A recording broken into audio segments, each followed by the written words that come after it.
Hello, hello, hello. And guess what, everybody? You're not going to expect this.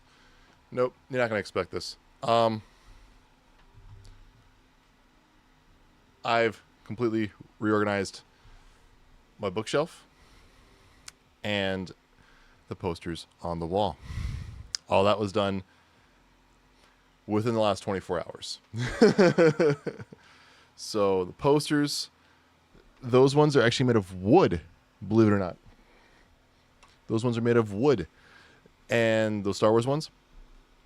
And I moved the Avatar and Star Wars posters over to this wall. Just because I think it looks better over there. Well, it looks better over here when you have the massive bookshelf now. Like, I have all of my damn books on this shelf now, with Maisie making a guest appearance. What are you thinking, Maisie?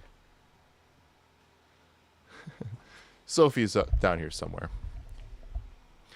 But, I mean, yeah, look at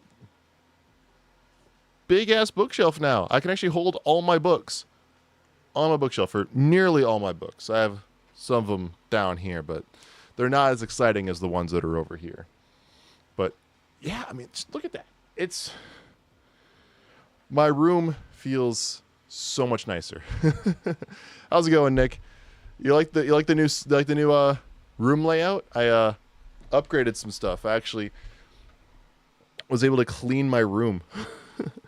I completely particularly this area back here and this wall have been shuffled up and reorganized and cleaned up. Like, look at that bookshelf, man. Look at that bookshelf. It is a nice looking bookshelf, if you ask me. I mean, every book I own, or pretty much every book I own, sits very pretty on that thing. And I've read the majority of those. I have read the majority of those books. And I'm really happy that, I don't have that crappy looking one in here anymore. Now it's all looking nice and pretty. And then those wooden posters up there. Yeah, all those Star Wars posters are made of fucking wood. And then over here, of course, moved the Avatar and Star Wars posters that were behind that bookshelf, because, well, with the bookshelf as tall as it is, you couldn't really see those posters anymore. So I decided to shift things around a little bit, use up more of the wall space, and actually showcase posters properly. And the best part is, I still have that whole top part of the wall for eventually when I decide to display the lightsabers a little bit better. That's going to look real nice.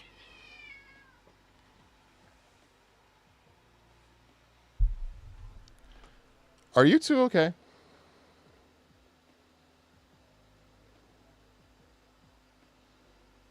Are you two okay? All right, you're just going to chill right there? Look at those two. But anyway, how was your weekend, Nick? Do anything fun?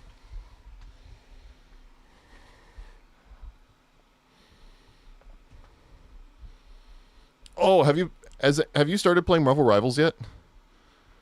Bro, I might have to change Monday streams to Marvel Rivals Monday.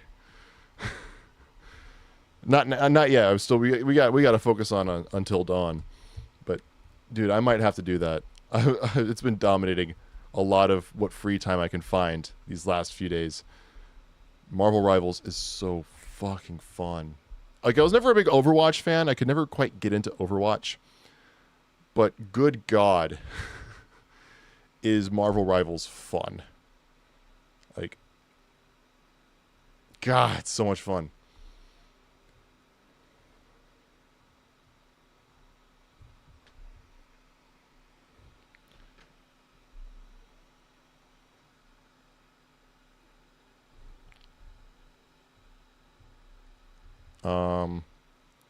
Can you hear that? Can you hear the game? No. Now you can. Okay. I'll say, why can't I hear it?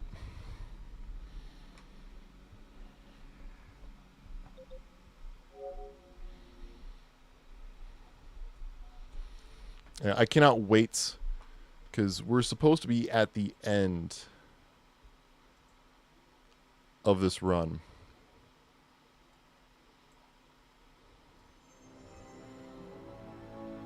I'm excited to see where it goes and how this finishes.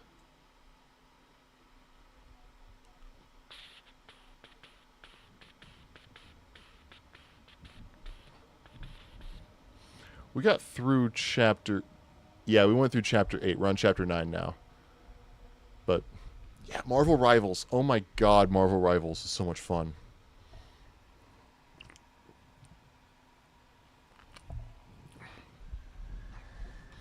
Like, I've been playing as Loki, and I fucking love playing as Loki. I already bought the Loki season, the Loki show skin for Marvel Rivals. I like, because Loki's my main. I'm comfortable playing as him. I love healing. I love being a support character. That's so much fun. But, oh my gosh. I'm not gonna lie, I kind of want to play it right now, but I'd much rather finish Until Dawn and like properly platinum this game. So we'll see. Maybe after I get a little bit better at the game. But oh, it's been on the mind as of late. But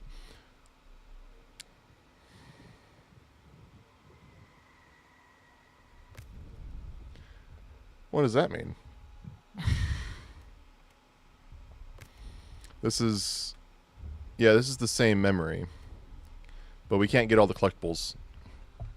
So after we finish this run, maybe if we have time today, we can finish this Josh run and maybe, just maybe, go back and do the collectible run. Because what do we have here? Nothing that we haven't seen before.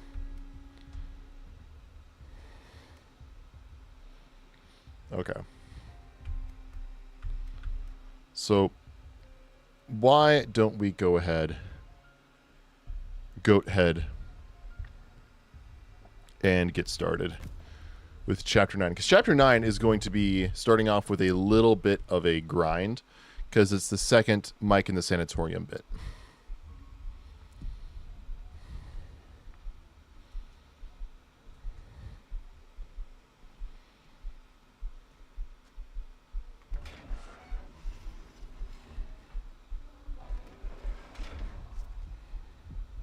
All right.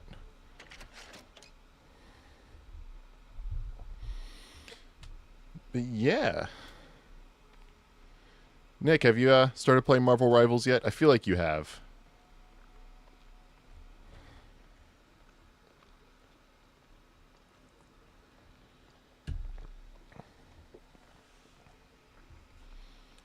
Well, the first thing I want to do as Mike is not shoot the little box. Oh, so we still got some time before our first decision, because that's when the rat shows up. Right before, like the second before we see a Wendigo.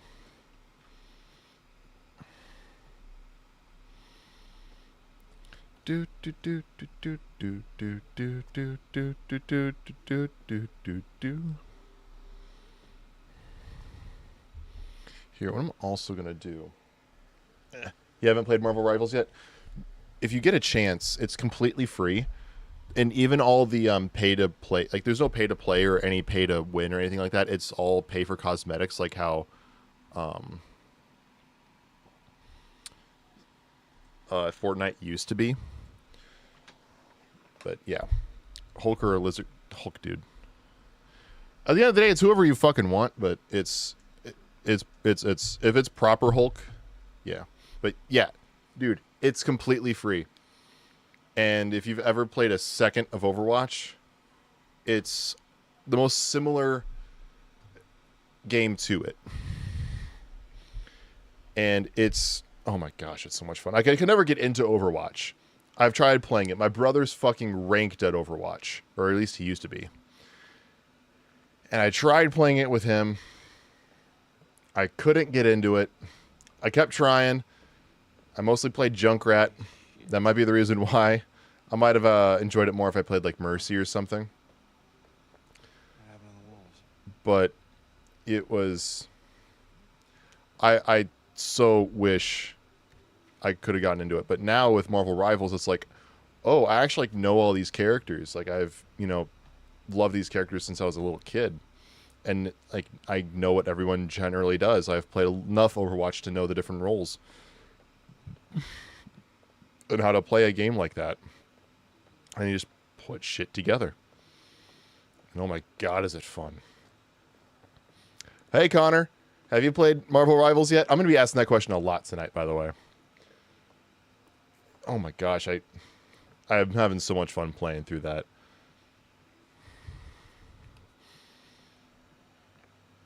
Like maybe down the line, maybe add that to streams a little bit. Like if we need a break from World of Warcraft, maybe do that one once a week. Like have Wednesdays become like an alternating game, put Warcraft on pause and throw on Marvel Rivals. So this way we can still like play games like Until Dawn or BioShock and have another game that we can play every so often. You haven't played it? I recommend it if you even remotely liked Overwatch, because I kind of liked Overwatch, but I'm loving Marvel Rivals. He's way stronger than Liz. That's what we literally just said, Nick. We both literally just said that.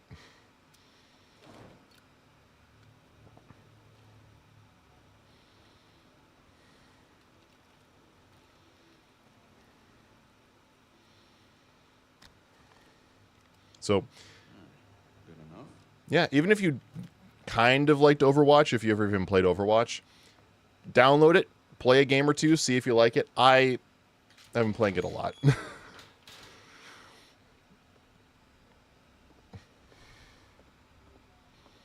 Did you hear about the United Healthcare CEO? I did not. No. What's been happening with what's been happening with that?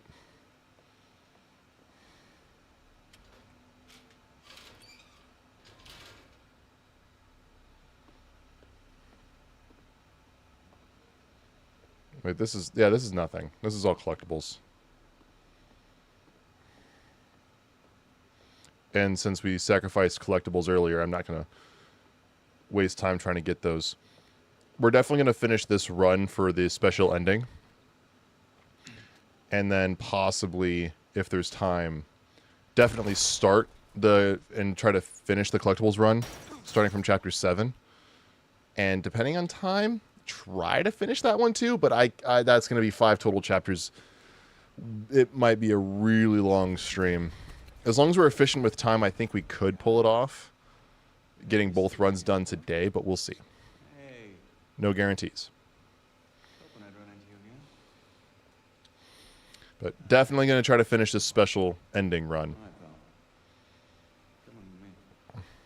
Because Right. we only have this chapter and chapter 10 and we're done with the special ending. Then we just got to go from 7 to the end for collectibles. Psychiatric wing. That'll take us right outside the mine. Think you can handle that? Couldn't have said it better myself. Oh, such a good boy. Such a good boy.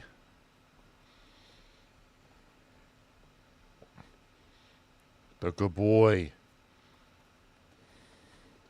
I can't remember. Is there a Wendigo that like crawls around on the fence here? I don't think so. I feel like that'd be a good opportunity for one, but no, it crawls on the inside. That's right. That's right. Okie dokie, boy. Calm down. All right.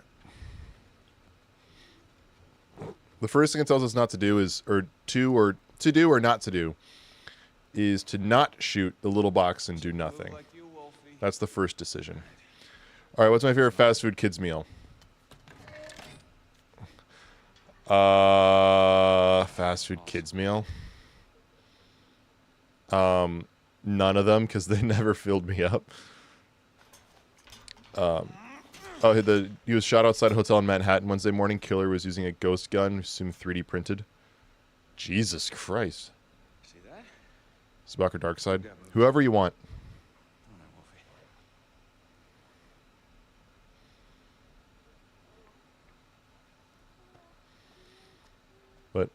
Yeah, Marvel Rivals. I've been. Oh my gosh, I can't get over it. I'm having so much fun with it. I couldn't get into Overwatch. I couldn't do it. No matter how hard I tried, I couldn't do it. You know, I just a week later I couldn't play it for one reason or another. Just wasn't into it. Now it's like, ooh, got to do it. Fast food kid meals are always Culver's. 110% Culver's. What's my go-to Burger King order? The exit. Finding a better restaurant.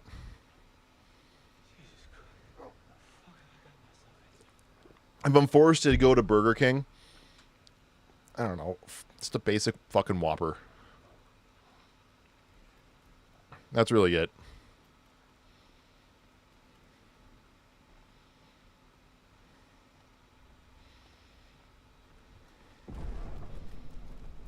Boom. Hello, Wendigo.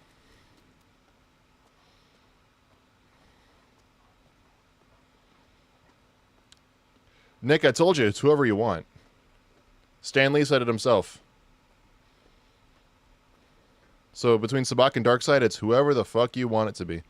Yeah, CEO used to be one of my regulars at Starbucks I managed in Shorewood, I swear. I may be wrong, but 90% sure. Really? Bitching about being forced to go into Burger King, but willingly to eat Subway. Your argument isn't valid, sir.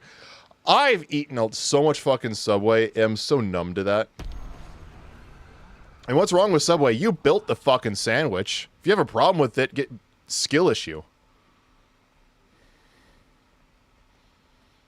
To clarify, he's based out of Minnetonka. Oh, really? Never would. Oh, and the killer is from Maryland. Well, I mean, yeah, Baltimore. Piece of shit. All right, we are not shooting the box because it's just a rat.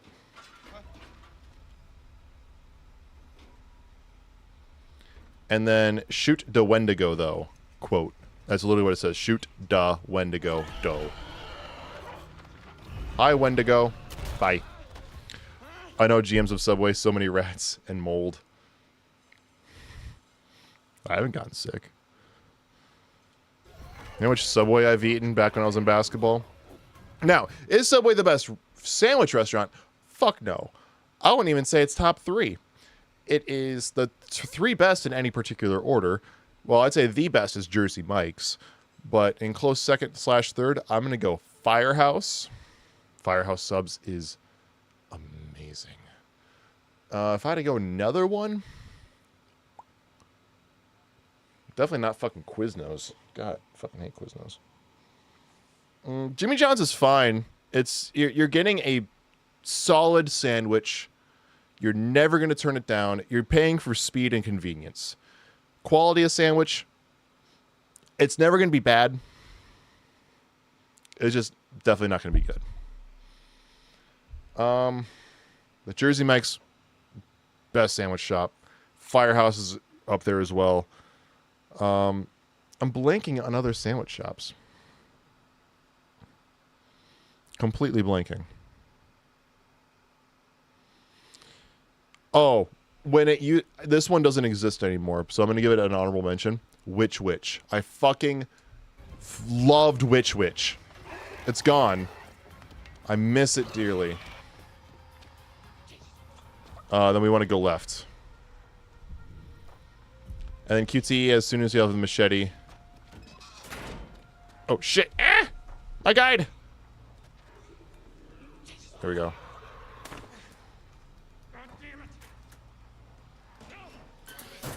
Your mother got E. coli from Subway as a kid. Hate that place. And you're a level 40 horde mage in the wetlands doing the gank on ally. Nice. I assume you're playing like Warcraft hardcore.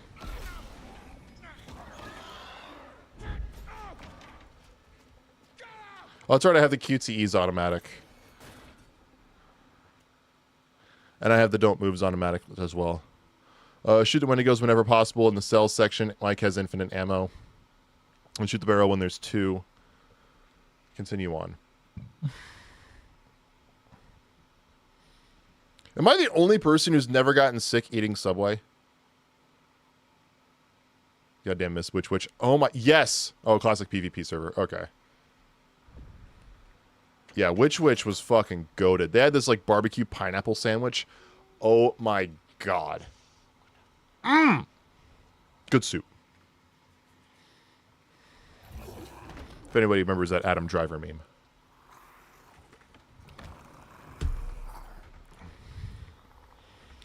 Yeah, like I said, I'm gonna be asking this question a lot, but anyone in chat play Marvel Rivals yet? Oh, it's so much fun. Because so many of you have asked, I've been maining Loki as a support, and so much fun. So much fun.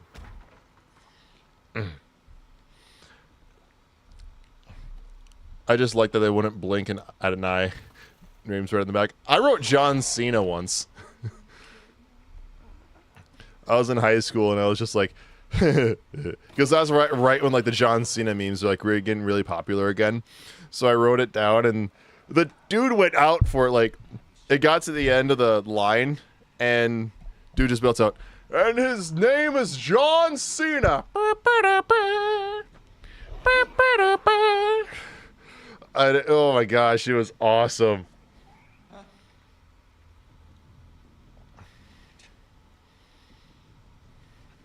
The funniest part about that is I was even on a date. It was one of my first dates. Check out ML7 on Twitch. He plays support Marvel Rivals. He was /1 Anna World in Overwatch. Okay. ML7. Shoot the Wendigo. Oh god, Deadpool's here. Play Marvel Ultimate Alliance? No, we play Marvel Rivals now. Done 42 and game is Inigo Montoya. You kill my father. Prepare to die. You've done 42? Oh yeah. Damn, I feel bad for you had to go through that pain. Yeah. Literally just talking about it, Deadpool. Yeah. I've been maining Loki. Have you been maining your butt buddy Wolverine?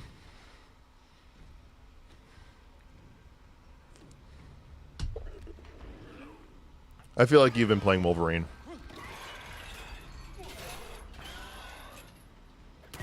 Bye, bitch. Then shoot the barrel when there's 2 Wendigo.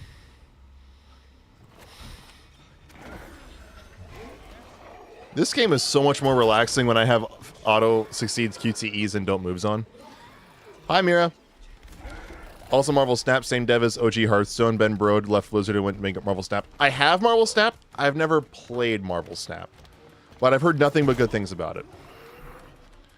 One of the Black Adam characters in Injustice 1 is Bold. I have no idea what you're talking about, Nick. There's one in Des Moines. Are you talking about Witch? Witch still exists? Meaning Wolvie, Spidey, Cap.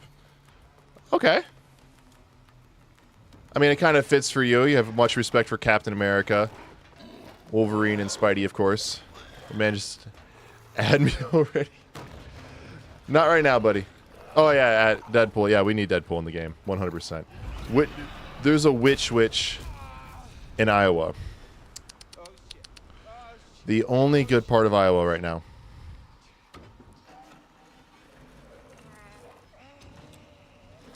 Mira, you love Marvel Snap? I've never played. I have it. I just have to play it at some point, but my time's just been dominated by Marvel Rivals. last few days. Continuing on, and then we want to barricade the door. And then shoot the barrel, it doesn't matter. That's when we get to like the end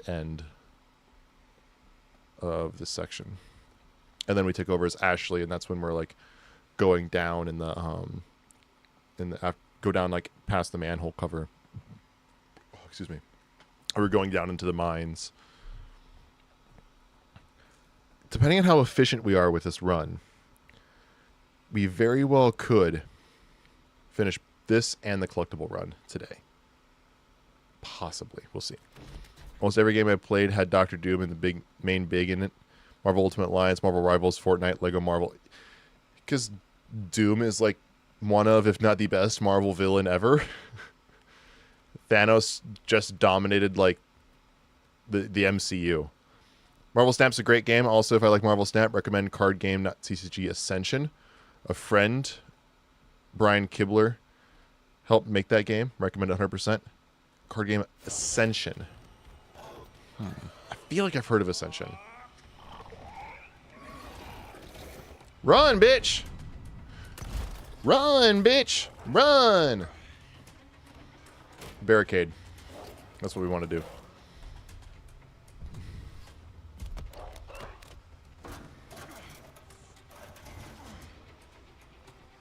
And then the only other thing to do is when we eventually run into more Wendigo is to shoot the barrels when we get a chance. Come on down. The decisions that we made, that dog should be alive.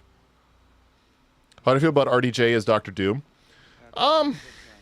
At first I was very, how is this going to affect, like, his Iron Man career? But it's like, he hasn't played Iron Man in 5 years. Right, like right now, he hasn't played Iron Man in like 5 years. Assuming he does not show up in the Fantastic Four movie next year, then we're not going to see him as Doctor Doom until Avengers Doomsday, which doesn't come out until 2026, which will be 7 years since he played Iron Man. And so it's like that moment is like really cemented for him. All I hope is that they don't bring him back as Iron Man in some sort of multiverse thing. Then I'm fine, because there are versions of Doctor Doom that are heavily inspired by Iron Man and sometimes like are genuinely that. And Iron Man was what, 2008? Yeah, but the last time he played him was in Avengers Endgame, which came out in 2019. So he played Iron Man for 11 years. He took 5 years off from being announced from being Doctor Doom. And apparently he was chosen to be Doctor Doom like 2 years ago. Or something like that, or a while ago. Prefer Cillian Murphy as Doom. That's what I've been saying. RDJ is a better, superior Iron Man. That's where I genuinely think Tom Cruise would fit very well as a superior Iron Man. I think just having, like, they're both like 5'7", so it's perfect. But Tom Cruise has like that slicked back hair look. I think that he can do that better. And I think he would make a great superior Iron Man. But yeah, Cillian Murphy as Doom was always my choice. And if he couldn't do Cillian Murphy, then you just don't give a fuck that he played Caecilius in Doctor Strange and cast Mads Mikkelsen. Those are the two actors I would have loved to see play Doom. Mads Mikkelsen or Cillian Murphy. Christoph Waltz, you get cast Doom? Yeah. His name is Hans Landa in Inglourious Bastards, and he's also King Schultz in Django Unchained. Completely opposite characters, by the way. But Christoph Waltz, yeah, it's his voice as Doom that would throw me, because I don't know, that Austrian accent. I don't know. I don't know if I'd like the Austrian accent as Doom, but Doom's supposed to be from like Eastern Europe, so I mean, maybe. See Christoph Waltz as Red Skull. I loved Hugo Weaving, honestly. I thought Hugo Weaving did a phenomenal Red Skull. That's just me. You know, seeing Elrond and Agent Smith and V play Red Skull. That was cool. And first chance we get, we want to shoot a barrel. Do I like Idaho? No, Idaho. Huh. Zing. Yeah, Idaho's fine. Potatoes. Good old potato land. That's all I say.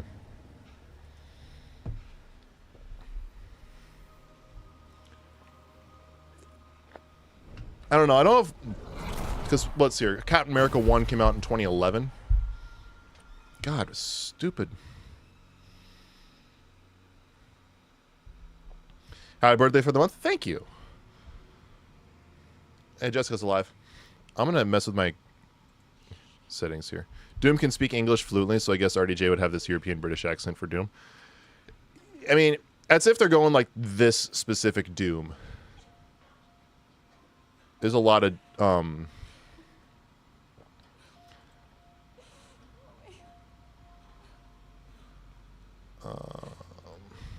1 hour. Yeah. I see a lie. There, did I? Oh, Alliance. Okay. Yeah, I mean, RDJ can already do the British accent, or the English accent, I should say, very, very well from Sherlock Holmes. Like, he is perfect with it. Liam Neeson as Magneto. That'd been perfect. You're just watching like Schindler's List and like trying to connect connect characters here.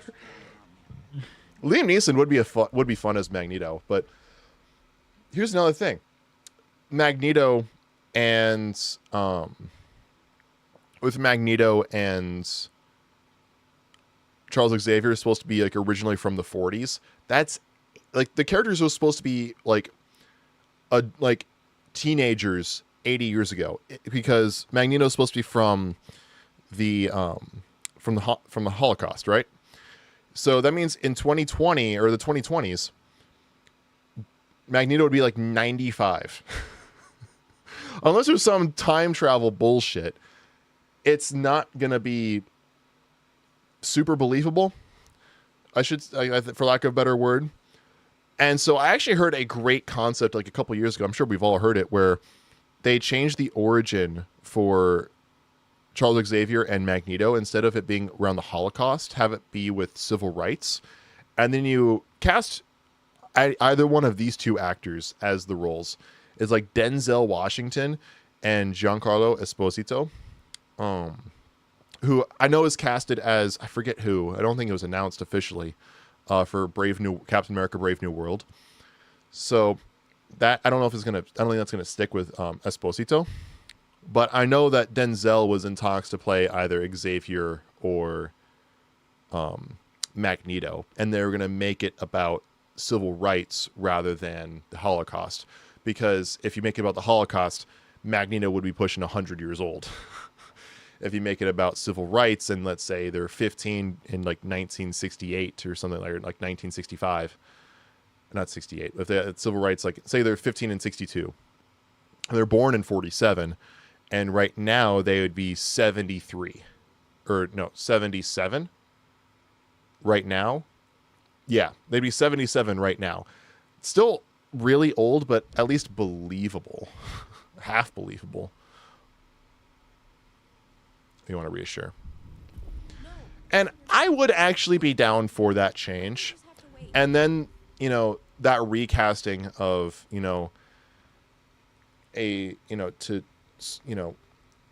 recasting a white comic book character to a black actor would actually make sense.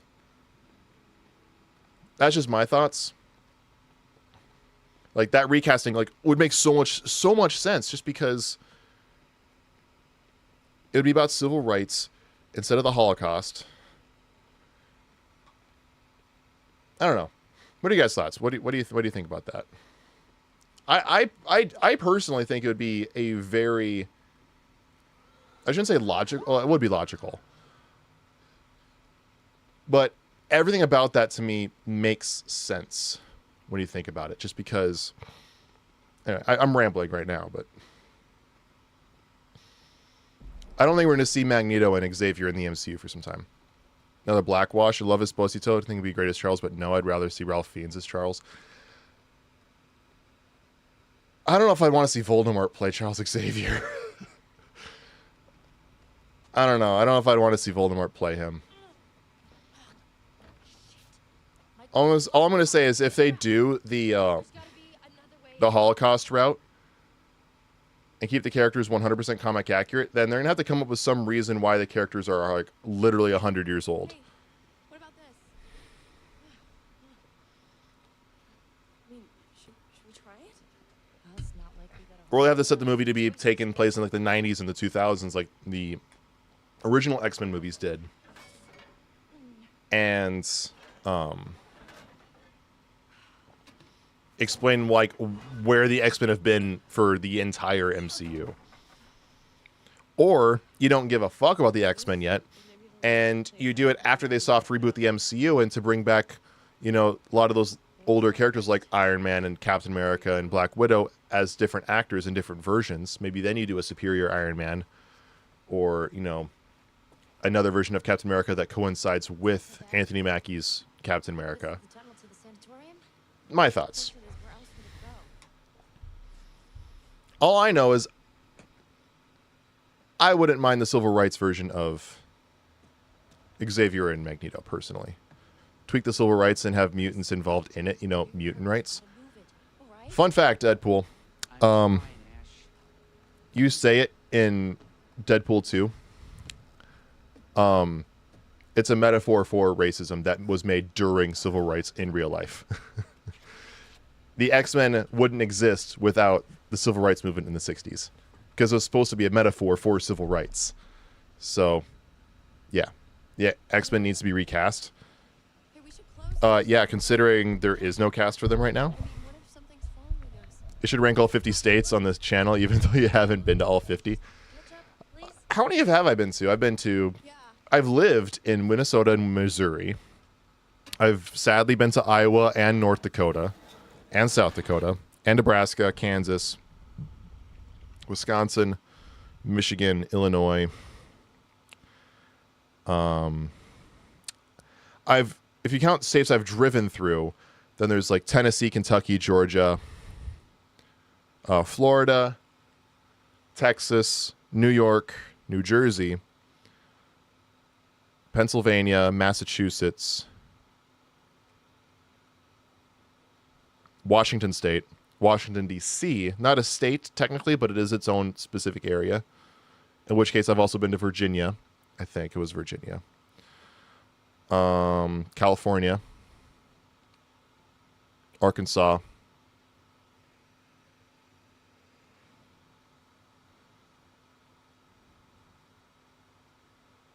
is that 19?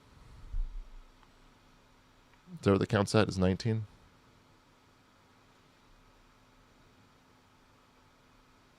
That feels right. 19.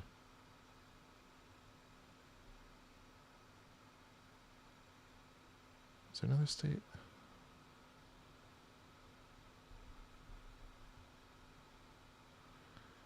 I think that's it. Yeah, that feels right. I think my count's at I've actually been to, or at least driven through 19 states. That doesn't count like, oh, I landed in such and such airport. Oh, Colorado, 20. I've been to, that's 20 states. I've been to Colorado.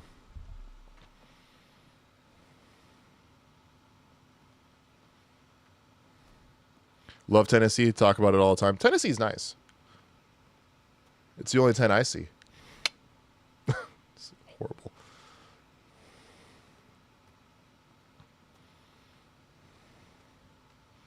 The worst ones are Iowa, New Jersey, and North Dakota.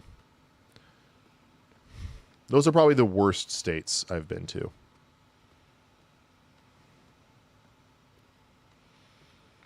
The best states, if you're going by scenery, low-key, Minnesota has some beautiful scenery. Washington State is gorgeous. Who's there? Colorado's nice as well, too. Anybody? Always prefer Hugh Jackman as Wolverine, but if they do change it, Is it you? I want to see Taron Egerton. He'd be a great choice. Yeah, we're going to rejoin the group. We could investigate the voice, but there's no real reason to right now, so we're just going to rejoin the group. North Dakota sucks. South Dakota's amazing. Exactly. Tired of turning these kids turning Ohio into a meme. Welcome to Gen Alpha. That's what they do. Everything's, brain rot with them. But yeah, North Dakota sucks. South Dakota is amazing. 100% true. Facts on facts on facts. God, I am so glad to see you. Glad you're safe.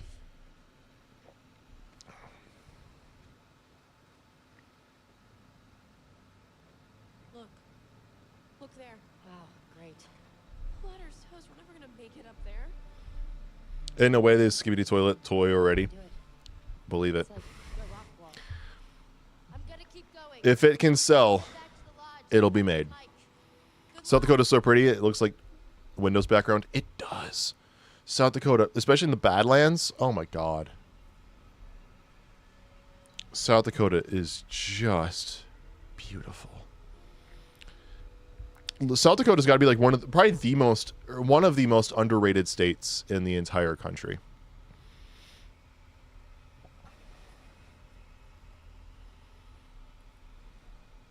And here comes Josh. Me after like 6 tequila shots.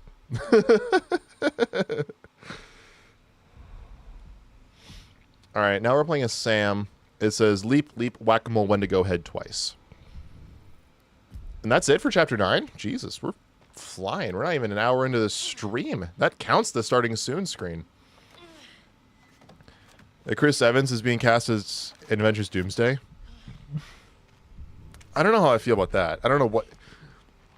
Will he play at Johnny Storm again, even though he died in Deadpool and Wolverine? Because he hasn't played another Marvel character other than Captain America. And I don't think he should come back as Captain America. No, I haven't been to Louisiana, but it sucks a lot, too. New Orleans is the only one truly good thing about it. I would love to go to Louisiana. 100%. Specifically for New Orleans. And, like, head down for Mardi Gras. Like, that'd be so much fun. Badlands' favorite part of the Midwest, hands down. Well, yeah, it's fucking gorgeous. Is there anything down here? Fun fact, I actually can't kill Sam in this section of the game. She can only die at the very, very end. At least that was the case in the original.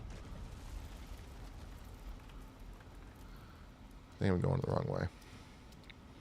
Black Widow is thick in Marvel Rivals. Yeah, she is.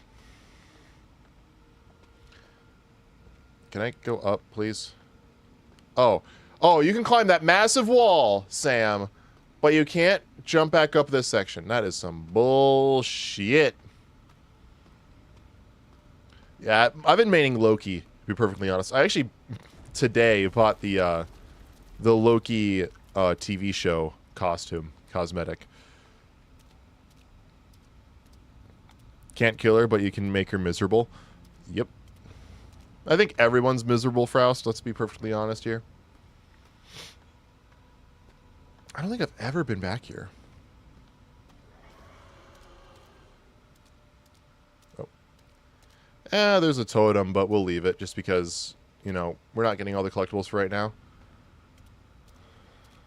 And I'd rather focus on getting this specific ending completed, then go back and get all the collectibles that we've already missed.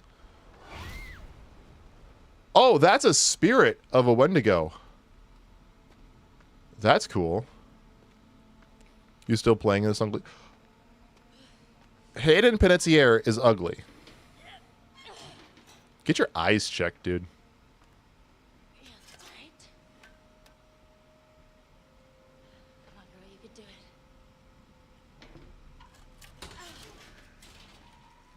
it. True. Welcome to 2024. Misery of the year. Yep, pretty much. And here comes Mike, by the way. Hey, Mike. Wendigo on fire. Fuck you. Alright. Stop moving. Whack. Whack a Wendigo.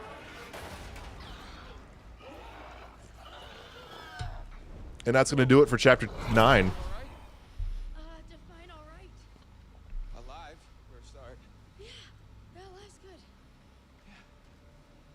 the hell are you doing here anyway? I was gonna warn you about the Wendigos. I think I got it. Let's find a way down to where this fucker lives. Alright, now we're going to go into chapter 10.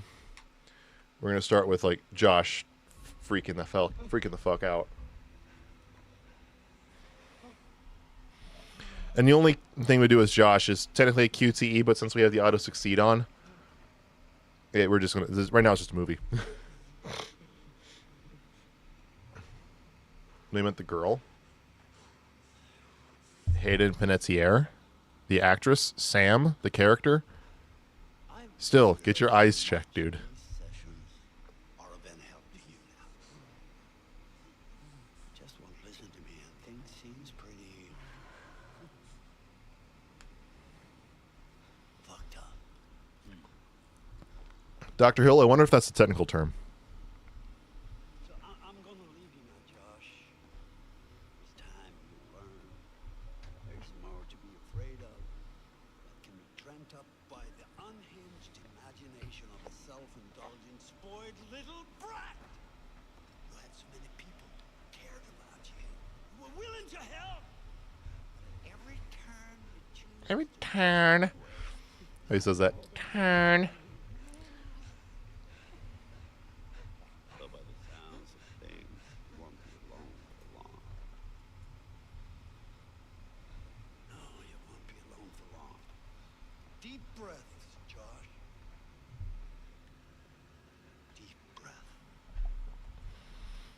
Josh is going through it.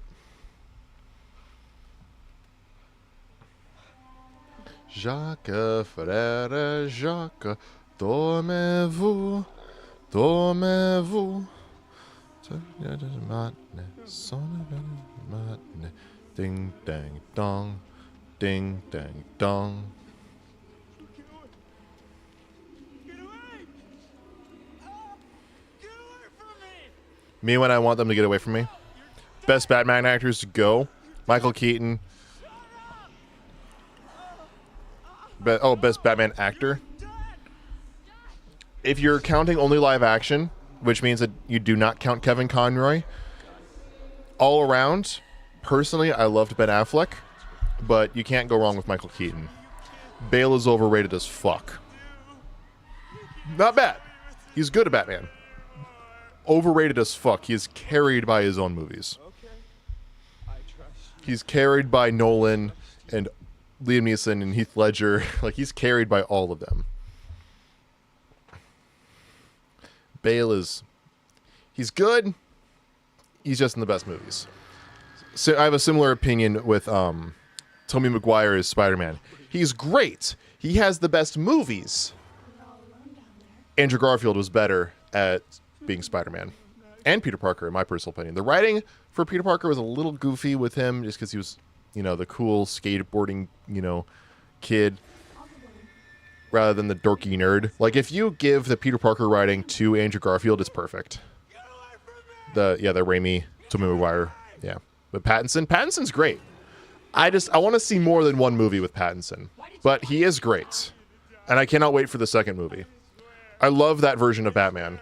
My favorite is Ben Affleck. I feel like he did the best between being a charismatic Bruce Wayne and being the dark Batman.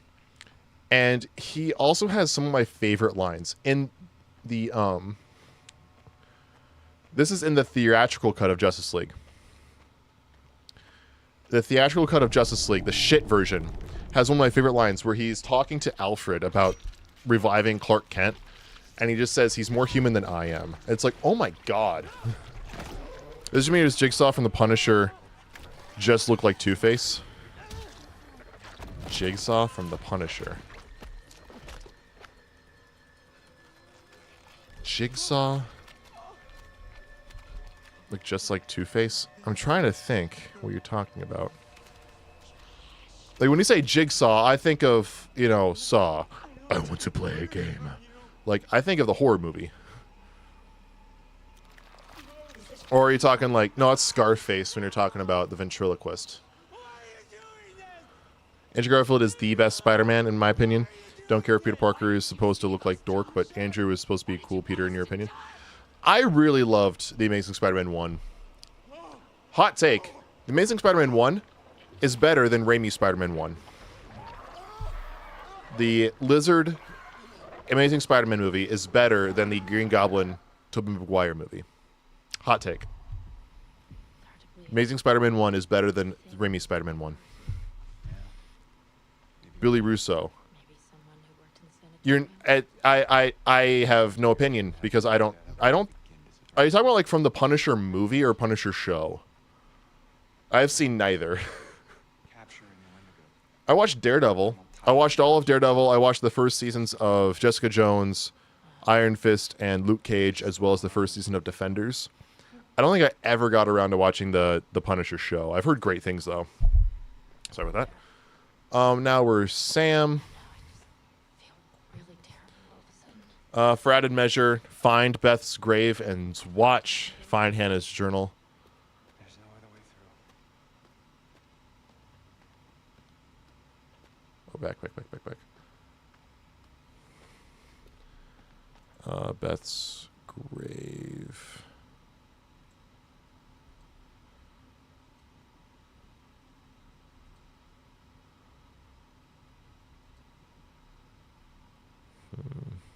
That's chapter, right, around chapter 10.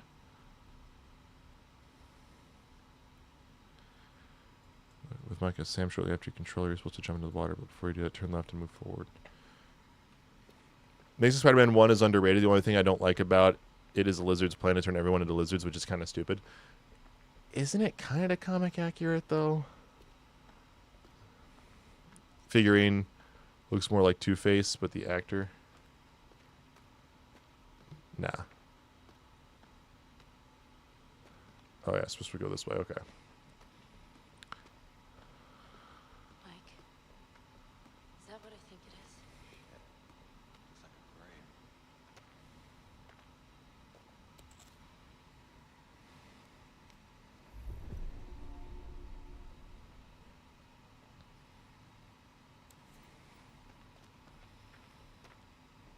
So the guide actually does ask us to get these. This one's optional, but I decided to get it anyway. Is there a It's all stupid in the comics. Let me see. True. Look, I there was a crossing. didn't care for it either. So this is where she was buried. But who dug her up? Let's keep moving. Yeah. Also, the suit looked like a basketball. I like basketball. The other... Yeah, the scrawled journal. Isn't her grave back here, too? Or, her grave is, like, way back there. But I don't think we need to get to the grave. I think the watch is fine enough. For added measure, find... I'm all for comic accuracy, but when I think it's stupid, I'm not adding it in live action. Oh, what? You don't want to add the pink kryptonite? Can you imagine if James Gunn actually added pink kryptonite to Superman Legacy?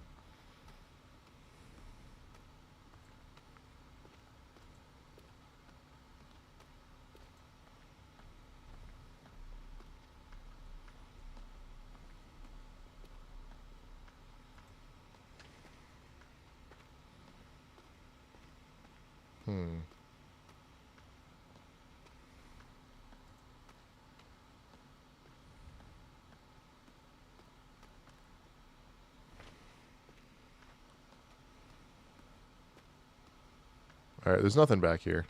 So many things I don't like from the comics. Thanos as a simp, Tony Stark as Doctor Doom, Peter making a deal with the devil, all of it. Yeah. But you know what we do? We move on.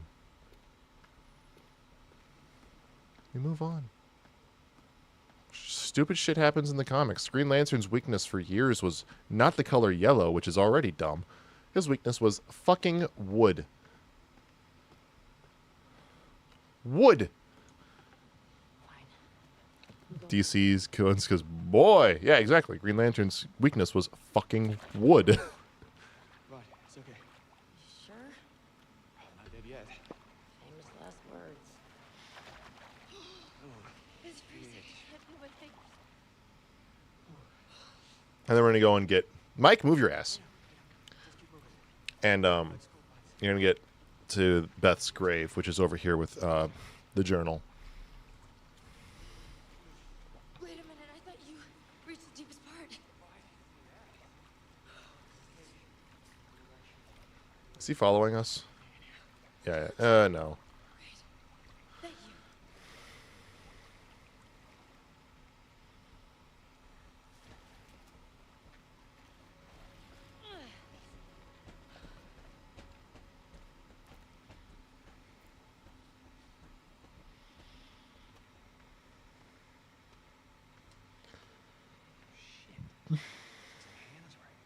We're just gonna flip through all these. I'm sorry, Beth. I have no choice. It's the only way I can survive anymore. If someone finds this, I'm sorry. I had to. I had no choice. Skin me on my toes almost coming off. Should I get checked in by the doctor? Yeah.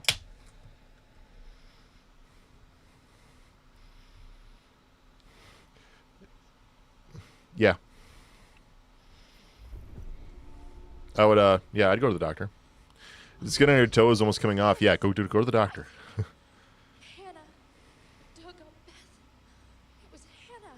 No, that's Michael. ridiculous. Michael, it has to be. It's the only thing that makes sense. Beth died in the fall, So what? What does that mean? so Hannah must have buried her. God damn it. God damn it. Hannah was down here I don't believe any of She this. would have been starving. She would have been desperate. Fuck. We need to find Josh. Right now.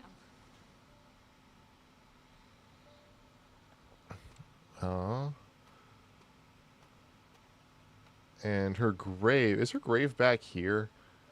No, or this is where Hannah would have been sleeping. But no, the grave is elsewhere. I think the guide says grave/watch. It means Hannah's journal. No, it talks. Yeah, it's not where her grave was. Anyway, I can't get to the grave, but we at least got the watch. It just says just for added measure, so it's not a big deal. I don't think if we don't get it. And then we got the Hannah's journal. And then, yeah. It's because it's ingrown, will never heal. We've tried everything. Yeah, go to a doctor. Go to a podiatrist, foot doctor. I've had ingrown toenails, and they fucking hurt.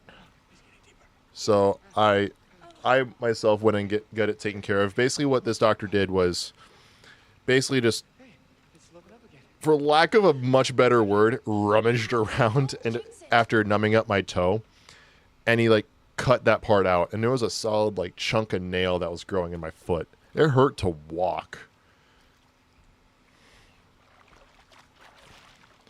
And there's some procedures where you can actually get part of your nail to permanently stop growing, so your nail becomes a bit skinnier there, but it pretty much eliminates the likelihood of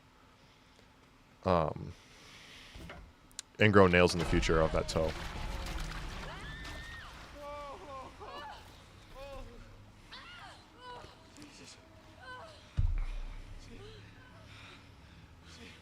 Hi, Hannah. Yeah, not fun. That was a couple years ago. But yeah, I went to a podiatrist, so I mean, your general care doctor would be a great like quarterback, so to speak, to get you to whoever you need to go see, but I personally, in my experience, I talked to a podiatrist, a foot doctor.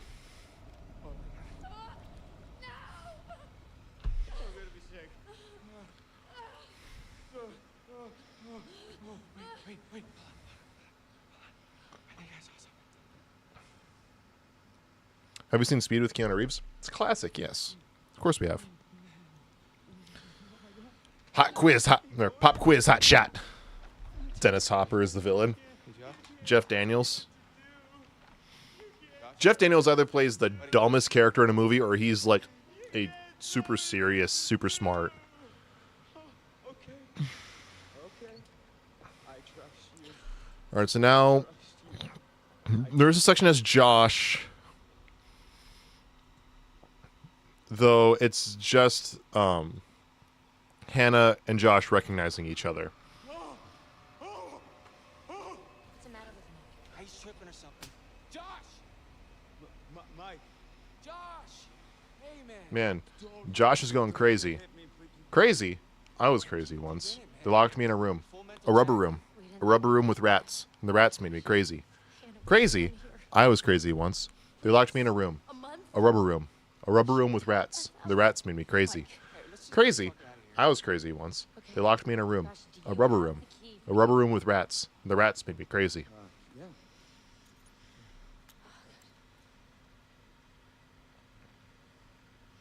See that over there?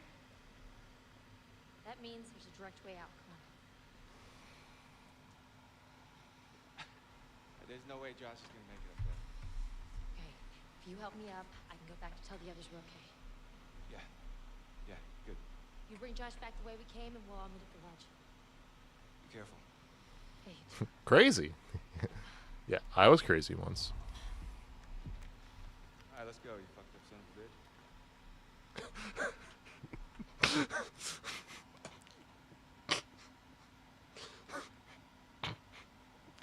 That delivery from Brett Dalton, who plays Mike. That hit me so much, man. All right, let's go, you fucked up son of a bitch. How'd you kill Jess? Those are some friends right there. No shirt, no shoes, no dice. Mm-hmm.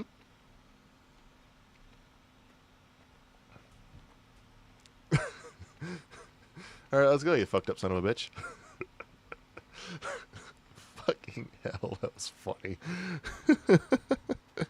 All right, the next thing we're going to do after Josh and Hannah recognize each other is we're going to have a section with Matt. And this is where Matt runs into Jessica. So it is basically there's a QTE, question her, then you hide, and then they're fine. I like how Jessica's been passed out this entire time. She has no idea what the fuck is going on. Like, she doesn't even know anything about Josh. Jessica, like, literally, like, it's like they made one too many characters, and they're like, how are we supposed to use this character? Oh, or she's just gonna be passed out for, like, 7 fucking hours. You know?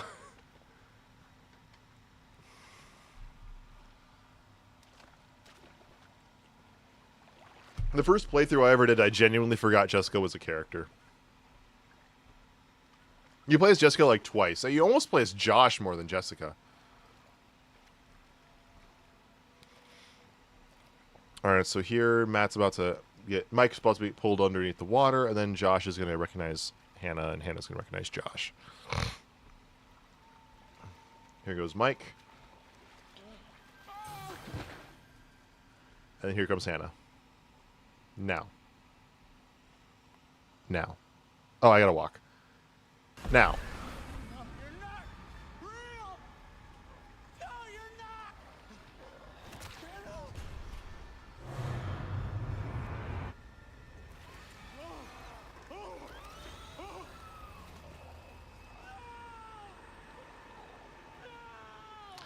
Man, Josh can never get a happy ending.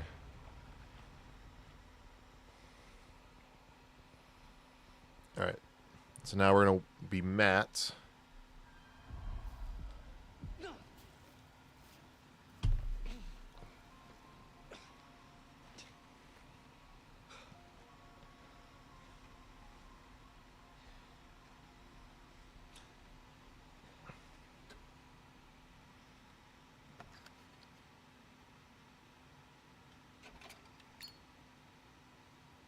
Saw Sioux Falls homicides have gone up this year. I believe it. And here comes Jessica. Jess. Is that you? She is fucked up. What the hell happened to you? How the fuck are you still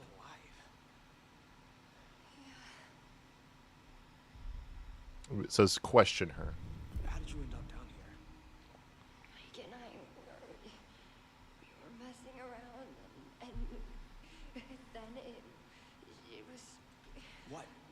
I don't know. I was by the window, and there was all this glass, and it was in the snow, and then it was moving so fast. Fuck. And then I was down here. No. Can you move? Yeah. Come on, Jess. Alright, the next two decisions are hide, then don't fail the don't move, which we have that succeeded. And then don't fail the QTE, we have that auto succeeded. And then we hide together again, and then don't fail the don't move, which we have that auto succeeded. So basically we just choose hide twice, and we win with Matt and Jessica. Through that roof. You fell this far? Yeah, she'd be fucking dead. Here's Johnny. Nope, just Jessica. Yep, pretty much. I gotta rewatch The Shining. I haven't seen that in a while. Shining's a Christmas movie, right?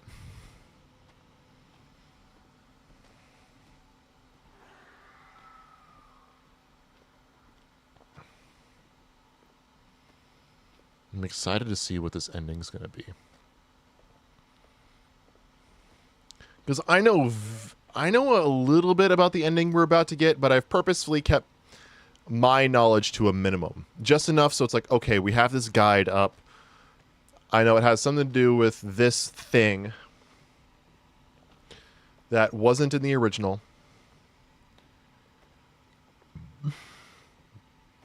And so I'm very into seeing what this is going to be. It's a New Year's movie? Close enough. Hide. And there's going to be 2 QTEs, or don't move in a QTE. but we have those autos succeeded, so we're just going to press hide one more time and these two escape. What if there was a rainbow lightsaber? I don't know. Sounds gay. I don't know. It sounds pretty gay to me. Does this hurt?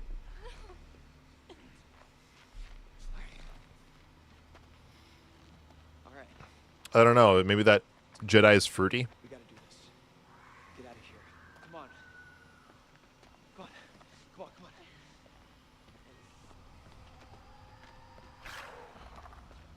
Jess! Jess! Come on. You don't actually know. Mal, I've never actually seen this Shining. Shining's a good movie.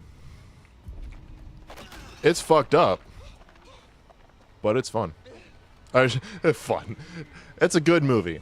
I wouldn't call it fun, but it's a good movie. It's a it's not like a jump scare horror movie. It's a more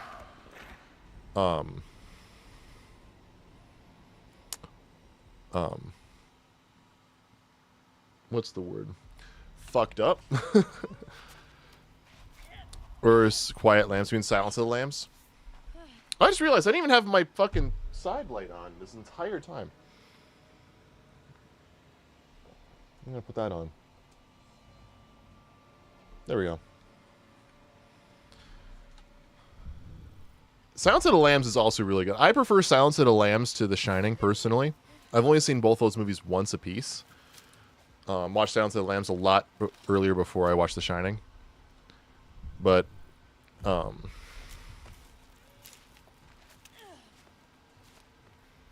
yeah, I really do like, Come on. Silence of the Lambs. I prefer Silence of the Lambs to The Shining. They're like the sinister horror movie. Not like the movie, like literally called Sinister, but it's like just a very sinister story for both of those. And I almost call Silence of the Lambs more of a thriller than a horror.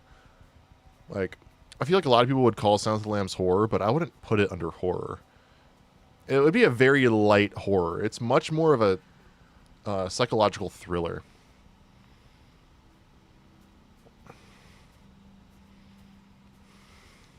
But Shining, 100%, that's a horror movie.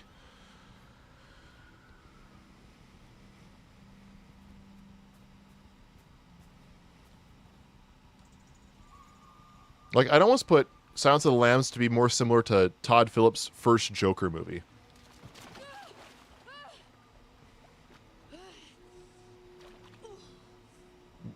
Like, I feel like those are very similar in a lot of ways. Heard a lot of good things about both the Sparkle... I mean, the Shining and the Quiet Lambs, but never haven't made it in my monthly horror movie lineup. I'd give them a shot. The Shining is a slow burn. It's a slow start. But Silence of the Lambs, yeah, that one is good lord. Fun fact, the villain of Silence of the Lambs is not Hannibal Lecter. You're not a fan of Silence of the Lambs? One-time deal for me? What do you mean by one-time deal? What's that supposed to... I not that I don't respect the opinion. I just don't know what that one-time... Oh, just like watched it once, I assume. I mean, I get it. It's not... No movie's for everybody. Unless it's Princess Bride. Princess Bride is fantastic.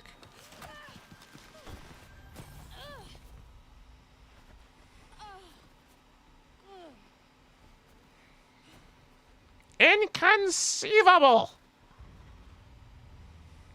Making a joke about the names of the movies. Haha. So funny. Someone laugh. Ha! Ha! Ha! That better?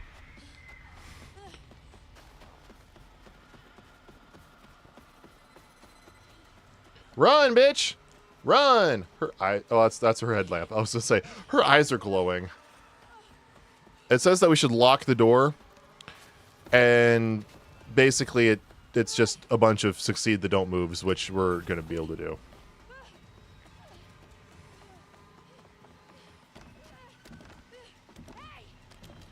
Here comes Mike. grab her by the shoulder, right?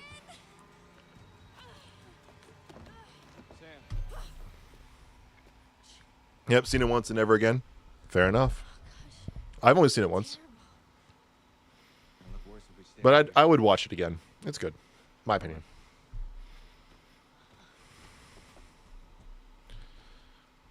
Oh, wrong button.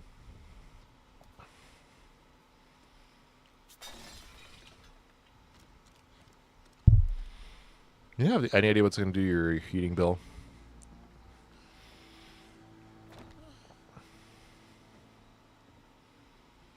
Mike, what happened to Josh? I got him. God, what an awful way to go.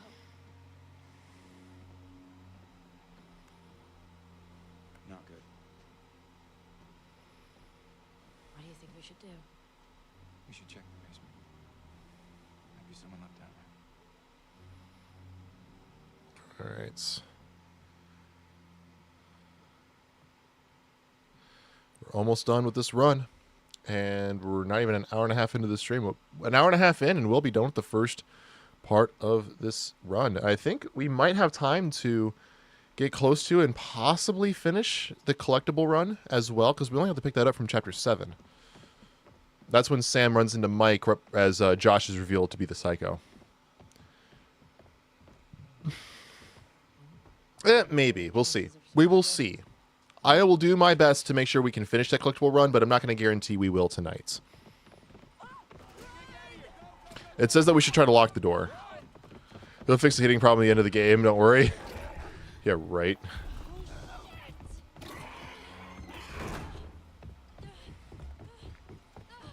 And then it says succeed, don't moves. Breakfast? Sure.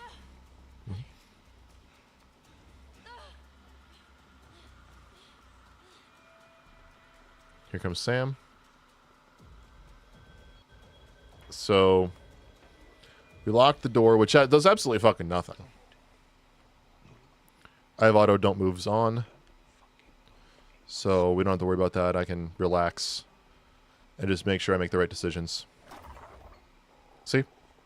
Don't have to worry about it. And then there's 2 don't moves. This is the first one. And then Chris escapes after this. There we go.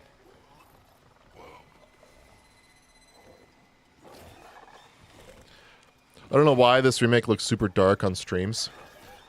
I don't know. Here, why don't I turn the brightness on the game up a little bit for you guys? Video. Wait, can I? Oh, brightness.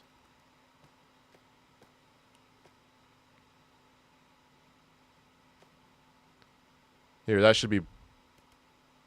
How's that?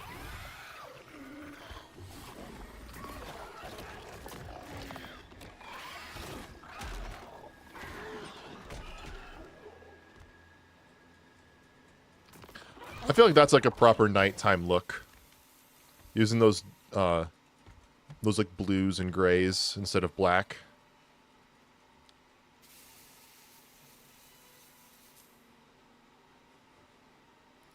So we have to succeed one more don't move, I think, except we have it auto succeeded. So the next decision is to save Mike.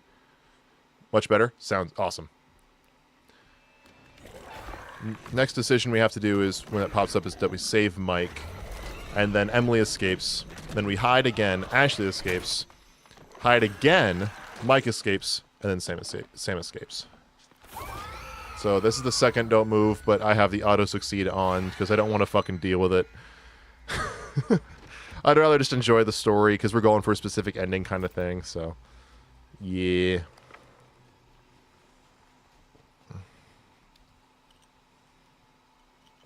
So Mike's going to break the glass here. Chris succeeds. Then we're going to choose to save Mike.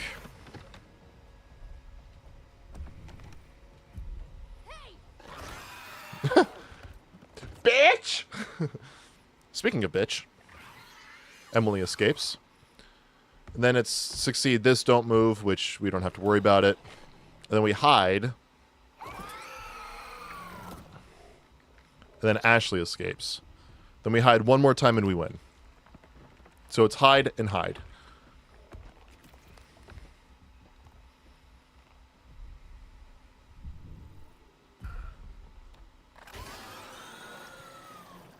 So Ashley's safe.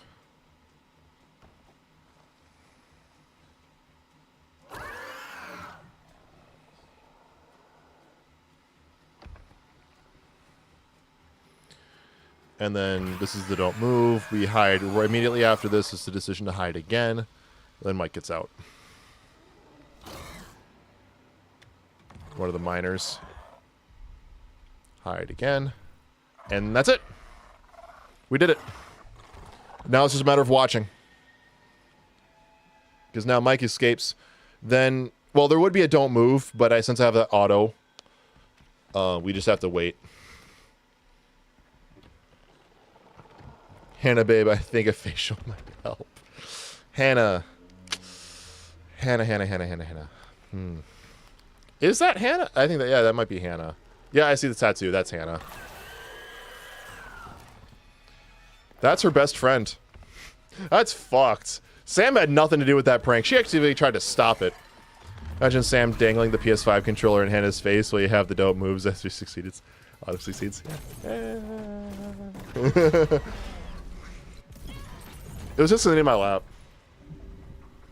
And with that, we have just finished this run. And this was for a specific ending.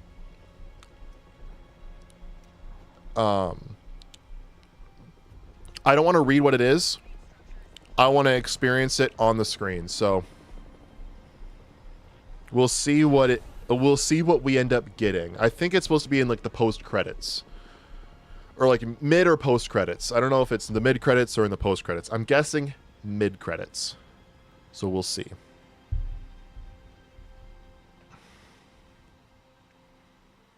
Because I'm guessing we're going to get the police report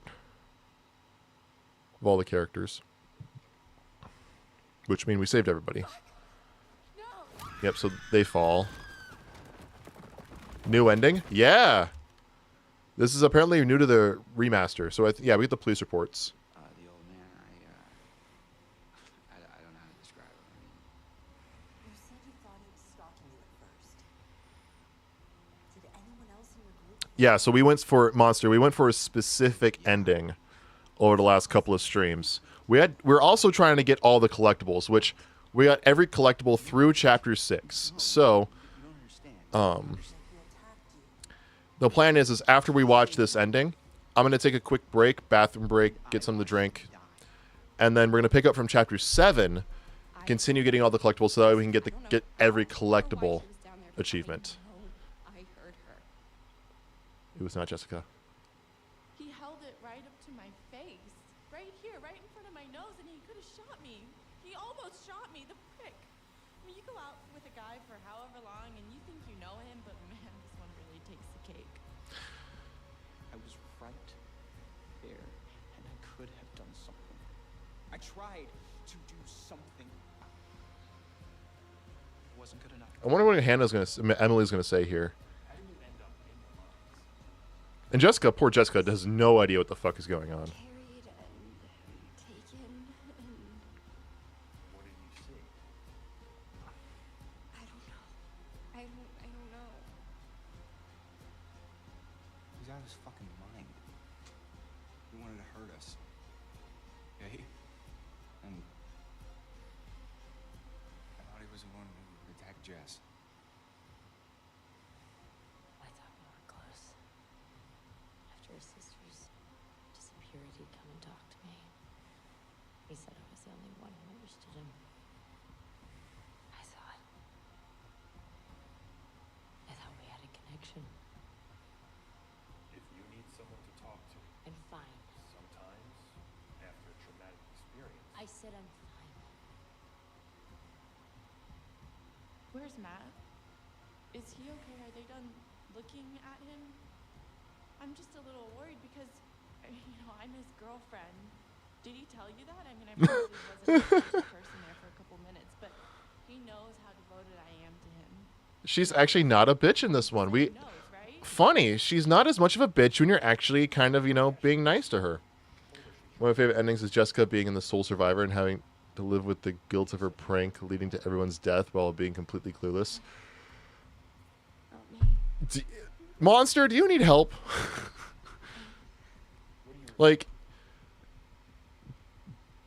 are you okay? That is sinister. Came for you? Where is he? Did he make it? You need to listen to me. I don't care if you believe me or not. It doesn't matter because you will. You need to go down to the mines. What's in the mines, Sam? I've seen what's down there. I'd give anything to unsee it. And now we have the option to skip. It's tragic, and I like tragic. Well, let's see what this ending ends up being, because from what I've understood, it is not tragic. This is different, I think. We got it. I think we got it.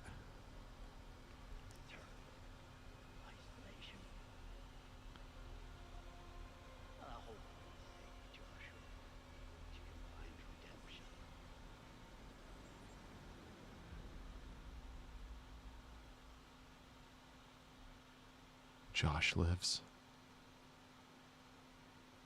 He genuinely doesn't turn into a Wendigo and isn't killed immediately. What?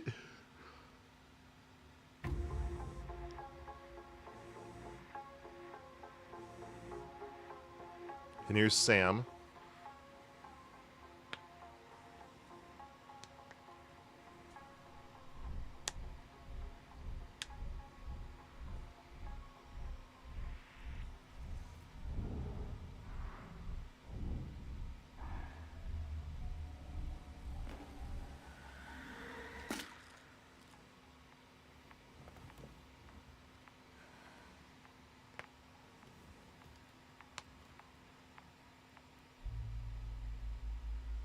Blood.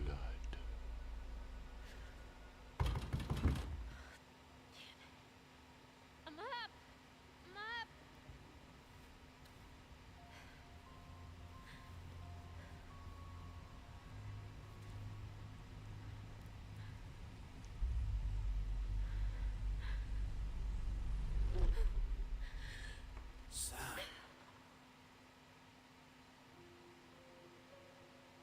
I still have no idea what the hell's going on with that.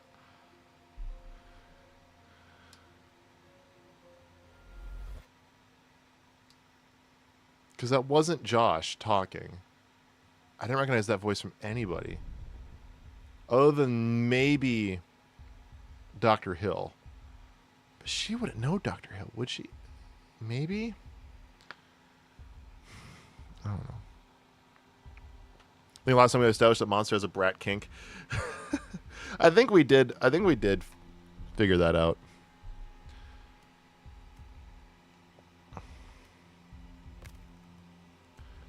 The Calling.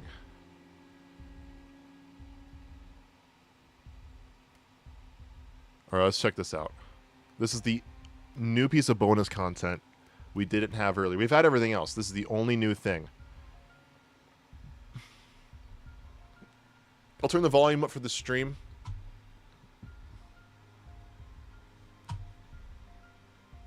Some people said that they might lead up to a DBD collaboration or just a sequel. I do like Brat by Charlie XCX.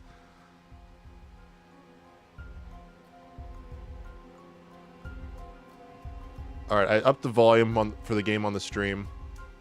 So let's go and give this a watch. I'm going to mute my microphone and we're just going to watch this.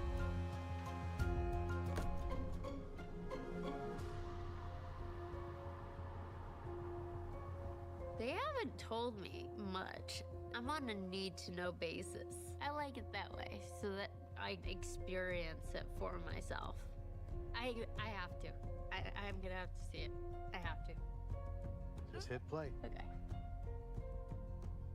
And what did you do? We're just messing around, Beth. It wasn't serious. You jerk! So, should we go after her? You know, I kind of think you're the last person she wants to see right now, Mike. Oh my gosh, I love it. I love it. I love it. It's just so much more real. You see everything. You see everything. It's wild to see the difference between the two. So much more vibrant, which means it's gonna be even scarier.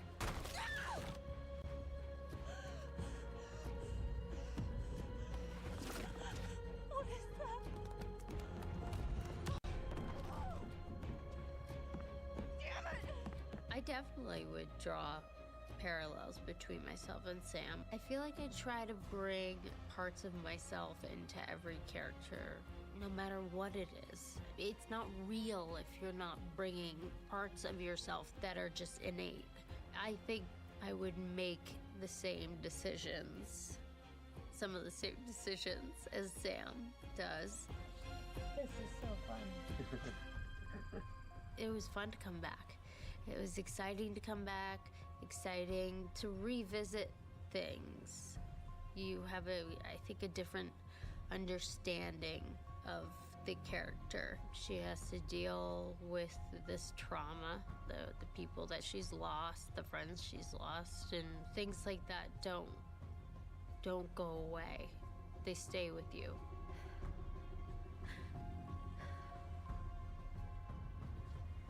So she's made it through, but as we see, she's struggled, and she doesn't want to take out her inner struggles on her family. Sometimes she just gets frustrated with herself. Continuously you go back through it in your mind. What if I had done this differently? Would this person be alive? What if I had done that differently? Then I wouldn't be left here in hell on earth. The voice that calls her Sam. She obviously is linked to this place. You know, this scar shows up on her arm out of nowhere.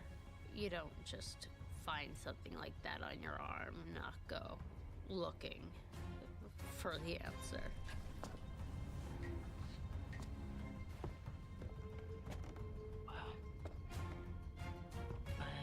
What is that? I'm just so grateful to be asked to come back after all of these years, and that people love the game so much and my character so much that they would even have me back. So I just feel grateful.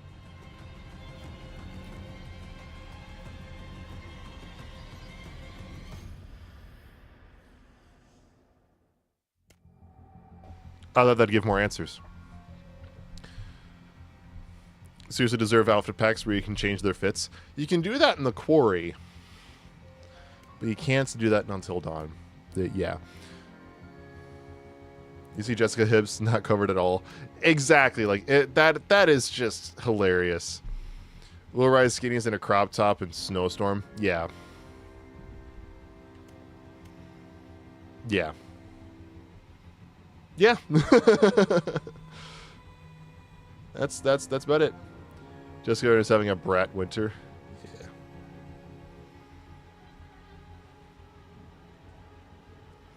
Yeah. I will be right back. I'm gonna go run to the bathroom. Use this as an opportunity to go to the bathroom, refresh your page for any potential stream lag, get a drink yourself. I'll be back here in just a couple minutes. We're gonna try to finish the collectibles run. So now the decisions aren't gonna matter as much because we've already saved everybody twice. So we'll see. Doormat literally wears sweatpants. Yeah, he does. He does wear fucking sweatpants. Anyway, I'll be right back.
Okay, I'm back. So, yeah, here taking this little break here. What do you all think of the new layout in the room? I shouldn't say new layout, but the new furniture in the room.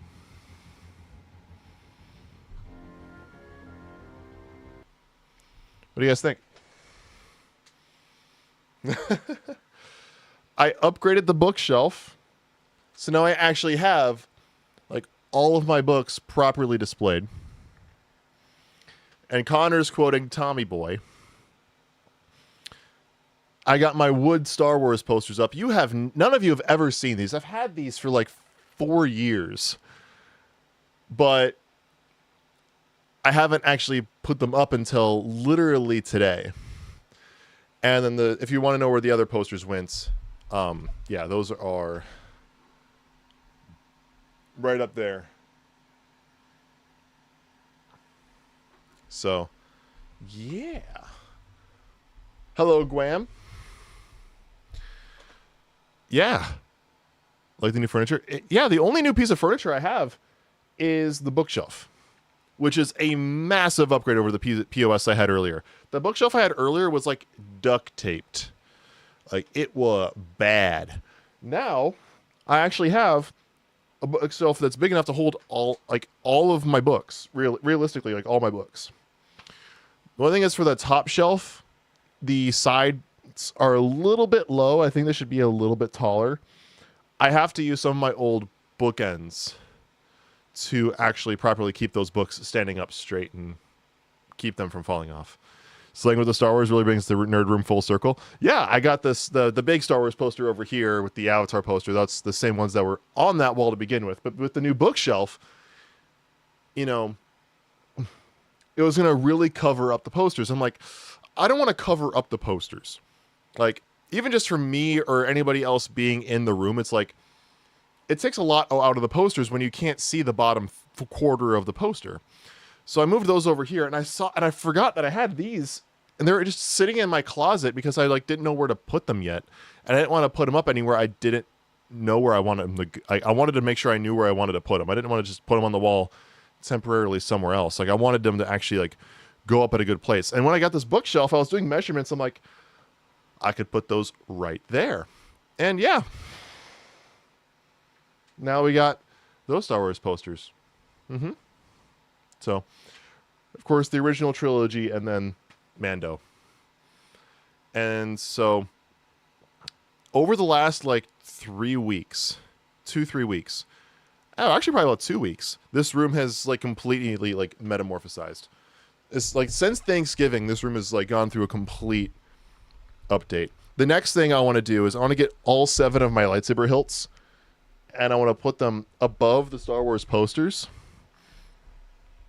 And then eventually, as I get more hilts, that entire wall, theoretically, would just be lined in lightsaber hilts horizontally.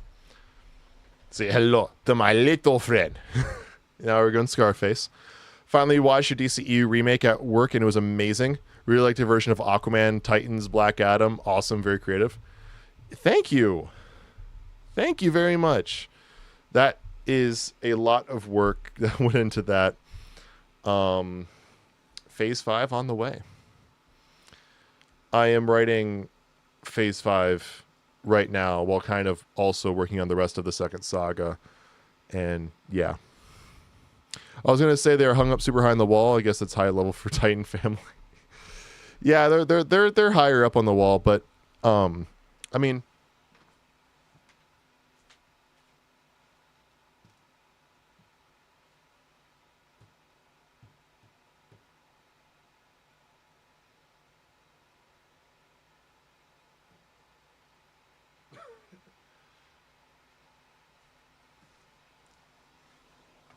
in case you all didn't know how tall I was.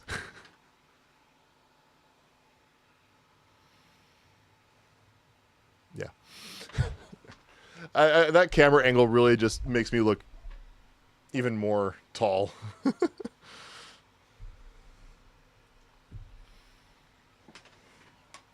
But, yeah. I drink your milkshake. I don't know what that one's from. Connor's just hitting us with all the movie quotes. Do I even own a step stool? It broke. It broke. Genuinely, it broke. Let's put it this way. I did not need a step stool for anything in my room. The PCs that are up on the ceiling didn't need a anything for that. Yeah, I'm 6'8" for those who don't know. About the height of your average door frame.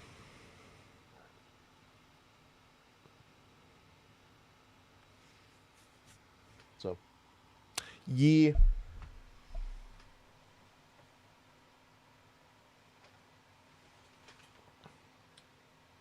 I just realized the cats aren't in here anymore. They must have left.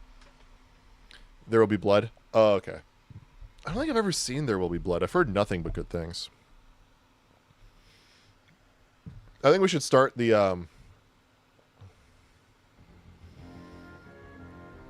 start up the other run.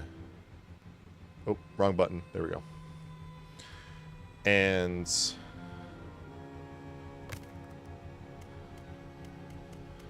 we want to start from chapter 7 and get to our end. Surprisingly, one of my newer coworkers is 6'9". Thought I'd let me know. Okay. It's not a competition. Nice. So now we're starting from chapter 7, and now the goal is to get the collectibles. That's the goal as of now. So, yeah, that special ending, this is a guide from Reddit. And wait for the credits to roll. You should then get the ending for Josh where he's human, followed by the ending for Sam.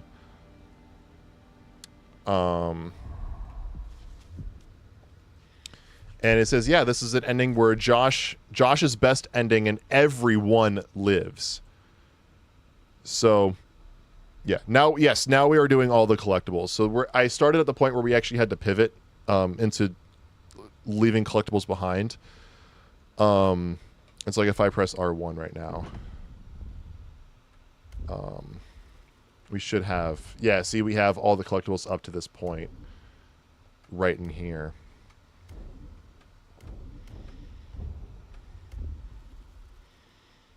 And... yeah. And so... yeah, the guide is literally called Josh's Best Ending and Everyone Lives. So there is... because of that lightning we just did... Josh has a third ending. He doesn't have to be turned into a Wendigo. He doesn't have to die from Hannah.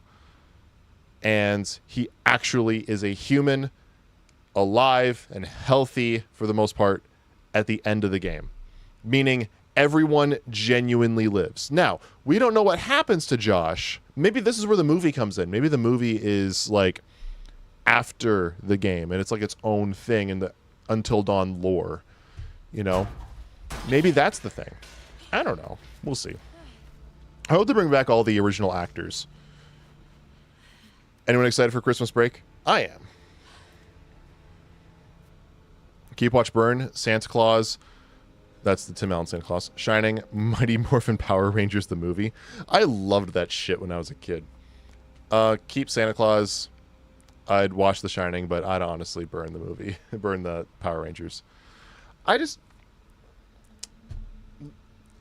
Nowadays, I'd prefer those other two.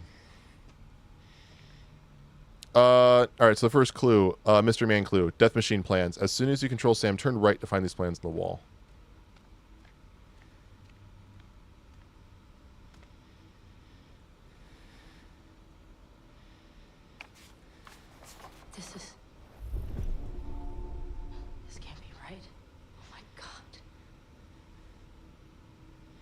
Right, that was it. I wasn't looking. I was an idiot. Yeah. And then Mystery Man clue number 30, psychiatric report. Move forward to the room. You'll find a desk. Middle of it, open the desk to find this clue. It must be this desk. This is the psychiatric report.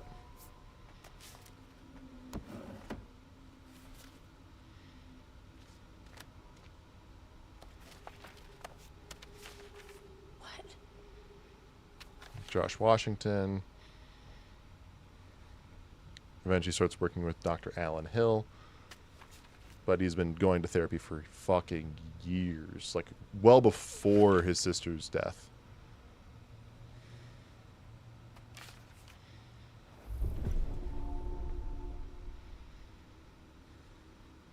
$26,000. Oh, ow. The review consultation, $8,330 for an hour, 14 hours of consultations. Oh.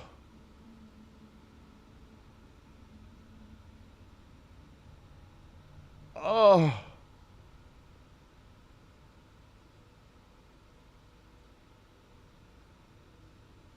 Oh. Gotta love that American healthcare.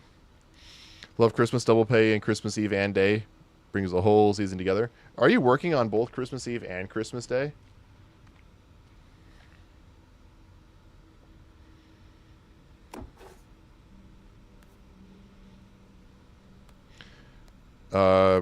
Pretty in Pink, Breakfast Club, Planes, Trains.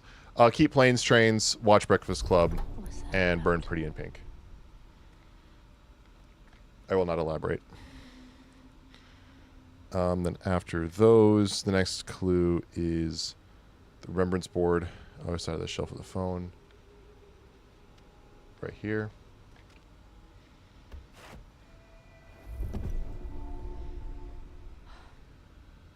Rape City. Voice recording. Soon after number 83, you'll reach the closed metal door. Turn left here. Burn Pretty in Pink. When your choices are like the only Thanksgiving movie ever made in Planes, Trains, and Automobiles, and a classic in The Breakfast Club, you know, I'm not happy doing it.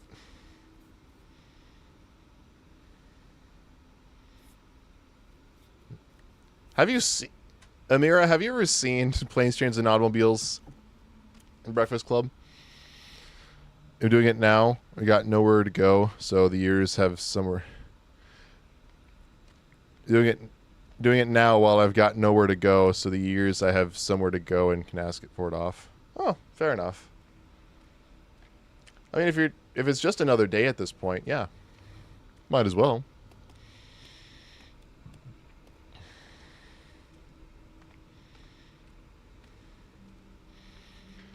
Pretty good movie, no pun intended, but the quality doesn't hold up.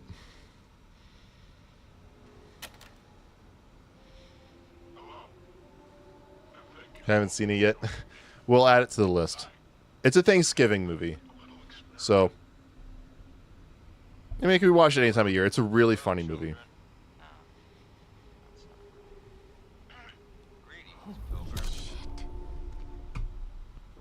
Alright, that's a voice recording. Next thing, video camera. From 85, go up the little staircase and move forward. You'll see another closed door. Turn right here and enter the bluish door on the right side. You'll find the camera on the right side. So, 85, go up the stairs, move forward. You'll see another closed door. Turn right from here and enter the bluish door on the right side. It's this door.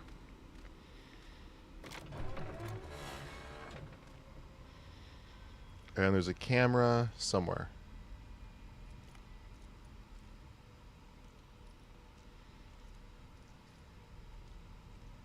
Oh, there it is.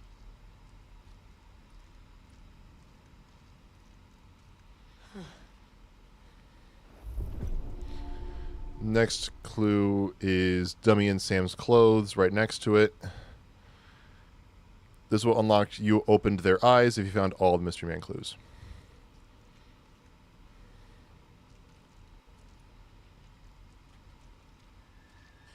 Jesus. This should get us a trophy.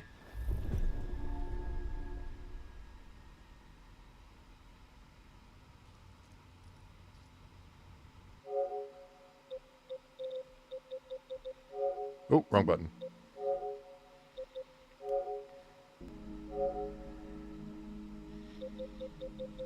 Yep, you opened their eyes. The group found all the clues from the Mystery Man clue line. Cool.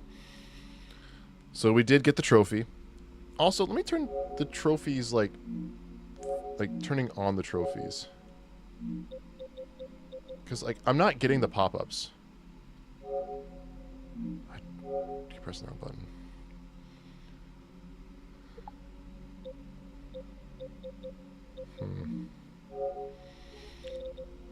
What are these other ones?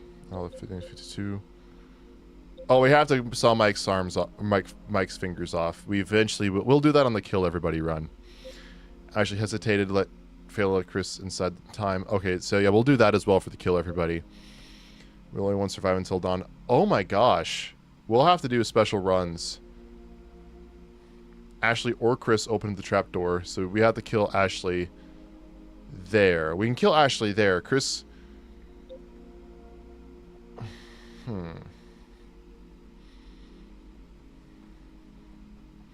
What we can do is on the Kill Everybody run, we try to keep Matt and Jessica... I don't know. Should we try to keep Matt and Jessica alive until the... We can probably try to keep Matt and Jessica alive until the very end. Basically, it's just keeping Matt alive. That's the only thing. And then in Chapter 10, we have Matt and Jessica.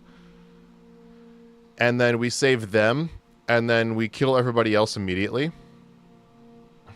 And then we can replay it for the actual kill... And so on the Kill Everybody run, we actually at first save Matt and Jessica by themselves. So everybody else is dead. And then at this point, we'll just have to replay Chapter 10, kill Matt and Jessica, and then kill everybody else again. And then we get both save Matt and Jessica alone and the Kill Everybody run. But that's only when we get to the Kill Everybody run, which is other things we have to do. Despite Dr. Hill's warning, you tried to change the past. What? That's so vague. Who's my favorite movie couple of all time? Like, are we talking characters or actors? Mike picked up the odd figurine. I must not have done that one yet. Take a bad selfie with Jessica. We'll do that in the Kill Everybody run. Find all the new interactables. We're getting that one right now. And yeah, getting all 36 totems. We're doing that right now. So after we're done with this collectible run, it's pretty much just kind of trophy cleanup. This is the only one, Fatal Destination, that I'm like, how the fuck is this going to work? The characters? The one that like immediately jumped to my mind, just because we were talking about it earlier, was the Andrew Garfield, Emma Stone, Peter Parker, and Gwen Stacy. It's just a very natural, or at least it felt like a very awkwardly natural relationship that actually started a real relationship, even though it's not a thing anymore. I don't know. I don't really think about that.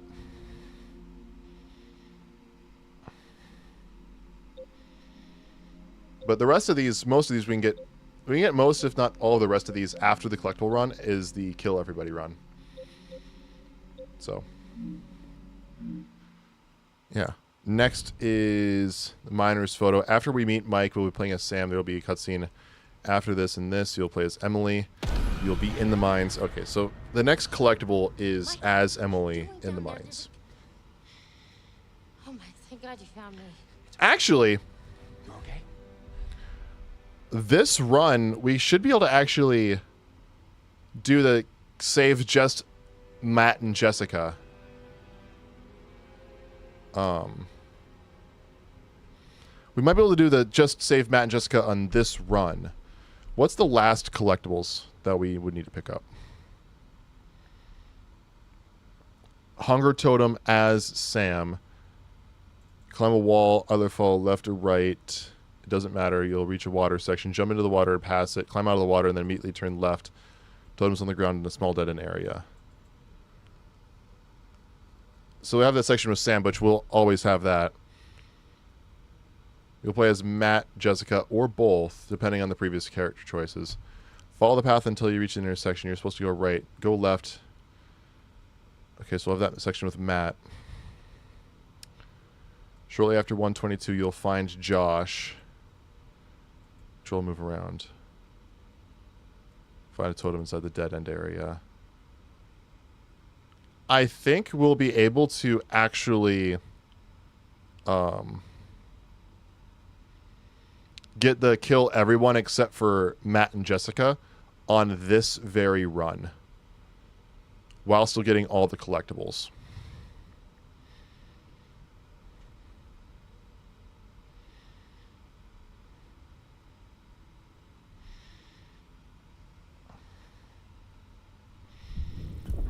I don't understand. I just thought that Ferris Bueller's girlfriend was cute for some reason. Oh, who played her? Was that He lives in this like I can't remember her name. web of tunnels. I was Right answer is Nani and David. Or Elizabeth and Mr. Darcy from the 2005 movie, If You Know, You Know. This guy who you're talking about? Sounds familiar. He showed me these videos too. And one of them showed Josh being killed. Just ripped apart by this huge fucking saw blade. Jesus Christ. And Mike, I think somehow Josh is involved in all of this. What? How? I'm really not sure, but there was a message from his doctor, and it mentioned a plan that was like a bad idea, and now he's dead. What the fuck? Yeah, so I'm looking at chapter 10 right now. There's a door here. It won't open. Can you unlock it from your side? I'm looking here.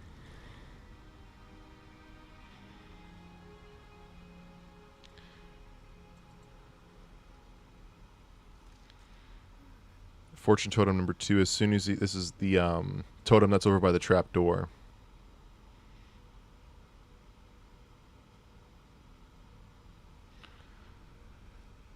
I mean, I'm sitting here thinking, we can get a lot of trophies on this run.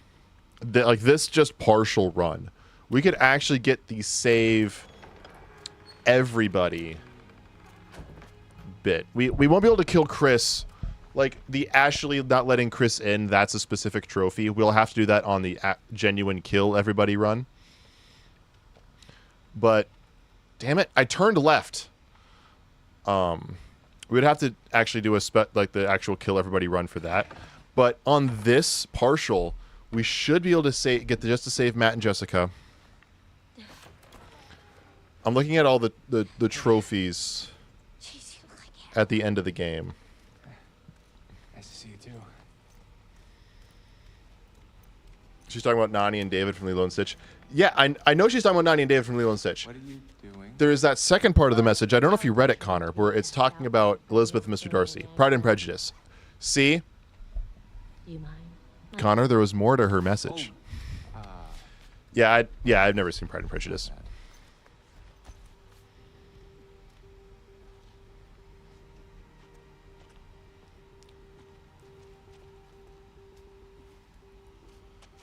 I'm about to get hate for that. Okay, done. Let's put this scene to bed. I'm into that. So, we're actually going to do a better beer this time. Right? Instead of doing a bitch-ass Budweiser, we're going to do a Guinness.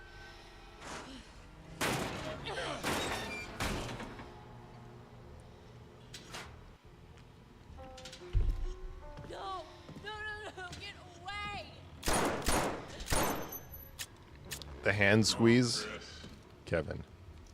Oh, Chris. Oh, have you never seen me do that? I mean, really. The hand needs to be in a museum.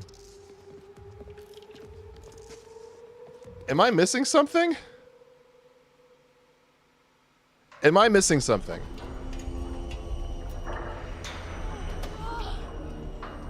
I feel like I'm missing something. The Met Gala 100%. I'm missing something.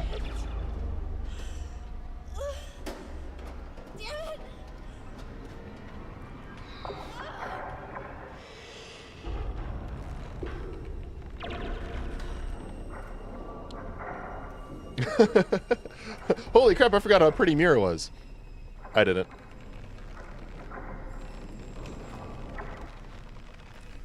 The hand is from the movie. Okay. I'll take your word for it. I'm confused. And I'm welcoming being confused at this point.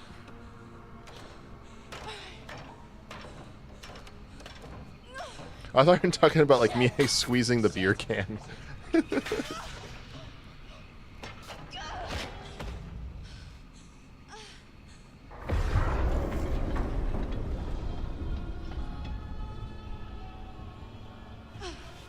The first collectible as Emily is a miner's photo. After you meet Mike while playing with Sam, there will be a cutscene soon after this. You'll play as Emily. You'll be in the mines, move forward until you see a bunch of mine carts in line. You cannot miss that. Right next to the second mine cart, there's a green box with a photo in it. Add Pride and Prejudice to the list. Well, we might have to add Pride and Prejudice to the list. Oh my gosh, Josh was the origami killer the whole time. Yes. Yes, he was. Oh, God. Here goes $600. Better be worth it. I look great in that top. So let me think here. I'm going to take a second to think. I'm going to kind of plan this the run we're doing right now out a little bit. So, in terms of trophies, not counting the get every trophy, there is getting all the clues. We're not going to worry about the clues. We're not going to get the nobody survived until dawn. I'd rather, kill characters off once we get to the proper point.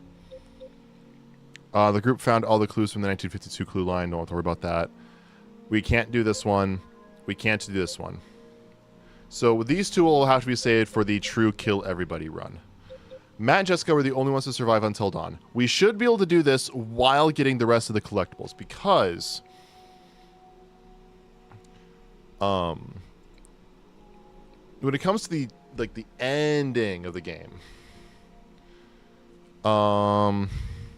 if we fuck up as Sam right away, then that can kill Chris, Emily, Ashley, Mike, and Sam.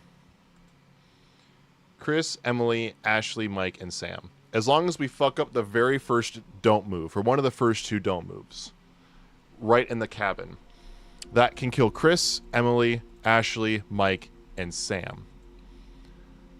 Favorite movie, Christmas movie sequel? Technically speaking, Christmas Vacation is a sequel.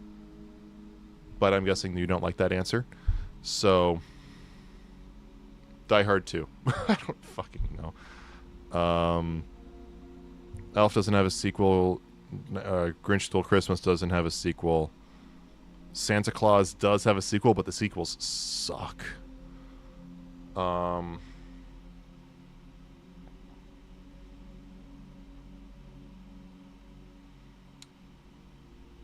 Mighty Ducks is not a Christmas movie. The sequel's not a Christmas, definitely not a Christmas movie. It takes place in the Summer Olympics. I have to see a whole list of Christmas movies that have sequels. For lack of a better option, it's Santa Claus 2 with Tim Allen, but it's still not good. That's the one where he's making a toy version of himself. It sucks. At least I don't care for it. The first one's the only good one in my opinion. So we can kill Chris up to Chris, Ashley, Emily, Mike, and Sam. But looking at the collectibles, Sam gets all of the collectibles in chapter, or almost all the collectibles. Sam gets a lot of collectibles, and Josh picks up a totem. We're going to try to keep Matt alive, so he'll pick that one up, and Sam picks up the last one. So that is all of chapter 10. Sam picks this one up. Sam picks this one up. Ashley picks up the one at that by the noise. So we could get the Ashley opens the trapdoor trophy, because the last collectible that we get as Ashley is right at the trapdoor. Oh, thank you for the follow, James Terry. I hope I pronounced that right. How are you doing tonight? Have you played Until Dawn before? So that's gonna be getting this done. Get all the clues and kill them all too. That's not what we're going for right now, Monster. That's going to be its own separate run. There's a specific trophy. It's right up here. Was it up here? No, it wasn't up here. Where was it? Matt and Jessica, right here. Matt and Jessica were the only ones to survive until dawn. So I'm trying to see if there's any other specific character death trophies that we can get that don't impede the collectible obtaining, which this one we can get. So the plan is to kill Ashley, not in the cabin, but at the trap door after we get fortune totem number 2. That is over that way. I have no idea what this means. Despite Dr. Hill's warning, you tried changing the past. I'm going to look this one up. Fatal decision until dawn. Oh, fatal destination, excuse me. Until dawn. Power picks. If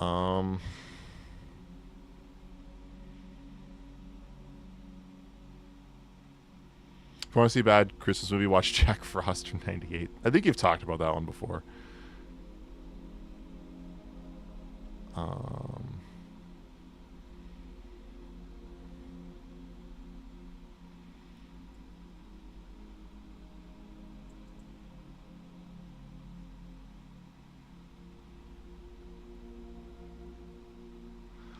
Oh my God.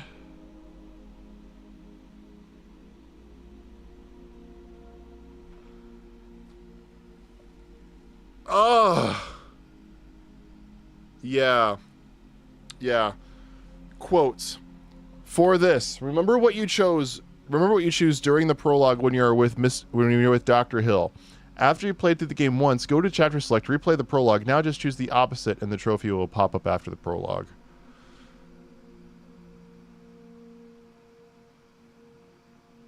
So like, is that like, instead of like following the footsteps or the shadow, you pick the other one? When you, instead of like finding the others, you try to wake up Josh, as all of this as Beth. Oh my gosh. Actually, considering I followed a oh no. This guy didn't actually have prologue choices. It said, yeah, nothing matters. Oh my gosh. If it actually had prologue instructions, I could have actually gone back and I could have. So here's my plan for that trophy. So with that trophy, I'm going to write down the decisions that I make during the kill everybody run. This will be the last trophy we get. I'm going to write down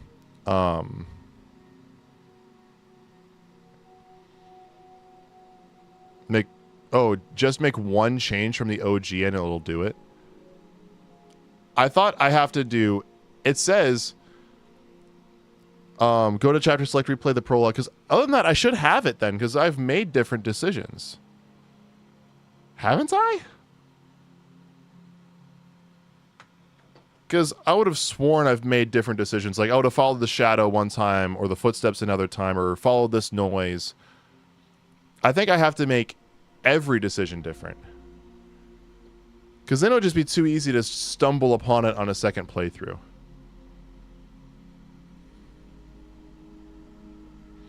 So I think you actually have to make a you have to actually make the complete opposite decisions 100%. So that's just what I'm going to do just to be safe. So this particular run, chapter 7 to the end, the goal will then be to get, because Mike is going to make it to the end of the game. So we can actually get Mike picking up the odd figuring. If we don't get it in this run, we can definitely get it in the kill everybody run. So we're going to try to get Mike picking up the odd figurine, which is one of the new interactables. Yeah, we're going to get that one right now. So we're going to get this one. We're going to get this one. We're going to get this one. So these 3 trophies. We can't get the bad selfie. We're too far past.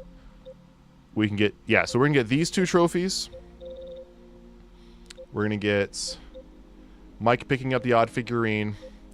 Ashley opening the trap door, Matt and Jessica being the only ones to survive, and then all the 1952 clue line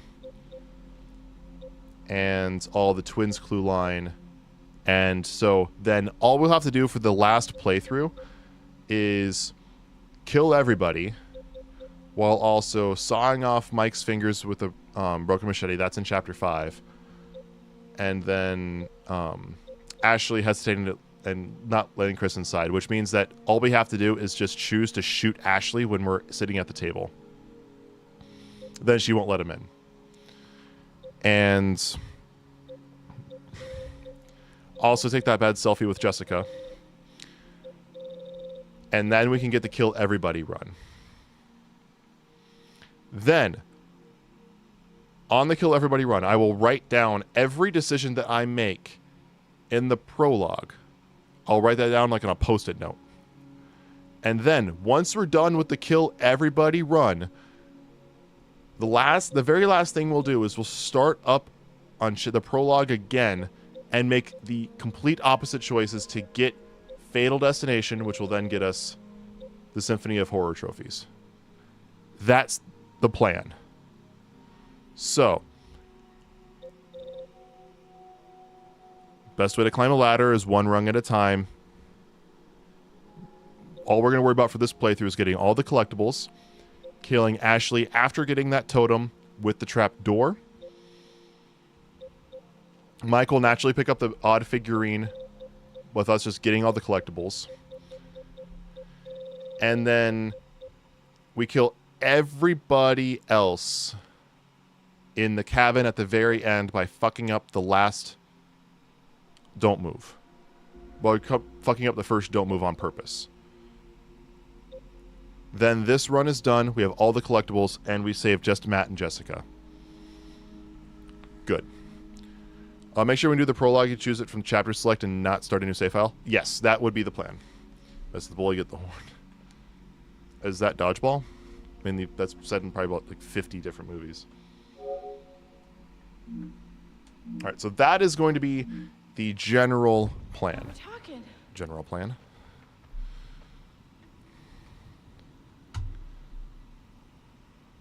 Alright, my mouse.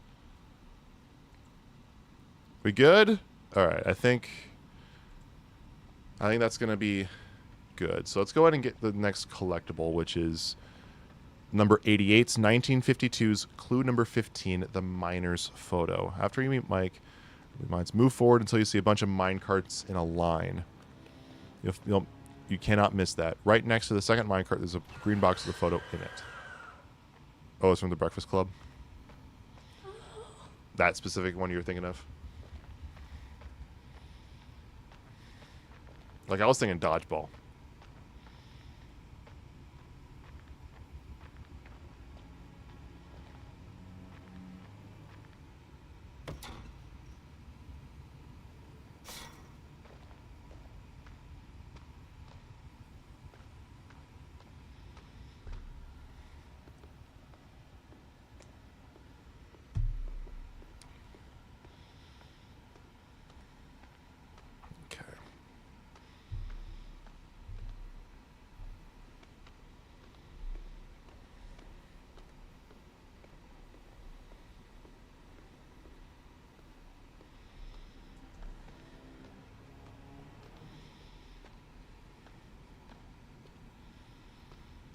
And so it's right up by the second mine cart in that green box. Then lost totem number 3. Follow the path at the end. You'll find a totem on the ground. Yep. So here's the green box.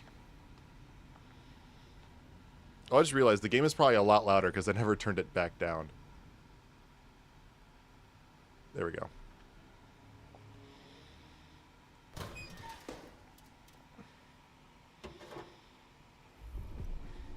Yep, there's the miner photo.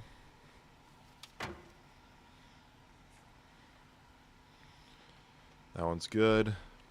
Then we're going to get the lost totem, which is right there. Next is the clocking in machine. After we pushed on the mine carts to open the new path, you will light up a fire automatically. And from here, turn right to find the machine. All right, so there's the dude dying. Is it ever not dark in this game? I mean, it is called Until Dawn, which implies nighttime, which implies darkness. So, do you want me to turn the brightness up even further? Here, I can go and just turn it up another notch or two.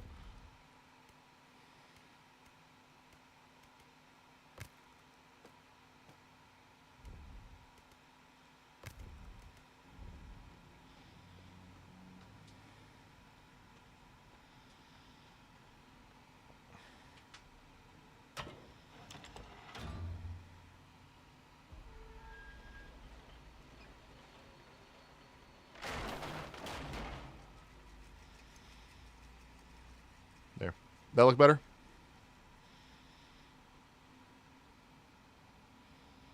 So next is the clocking in machine. Did all Minnesota people get their tickets to Lord of the Rings and Orchestra? Oh my god, I haven't done that yet. So right now, Surface Christopher Lee is going to be there live voicing Saruman. Frost, I have some bad news. Christopher Lee died almost 10 years ago. I don't know how he's going to do that live. He died in 2015.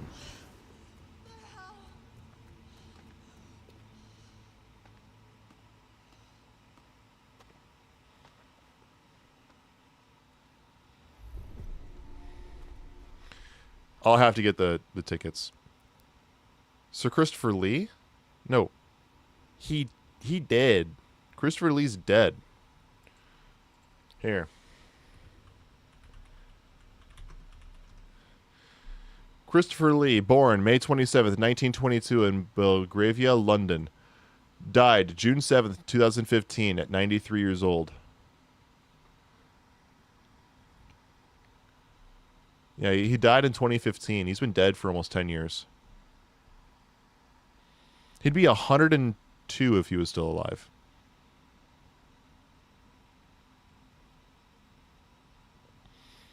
This man has lived the best life, I think, ever possible. Like, Christopher Lee, hunted Nazis, is the inspiration for James Bond. Witnessed the last live decapitation of, by guillotine. He played Saruman in The Lord of the Rings. Was the original Count Dracula and one of the greatest horror actors of all time. And also started a metal band at the age of 82, making 3 or 4 albums, including a metal Christmas album. He inspired Black Sabbath as Count Dracula to start creating metal music with Black Sabbath was inspired by Christopher Lee's portrayal of Dracula, which created their band Black Sabbath, meaning that Christopher Lee has a direct influence on the creation of heavy metal. This man, not only that, he spoke 5 to 7 languages, and fluent to 5 to 7 different languages, and also was in Star Wars as Count Dooku. This man is, oh my gosh, he was the main character.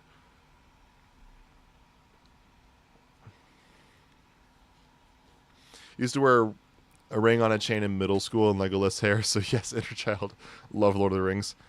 I still need to get my tickets.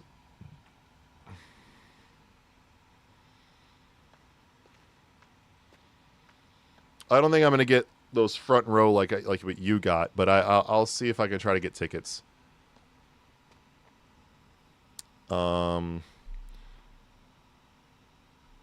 Miner's family photo. A little while after number 90, which was the clocking in machine, you'll break through a barrier. All right, so we have to break through the barrier here.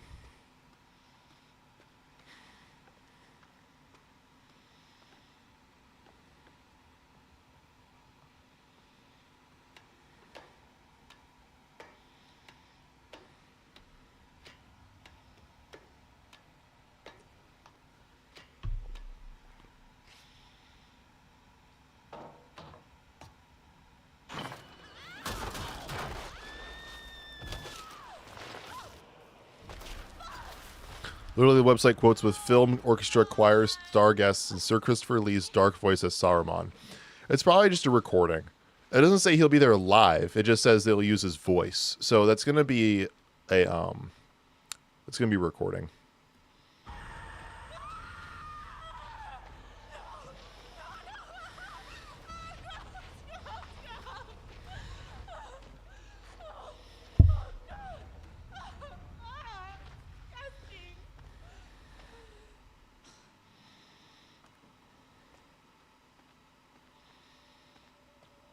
So now we're going to try to get the miner's family photo. Immediately turn right to find this. Oh, immediately turn right.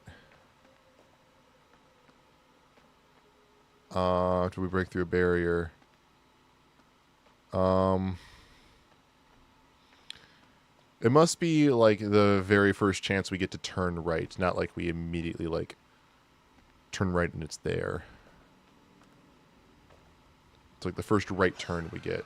Like, here we have a right turn. Donald Trump's voice. Fake news. Nothing but fake news. It's gonna be huge. Alright? It's gonna be huge. And it's gonna be fake news. China. How's that?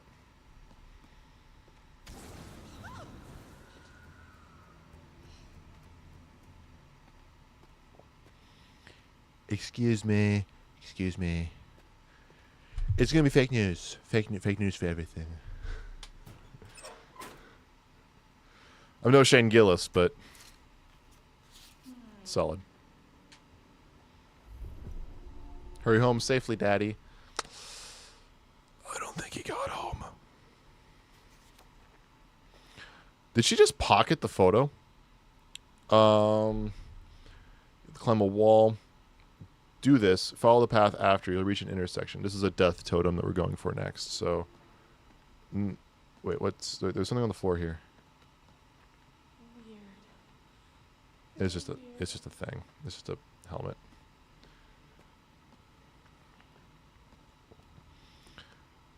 And so we're gonna leap. Do I still have the auto succeed on? I do. Okay. So auto succeed is still on. And I'll keep that on up until the very end. Because the only death that we're going to really go for prematurely is going to be Ashley. And that's not a QTE or a don't move. We actually want to turn the don't moves off. Like right as we get to Sam in the house. Someone wanted to come down and say hi. Look who it is.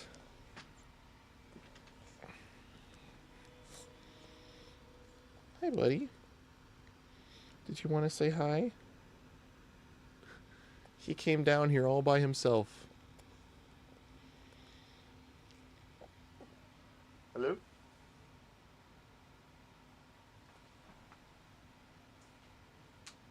Oh, hi, Maisie. Was that you? Your fat butt? Oliver, sweet king. Yeah, sugar boy. Good boy. What time is it? Are you getting ready for bed? Are you getting ready for bed, buddy?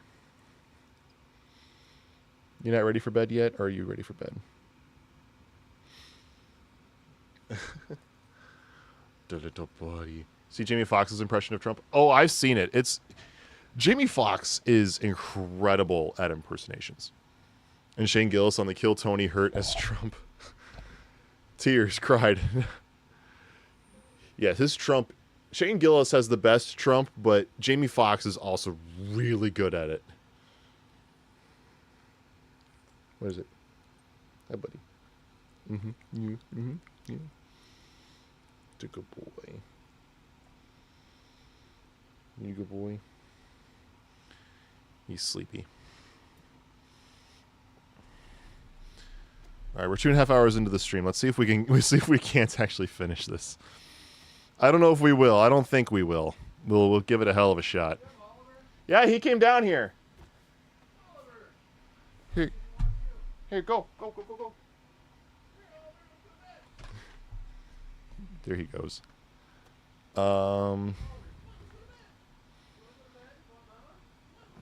So climb the wall, do this, follow the path after, you'll reach an intersection. Turn left here, and at the end you'll find the totem on the ground. It also Shane Gillis looks like a younger Trump. It does.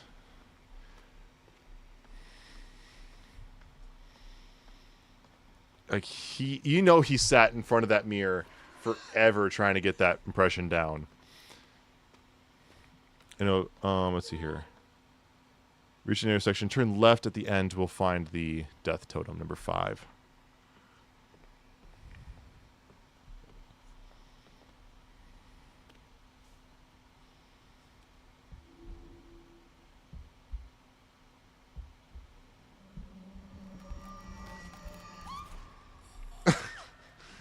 Casually, Emily being killed by the gun. I mean, we could. I don't. It's not a trophy if we kill Emily with the gun. I'd rather save that for the kill everybody run. I think this would be more satisfying than. Or maybe we can do it twice. Is there any collectibles? No, we're not gonna worry about it. I'm not gonna shoot her, because I feel like it's smarter just to kind of keep her alive just in case. The tiny hands, big body combo is insane for comedy. It really is. Yes. Tattoo photo. Soon after 92, you'll turn on the power in the mines. Shortly after that, Emily will try to climb a wall to exit the mine. This will fail. Emily will try to climb a wall, exit the mine. This will fail. Right after that, move straight towards the barrel in front of you for the photo. So the next stuff we're going to find is the Hannah and Beth stuff. So, yeah.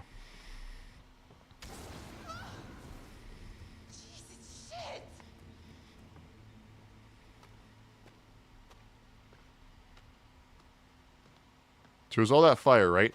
Where the fuck is he?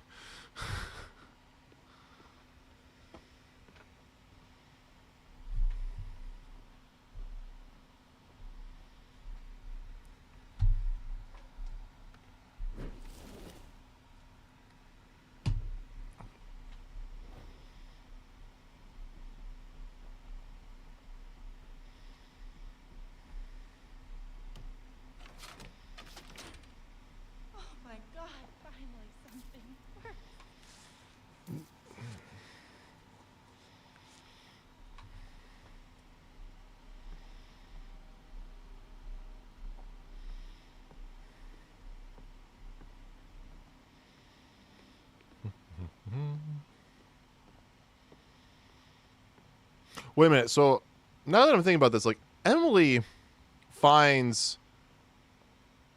Wait. Am I finding a plot hole? No. Dude was at jail. Dude was out in prison. Okay. So I just thought of a potential plot hole, but I've since found out that the writers of this game thought of this. The plot hole I thought I found is right now Emily is walking through this pretty easily. She's in a pretty relatively easily accessible area for flamethrower dude. And this is where Hannah fell through, right? Like there's the locket. Like this is where Hannah was, right? So she was down here for 30 days. And she couldn't find a way out. Plus she had a broken leg, so she like couldn't climb stairs or do anything like that too well. So it makes sense why Hannah was kind of stuck down here with the broken leg. But also I was thinking, like, how could Flamethrower Dude not stumble upon her after 30 days? And I remembered that Flamethrower Dude was actually put in prison and was released some time in between the last year. So I'm discovering more about this game actually like being smart with its writing. Because I'm like, wait a minute, Flamethrower. It's like Flamethrower Dude's lair. How did he not like stumble across Hannah and save her within the first 30 days, right? It's because he, you know, Danger is my middle fucking name. he was in jail. He was in prison. Is this the photo? Tattoo photo? Yeah, this is the tattoo photo.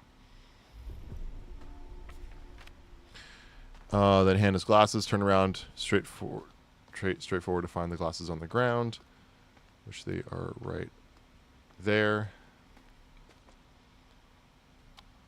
There's Hannah's glasses.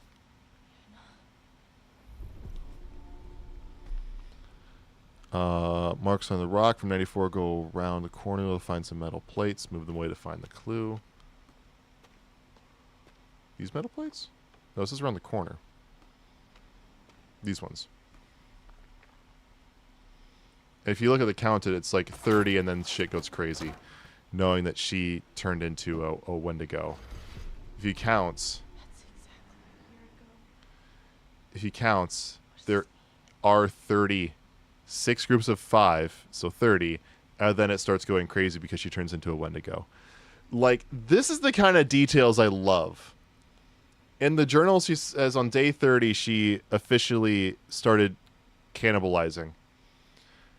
And the very next day, that like you can see like one good scratch for what day 31 would be, kind of underneath column 2, like in the middle column. Like you can kind of see a good scratch there, and then day 32 was kind of worse, and then day 30, and then it just goes crazy after that. Like, this is the kind of detail I love in this game. Anyway, so that is going to be the marks on the rock for the twins clues.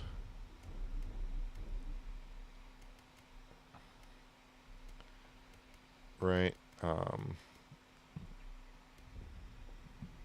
then we're going to find Beth's head, or Beth's cross, excuse me, which is right back here. Here's Beth's cross when Hannah buried her. Oh, Jesus. Right, we got that one. Yes. And now we're going to get Hannah's locket, and then Beth's head. I think the only other collectible is going to be... yeah, the only other collectible is going to be... for the twins is going to be the journal at the very end. Which we are going to have to... we are going to have to get. Fuck. Are we not going to be able to... because technically, that saves Josh. If Josh turns into a Wendigo, that technically saves him. Are we not going to be able... well, okay. We get that in Chapter 10, right?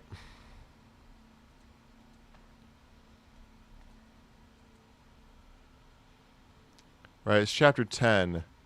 Yeah, Chapter 10 is when we get the Scrawled Journal. So what we can do is still do the killing of all the characters, right? So today what we could do, assuming we finish this run today, is we might need to do a second try at Chapter 10. Just Chapter 10. It'll go real quick. And that second run... so basically the plan would be try to see if we can get the saving just Matt and Jessica while getting all of the clues and everything, right? And then... particularly getting Josh turning into a Wendigo, because for the getting all the twins stuff, all the clues for the twins, we have to pick up the journal, which means Josh doesn't get his head ripped off, and he actually turns into a Wendigo. That technically counts as saving Josh. We might have to save Josh with Matt and Jessica, which means I think that's not going to count for the trophy. But we would have gotten all the clues for everything. We then just repeat Chapter 10 and do not pick up the journal. And then we actually save just Matt and Jessica, assuming it doesn't trigger. Then we restart the whole run, keep track of what we do in the prologue, chop off Mike's fingers with the machete. We then aim the gun at Ashley as Chris, so that way she doesn't want to save us later, so we can get that trophy.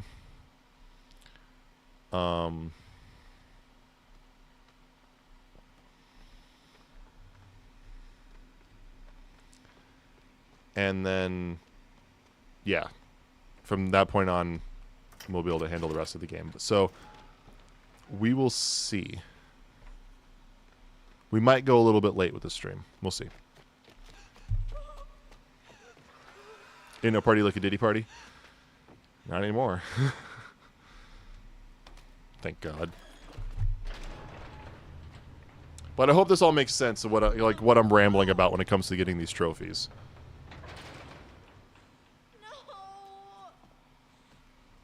Right now, the only decision really is to hide.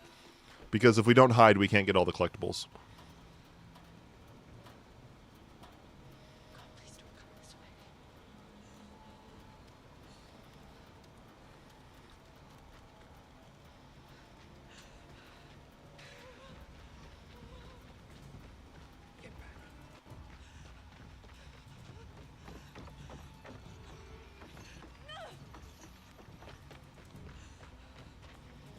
And then we just have to hide.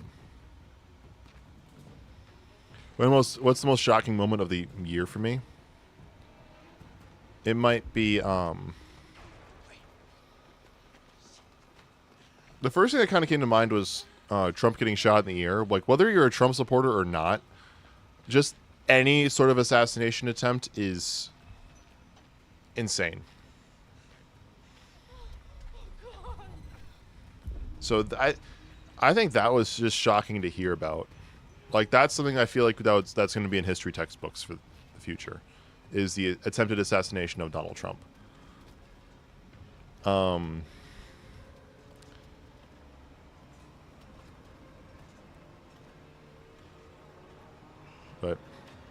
in terms of being shocking, that was definitely up there.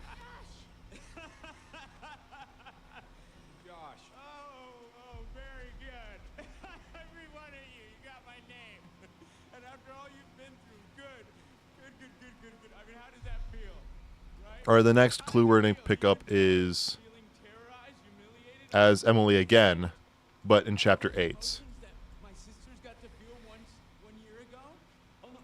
Is a romantic postcard.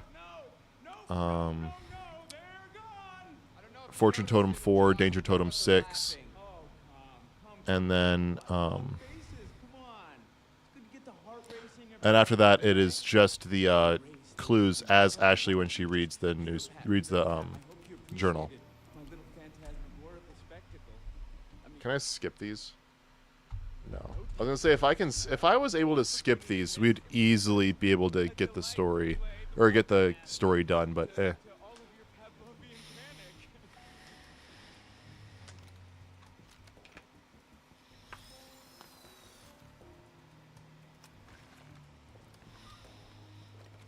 Yeah, Jedi, what was your most shocking moment? What was everyone's most shocking moment of 2024? Technically, it's not over yet. There's like 3 more weeks left. Oh, you should have seen your faces. Hook, line, and sinker for every little stinker. Josh, your fingerprints were all over this. It was obviously you. Oh, really? Really, really, really? You're crying out for help, Josh. You wanted to get caught, didn't you? Oh, sure.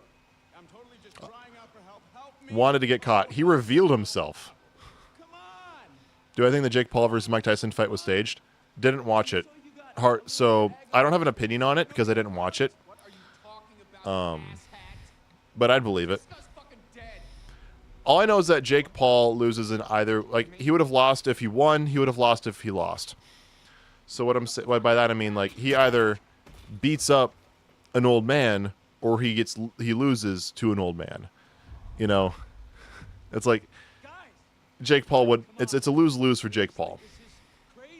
Even though he technically won the fight, it's a lose-lose. If no matter which way it would have gone, because either Mike Tyson beats him up and he loses the fight and to, old washed-up fighter, or he won and now he beat up another old washed-up fighter. Jake Paul has got to have. I hate everything about Jake Paul. Darren Rizzi replacing Dennis Allen for the Saints. Yeah, you're like the only Saints fan here. I heard Taysom Hill hurt himself You know, he got ACL torn, which happened right around on schedule.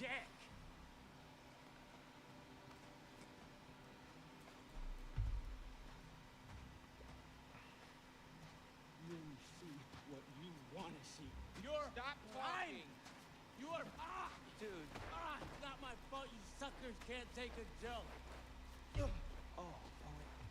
Did I hurt you? I mean, it's also kind of fun as a Vikings fan just fucking around with Sam Darnold and being 11-2 on a rebuilding year. I'm sorry, man.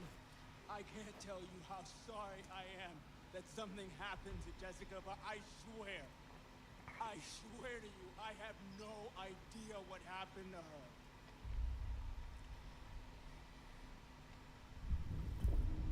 Shut the fuck up, Josh. You can't talk your way out of this one.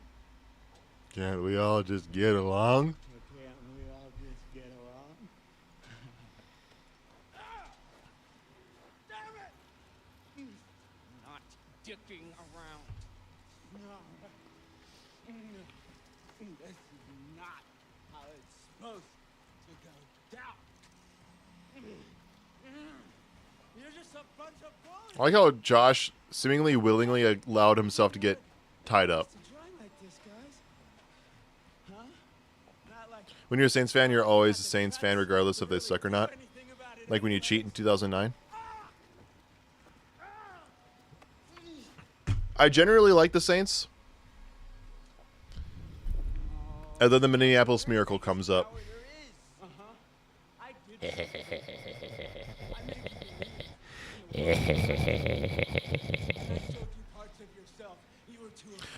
Not one but two pedo rappers this year, Drake and Diddy, both D names. Like, I don't care about rap, but it's weird that it all came out the same year. Yeah. I wasn't keeping up a lot with the Kendrick Drake stuff. Not Like Us goes hard. It does. Oh my god, Not Like Us is amazing. I've been a Kendrick fan since like 2015. 2014, 2015, I've been a Kendrick fan. And I am so happy. Like, he's like, the new album is amazing too. It's like old Kendrick again.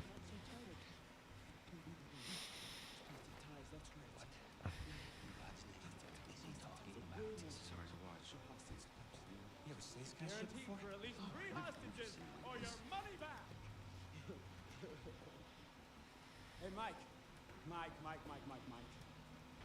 Mike, what? What happened with Jess, Mike? You know what happened. No, I don't. Gotta strike a chord, and it's probably a minor. It's so good. Like that whole beef was basically Drake calling Drake's ghostwriters calling Kendrick short, and Kendrick basically going, "Here's your IP address, you pedophile." Like, that's like all that happened. Stop, dude. Chill out. What the hell are you doing? You were gonna shoot him. I was just messing with him, man. Just trying to scare him. So Taste of his own medicine. the decisions I'm making right now, so that we're still technically, when we started back up, we were on the path to getting the best ending with Josh. And we had to make very specific decisions. There's a little bit of leeway, apparently, with getting to that ending. But I'm trying to actively go against a lot of those decisions, just so that way Josh will likely turn into a Wendigo, and it might count towards saving Matt and Jessica, and only Matt and Jessica, while getting all the collectibles. 2024 was a weird year. Yeah, it kind of was. Chapter 8. Developed a fainting disorder, but also got the best job ever, so I don't know. Well, I'm sorry to hear that, Frost. I didn't know that.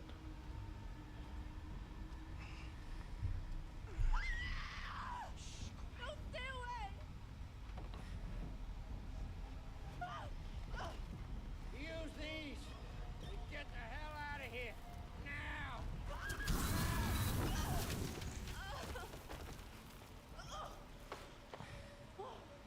How's Emily not fucking dead yet from doing all these falls?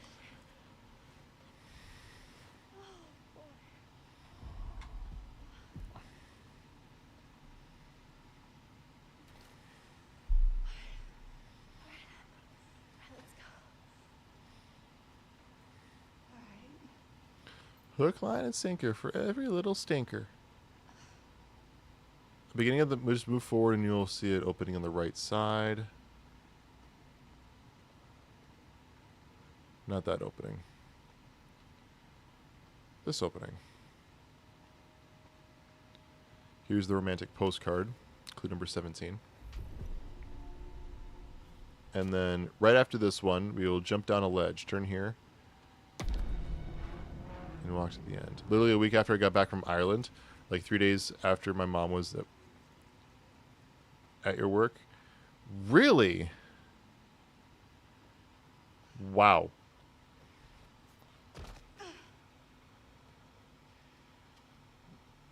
That is genuinely crazy. Like, I'm not just saying that. Like, it's like one of those things where I don't know what to say.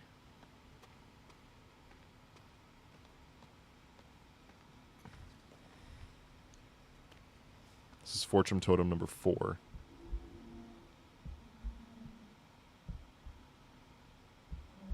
Oh, there it goes. Mike not shooting Jessica, or not shooting Emily. Danger Totem number 6. From this one, go back to where I dropped down and continue with the path. Past some minecarts on the left side. Shortly after, you'll seemingly reach a dead end of the totem on the ground.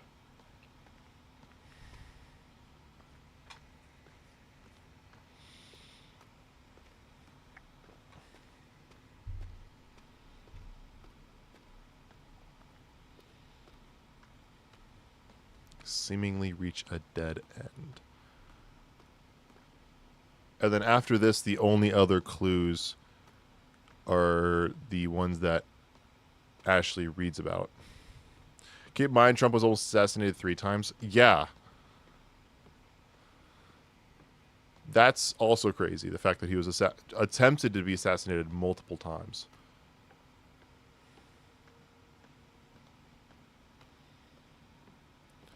As much as say it's not too bad anymore, so now it's just a fun party trick. Timber!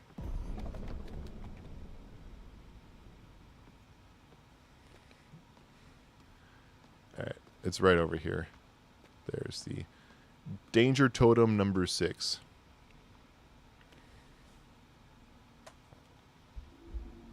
Oh, that would have been the fastest totem ever.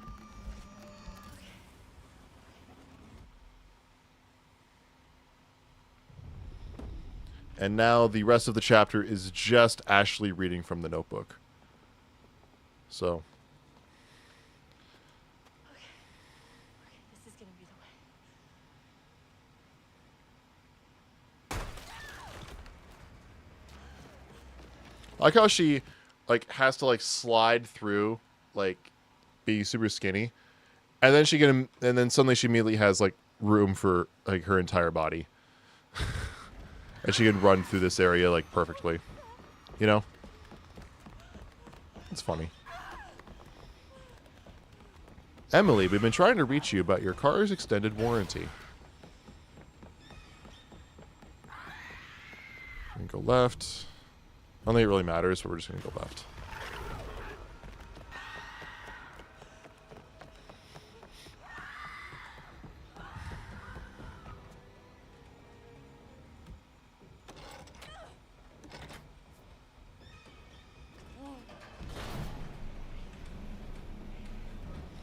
The hand grab is a nasty. Are we talking about the game still? Like the Wendigo reaching through the wood plank. Heard of the old president from the 1900s, Herbert Hoover? Yeah. He's the namesake for the Hoover Dam. Fun fact.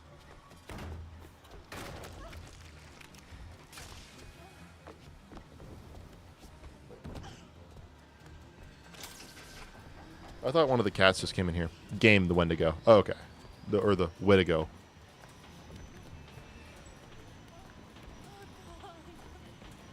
We're gonna stay on. We're gonna keep her moving.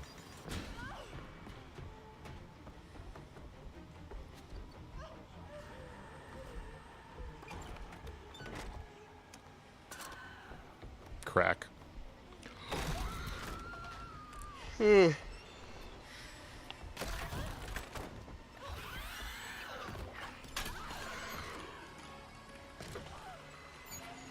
I think the rest of the game, like, I don't think we do any other thing other than decisions. I don't think we move for like the rest of the chapter. I don't know if we move a character for the rest of the chapter.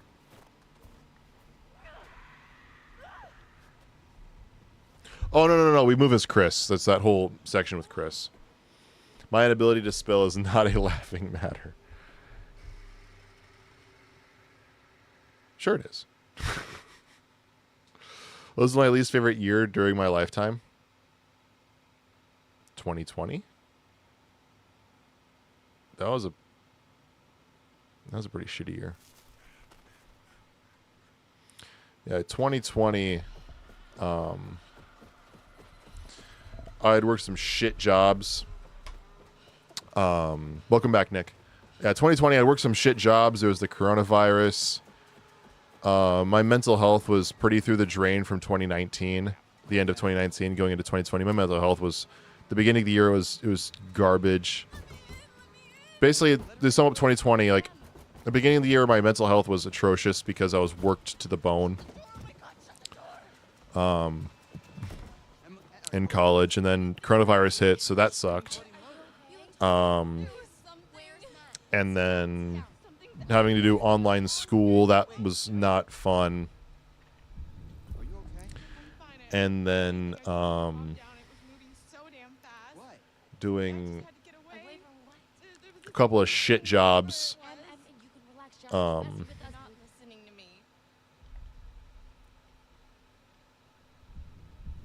then Oh God, we couldn't use the cable car, so we climbed the tower, and then it fell. And I was in a pretty horrible situationship as well. down in this terrifying freaking mine shaft. That was annoying as hell. And then it was Matt and me down there, and Yeah, 2020 was, God, I think that Matt might be dead. in hindsight, 2020 was not a good year.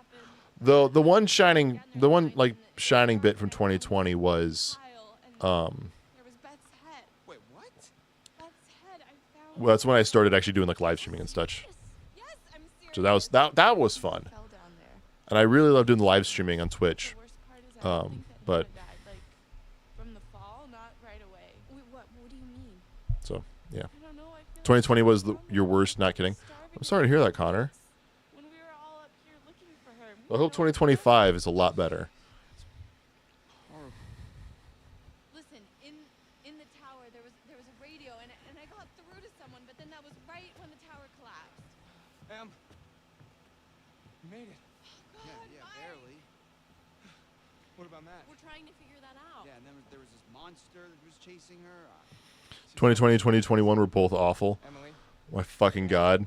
First year college in a dorm, online classes, ate, slept, and learned out of a shared bedroom, dating some crazy girl, and my parents got divorced.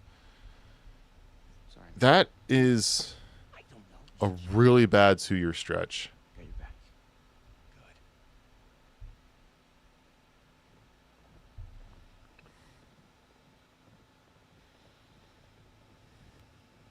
That is a really bad 2-year stretch.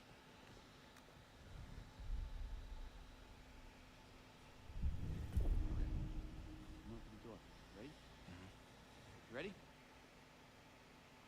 Just do it already. Whoever it is probably gone by now. Unless you want me to take the gun. No. I think that's less good. You do the door.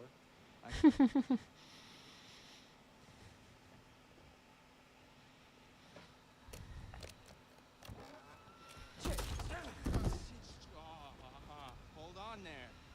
Hold on, mister. Freeze. Ah, what? All right. Just take it easy, Grandpa. Okay, everybody, just calm down. Yeah, just move over there. Go on, move. Let me say what I came to say. I'm here to tell It's okay. I got a cat, so it what you're up against. couldn't have been that bad. I mean, cats are cool. I like cats. I don't know why you did after what happened last year. You mean with Hannah and Beth? Yeah, how could you know without being involved? Oh, responsible. You hold on to your horses. I don't take kindly to you kids coming up here to my mountain. Your mountain. Huh. I'm sure the Washingtons would be very surprised to hear that. Well, the mountain don't belong to me, it's true. But it don't belong to the Washingtons. This mountain belongs to the Wendigo. Who? What's he talking about? How's a Wendigo? Let's hear him out. Should be complaining on the internet, Mal. Now, I'm only gonna tell you the Kim, there are truth. kids who are dying. It doesn't matter to me if you believe it or not. And there's always that, like, somebody else has it worse. Get it off my But just because somebody has it worse doesn't mean you don't have it bad. He's guilty as shit. Guilty as something. Perspective is always important. Perspective is reality. There is a curse. But you have to keep in mind, too, that just because somebody out there has it worse doesn't mean you don't have it bad. Or you can't have something bad happen to you, or something bad didn't happen to you just because somebody out there has a worse life or had something worse happen to them. Doesn't make your inconveniences or your traumas or your Somewhere safe. problems invalid immediately just because somebody has something worse than you do. Now, all of you, and wait. What? Why? For how long? Until dawn. Guys, I ran off. 2023 is one of the best years for movies in a while. Where did you leave? Yeah, 2023 was pretty good. That was let me look up Your friend will already be dead. 2020 No, he can't be. We were just. 2023 movies. Quickly on this mountain. Aquaman Lost Kingdom. I'm not going in any order here. Aquaman Lost Kingdom, What do you mean? Transformers Rise of the Beasts, I hit him. Hunger Games Ballad of Songbirds and Snakes, Guardians of the Galaxy Volume 3, Blue Beetle, Chris, maybe he deserved it. Knock at the Cabin. Can't just let him die. That was And I'll a go really good performance by Dave Bautista, but the writing was it wasn't amazing.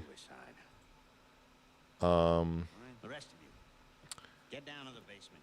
Be The safe. Creator, Napoleon, The Covenant, You don't see no Oppenheimer, Barbie, situation. Shazam 2. I will defend Shazam 2. I think that movie's actually pretty good. I'm going to get Josh. 65 with Adam Driver. I love that movie too. Yeah, I think so. You need to follow me. And do Dungeons and everything Dragons, I tell you. John Wick 4, Spider-Man Across the Spider-Verse.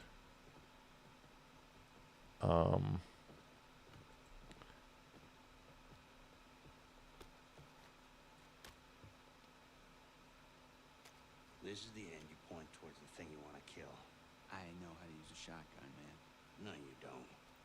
What? How do you know? Trust me. I know. Hey. Come back safe. We need to hurry, son. See you soon. Yeah, that's a short list of some of the highlights. Not all of them, but some of the highlighted Tell me you're movies. the expert on these things. What's the guy gotta know? You just be careful.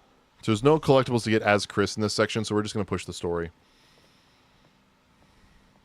So, how many times do I have to shoot it with the shotgun before it's dead? Well, you'll be shooting it a long time. The Holdovers from last year too. Just saw it like a month ago. It's so good. I don't think I've seen The Holdovers. Kill it. They don't like fire. I don't like fire. They fear it. And it can kill them if you have to. See, their skin is like, it's like tough armor. Unless you burn it off first. Gross. What are these things like? I mean, are they just crazy unpredictable, or? Just watched Multiverse of Madness again. Remember loving that movie, but for some reason watching it again, not so much. Like, why introduce such amazing heroes in the MCU just to kill them right away? You mean like how? I actually really like Multiverse of Madness. I actually watched that 5 times in theaters. I had an AMC membership, so I I didn't ask. paid like $20 for the entire month, and I got basically free movies. Or however much the membership cost. And the whole movie felt like super rushed. Like every scene was like go, go, go. I feel like they had a lot to fit in, but I don't know. Yeah, they're like being chased through a lot of it. I personally really liked it because Sam Raimi, for those who don't know, Sam Raimi, known of course for that Spider-Man movies, he's actually mostly known for horror movies like the Evil Dead franchise. So him doing Doctor Strange 2, he kind of framed it to be kind of like a horror movie. So that's where I kind of credit a lot of the like frantic feeling throughout the movie. I heard he's in talks to write or be part of the writing process. Maybe not be like the sole writer, but be part of the writing process for Doctor Strange 3 and direct it. If that's the case, we're in for real treats because he didn't really write Doctor Strange 2. He just directed it. And so if he has a chance to actually be part of the, penning the script, that Doctor Strange 3, I think, is going to be a banger. Because if he does like a genuine horror Doctor Strange 3, like he goes all in for it, it might actually be like fucked up. Imagine like Nightmare for the villain. Oh my. Imagine Nightmare as the Doctor Strange 3 villain, written and directed by Sam Raimi and co. And it is like an Insidious style horror movie. Because Insidious is PG-13 for those who don't know. So, Insidious would be MCU appropriate, especially now that we just had a rated R movie with Deadpool and Wolverine. Do a Insidious style PG-13 horror movie with Doctor Strange. With the script penned by Sam Raimi and company, directed by Sam Raimi. Shit might be a banger. Nightmare is the villain.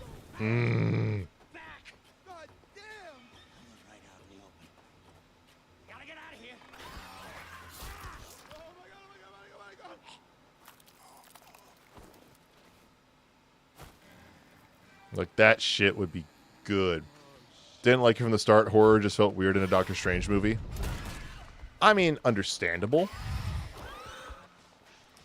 But I personally really liked the idea. I can see why like people wouldn't like it, but I honestly liked it. I'm one of the few people who actually really like Doctor Strange Multiverse of Madness, bad CGI aside.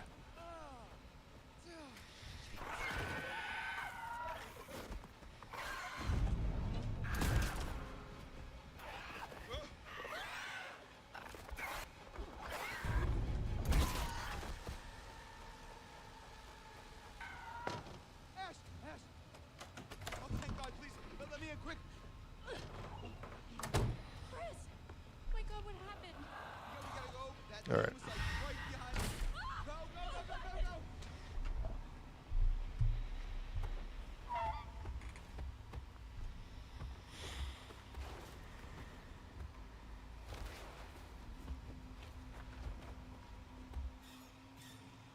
Love all the themes, but whatnot. Love the ghost wings, but the idea of Scarlet Witch can just get the Darkhold from Wong by torturing his friends for like 10 seconds is a little ridiculous. It's still fun.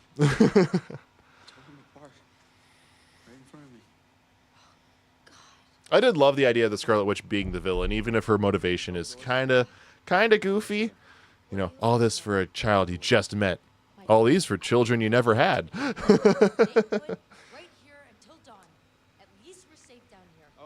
Like, here's the thing. Like, she creates her children through, like, this magic, and they're somehow locked to Bellevue or whatever the name of that town in Westview or whatever it's called in WandaVision, right? Why can't she just make her children and have them be actual life? Why can't she do that? Magic overpowered as shit.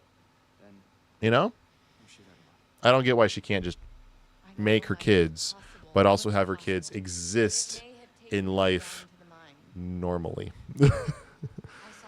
Like, you don't have to, like, restrict them to just Westview or whatever the name of that town was. Doctor Strange the Tortured Soul Wings goes so hard. That is my favorite shot in the MCU, period. The entirety of the MCU, the shot of Doctor Strange with those souls of the damned as wings is my favorite sequence, my favorite shot in the MCU. It is hauntingly gorgeous. What is that? I was down there. It was horrible. You were? We've been a cave-in in the 50s again. Also, has anybody here watched Creature Commandos yet? The James Gunn DCU officially started on Thursday with Creature Commandos. Each episode's like 25 minutes long. They're on HBO Max. There's 2 episodes out right now. New episodes out on Thursdays. I'm in for it. So far, so good. Might make a video in the future on a guide to James Gunn's DC universe and how it's being set up. I actually have a outline for a script made up. I just gotta finalize the script, shoot and edit that video, which is like 80% of the work. 90% of the work. So I still have like 90% of the video to do. But yeah, I might make a guide to James Gunn's DC universe, what to expect from it, what's out right now, should we watch anything before the universe starts, and comic book stories that are likely to be adapted or confirmed to be adapted. So yeah, I might make that as a video as well.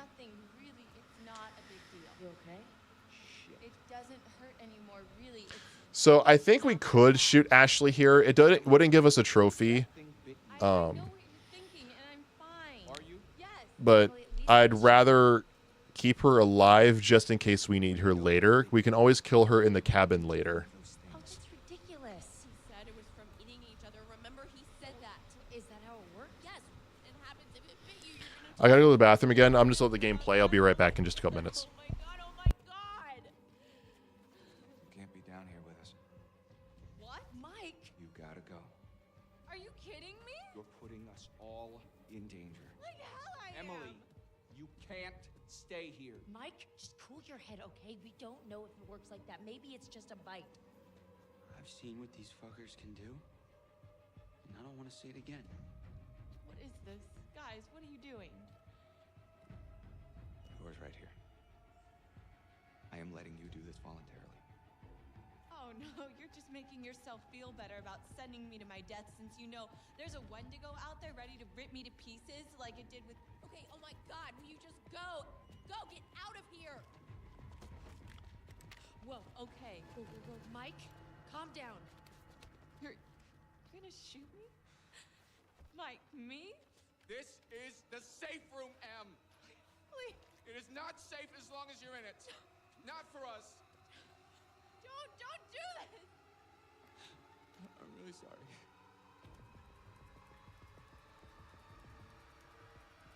Nah, I get it. Maybe fever is real and strong. Can't imagine the mom imprint, let alone on someone with her trauma background. Maybe. I mean, For now. I'm not a mom. I will never be a mom. So I will never understand that type of connection. Anything Um, here. You guys know what to do. But I still feel like she should be able to magically conjure her children again, It's not safe like out she there. did in that town, but not have them limited to like that area. I feel like that'd be possible for her. Or, you know, because there apparently was no like glitching or no, then they would be running into incursions. I was gonna say maybe she can like ask America Chavez to like drop her in a universe where she would have her children, but yeah, then you run into incursions. Anyway, do I like low budget spoof films or no, just big blockbusters? No, I like low budget spoof films. There's a movie. This is as low budget as it gets. It It was made by one of Wes Craven's interns. It was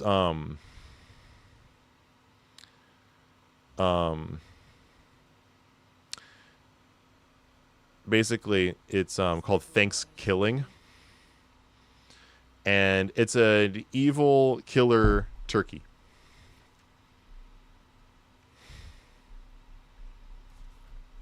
Yeah.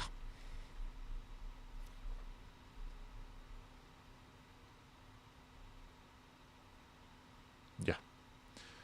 Yeah, but she wants the real thing. She can only conjure magical fakes unless you've seen Agatha All Along. I have not seen Agatha All Along. Oh no.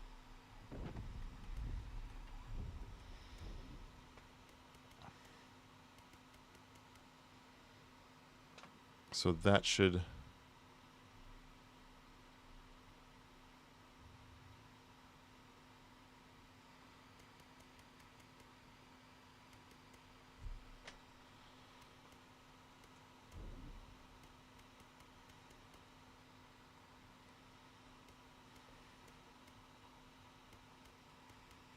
We got all those.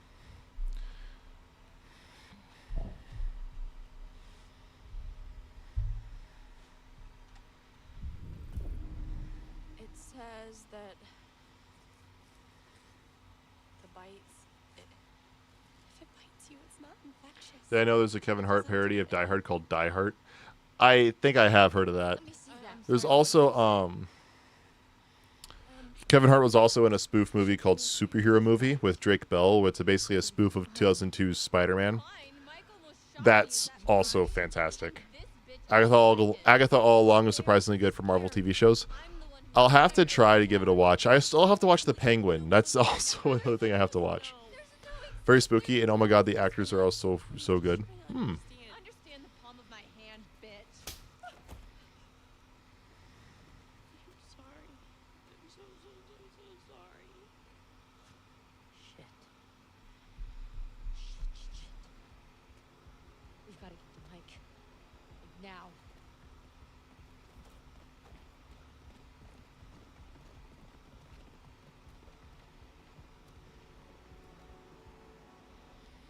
Now we're on chapter 9. Or hit chapter 9. You should have listened to me. Because of your choices, people have died. I don't know which is worse, actively triggering events that lead to I wish if you were replaying this, you could skip these. But again, it's like 90% of the game, so like... Yeah, I get it. Remember last year? Huh? How you left your poor sisters to die? You did nothing to help them. Paralyzed by your own self-centered fear. While a real threat was closing in. Now it's all about you, Josh. It's always all about you. I've always wanted to see White Chicks for some reason, just never got around to it. White Chicks is really funny. Do-do-do-do-do-do. I need you. Do-do-do-do-do-do. And I miss you. Do-do-do-do-do-do. And now I wonder. I could walk 1,000 miles. How did you know? I love this song. Oh, White Chicks is so funny. But they didn't hurt you, Joshua. Not intentionally. They made a stupid mistake, and a terrible tragedy befell your sisters. You did not intend for that to happen. It just did. And they were sorry, at least, until you subjected them to your night of horrific torture. Just a game? But it's a game that has driven you to one of your own deepest fears, Joshua. Isolation.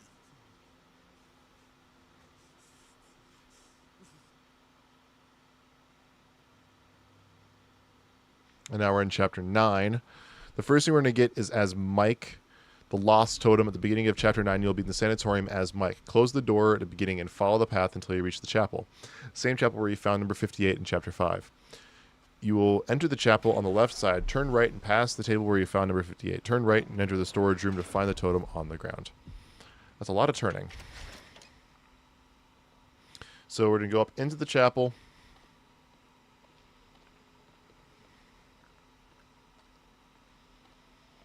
Yeah, I'm confident we'll be able to get these runs in.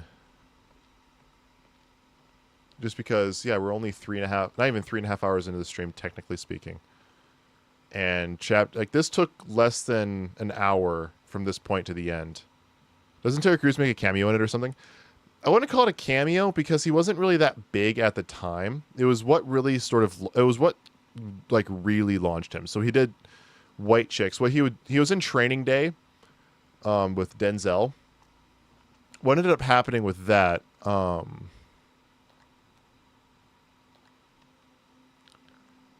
So what ended up happening was one of his friends was working on Training Day and he invited him out to the set, and because he's like a massive dude, he was asked if he wanted to, be an extra in Training Day. So in one of the scenes, you can actually see Terry Crews like in the background. He doesn't speak or anything, but he's just there. And then he got casted for like another movie, and he was like very, very nice on set, and everyone really liked having him around. And he gets casted for White Chicks. And he gets this small role where he just plays this like hulking dude who falls in love with one of the dudes as a chick. And he then, has this moment where like, oh, I'll get him to shut up. I'll play 1,000 Miles by Vanessa Carlton. And Terry Crews is like, how did you know? I love this song. And he just starts jamming out to it. Oh my gosh, it's so much funny.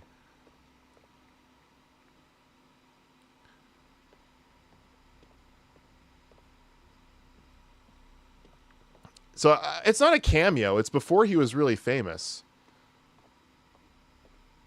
Like nowadays, I wouldn't call it a cameo. I just call it a small role.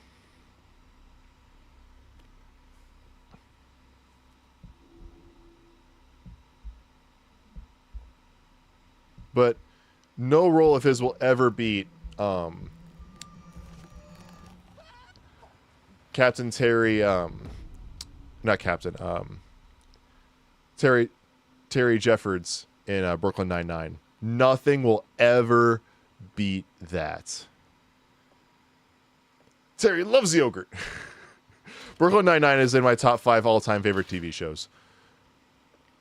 And the fun fact on Brooklyn Nine-Nine, his character's name is Terry, which of course matches his real name, because the creators of the show only wrote that character with Terry Crews in mind. And Terry didn't want to do it. He didn't want to get locked down to TV roles and stuff like that. Or there was some reason that he didn't want to do didn't want to do the show.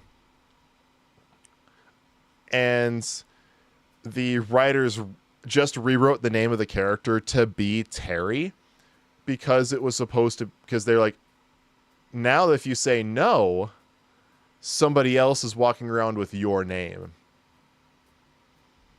So they coerced him into being Terry on Brooklyn Nine-Nine by making Terry actually be his real name.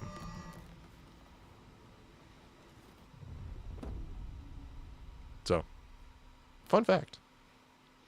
I'm going to double check, make sure we got all these items. So, Lost Totem number 4. And Hunger Totem number 4. So, Loss 4, yep. And then Hunger 4, yep. 1952, clue number 23, the makeshift graveyard. Yes. And then now it's love toxic directors for the good of TV. Yeah. Now, clue number 24, doctor's report. A little while after 109, you have to pull a lever to squeeze through a door. Oh, yeah, I know where that is. So we're done with this area out in the snow. I'm going to go back in and kind of continue with the story a little bit. Yeah, if we go a little long with today's stream, I'm confident we'll be able to finish this run and then also get the, if we can't get the Kill Jess, Matt and Jessica, and we actually have to save, and technically we save Josh because we got all the collectibles, which means we get the journal, which means that Josh at best turns into a Wendigo at the end. Then we can redo chapter 10, make sure Josh dies, and like doesn't even turn into a Wendigo, like he actually dies, and get the kill just Matt and Jessica, or save just Matt and Jessica ending.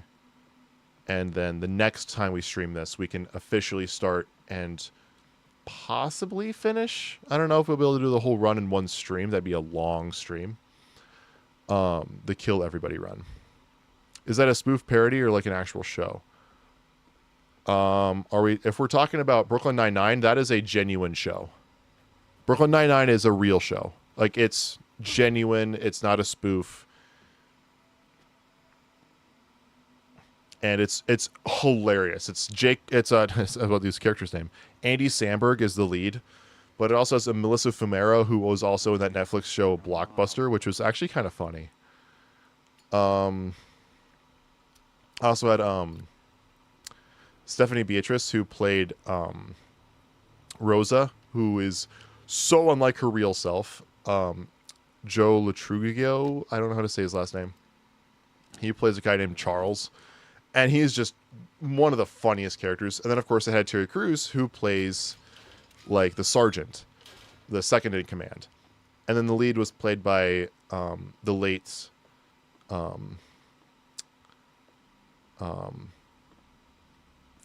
the fuck was his name? He just passed away like a year ago.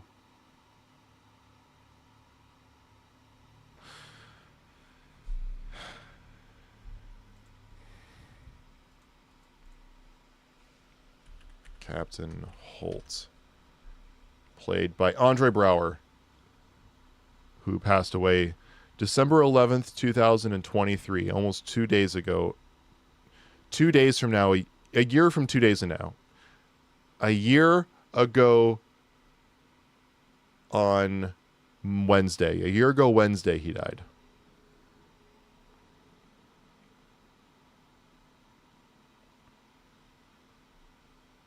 And he was fantastic as Raymond Holt, who, to kind of give the brief description of what Brooklyn Nine-Nine is like, it is a police show. It's a comedy. And it's essentially all these detectives and are up to all sorts of shenanigans, and the main character, of course, being Andy Samberg's Jake Peralta, who is described as being as immature as he is brilliant, which is the best way to describe him. And who's like the only case he can never solve was how to grow up. And so there's a lot more to the show. And so, with they're kept in line by their captain, who is played by Andre Braugher, and he is the most like deadpan serious character, and it's so funny. They meant Toxic Directors. No, Toxic Directors is like we're talking about like actual like behavior. We're not talking about any sort of movie or project. Toxic Directors is literally about directors who are toxic. That is not a movie. That is not a show. That is describing the behavior of directors of that show.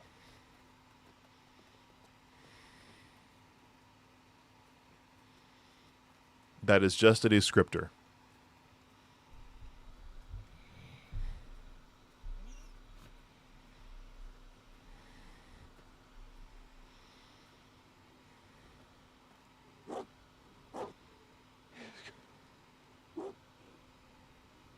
Okey-dokey, boy. Calm down.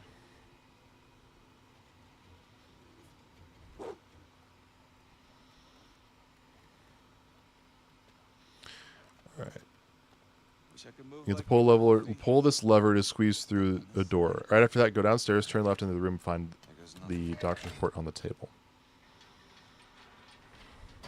Awesome.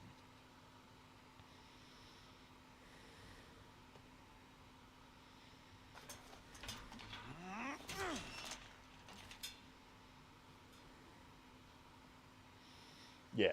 We're not, it's Toxic Directors is not a parody or anything like that. It's just describing the behavior of real people.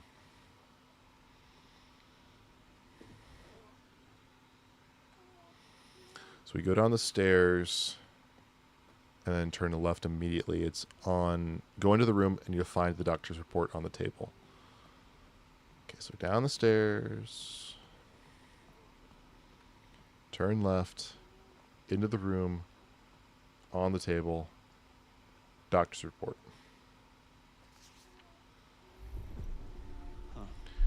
And then clue number 25 is an old film reel. A little while after this doctor's report, you'll go through a broken wall. You're supposed to go right afterwards. Turn left instead and enter the first room on the left side to find the reel.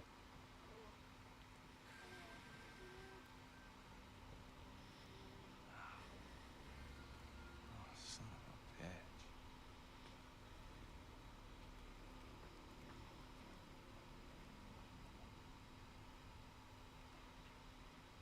Jesus Christ. What the fuck have I got myself into?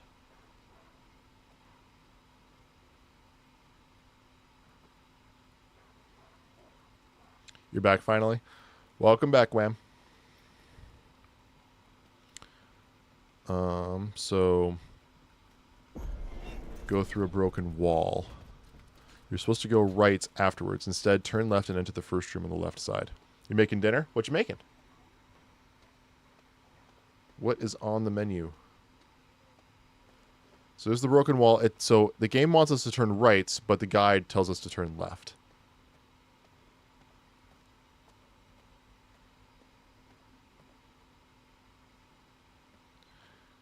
Enter a broken wall. You're supposed to go right after. Turn left. Enter the first room on the left to find the reel.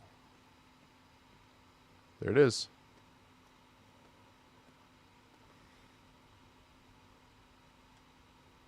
The prodigal Guam returns. He does. The Return of the King. Case study dossier. From this, exit the room and turn left. Move forward until you see a room on the right side. Enter it and find a clue on the table. So exit the room, turn left, move forward until you see a room on the right. Enter it, the clue's on the table. And then turn around, turn left and destroy the wooden wall. You eventually see a dead guy in a chair. Interact and we'll get all the clues. Little ham and cheese, green beans, and a salad. Really sticking with the namesake there, aren't you? Yep, where we got that. So now we're gonna go out here. Turn left, move forward until we see a room on the right. Enter it and find a clue on the table.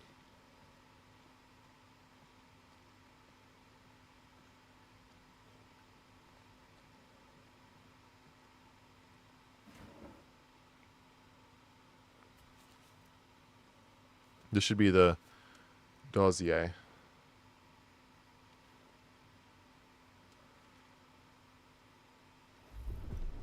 Yep. And then a suicide note. Suicide note. From this, turn left and destroy the wooden wall.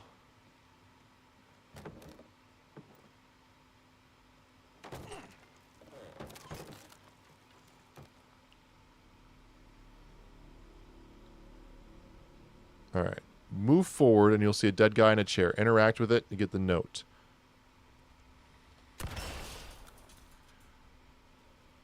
This will be the last 1952 clue.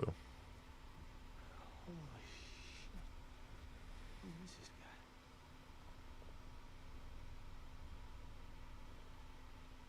I want to read this.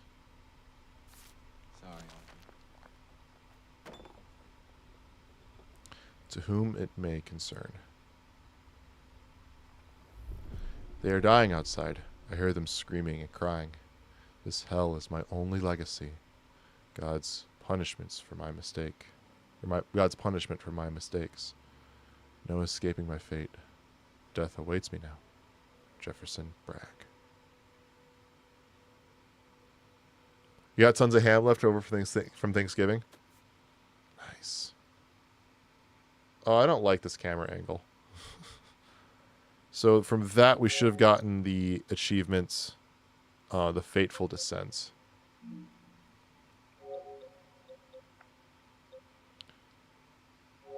From Thanksgiving? Was Frozen, right? Oh, don't need the profile. Wrong button. Thanksgiving was a long time ago. Yeah, it's a couple weeks ago.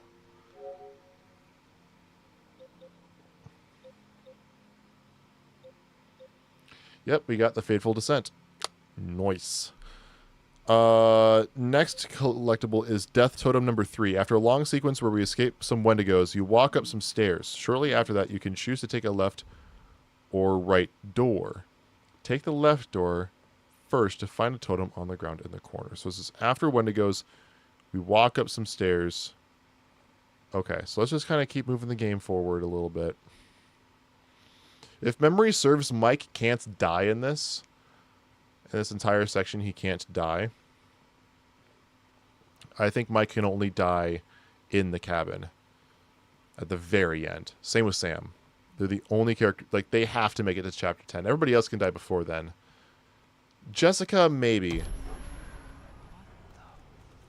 Okay, bacteria terrifies me. Yeah, just cook it. Just cook it really good.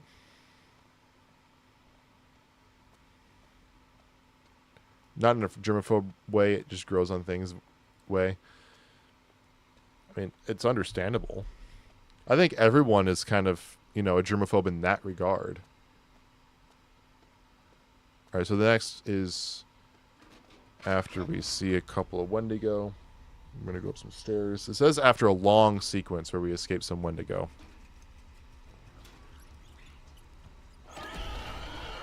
So we're going to shoot this motherfucker. Last comments this is showing. Weird. Yeah, first half is almost gone. I bring tons of sandwiches with me to work throughout the day.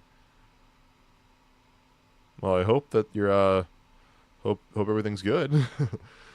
So Death Totem. Okay.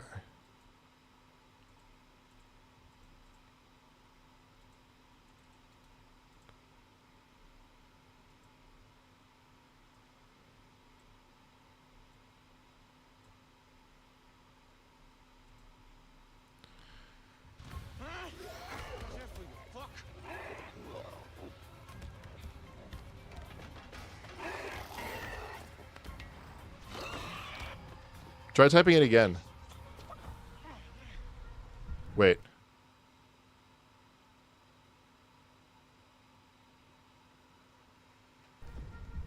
It says after a long sequence where we escape some Wendigo.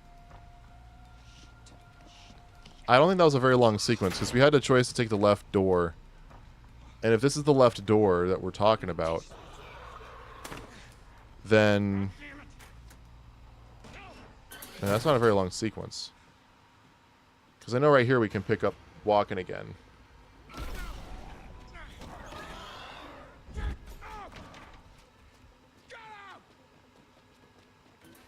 Right, we pick up walking again here, don't we?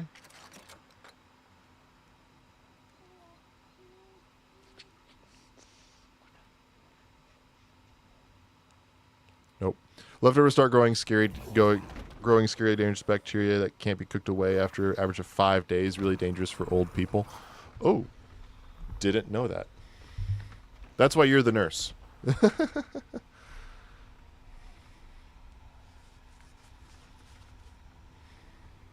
That's why, yeah, you have to freeze it right away.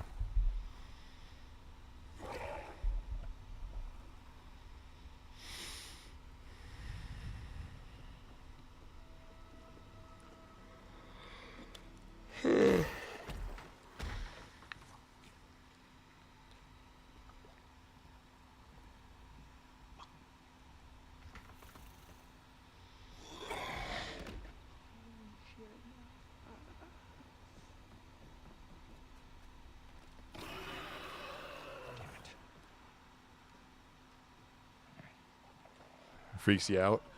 Yeah, that's spooky. Where are you?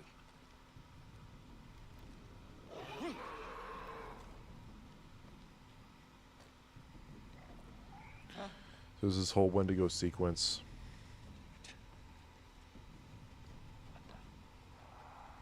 What?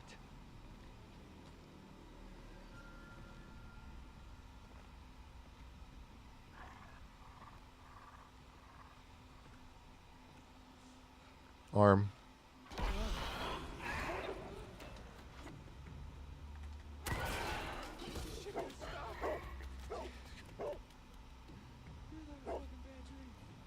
That's worse than a bad dream. It's real.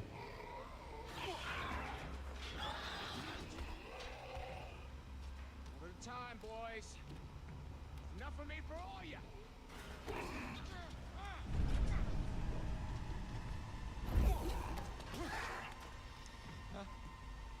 You didn't see the last comment either, weirdly enough. Yeah, that's gross. They also don't have much of an appetite, so they eat a little bit, put it in the fridge, and they forget about it until it goes bad.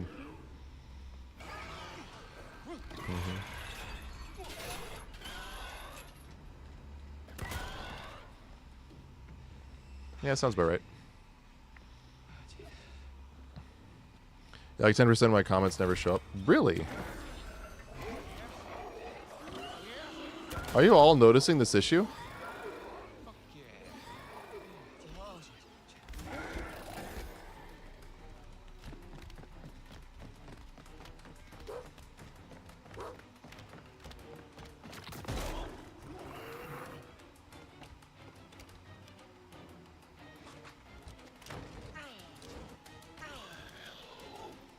Really?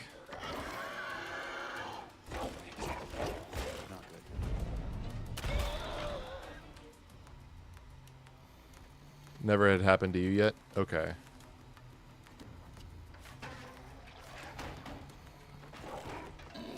Strange.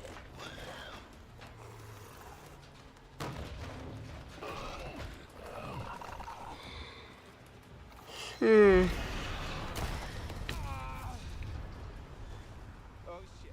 Oh shit. Oh shit.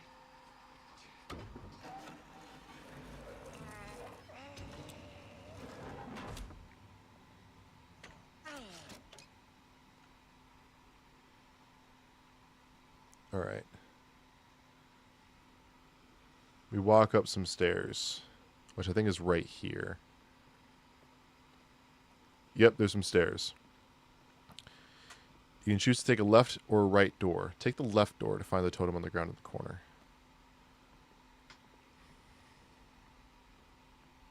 What chapter are we on? 9. We're at the beginning of chapter 9. Or the end of the beginning of chapter 9. If that makes sense. So this is the first section of chapter 9. And it's a bit of a grueling...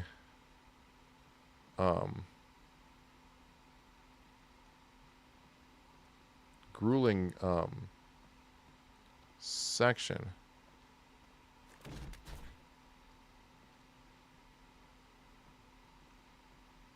Yeah, door on the left.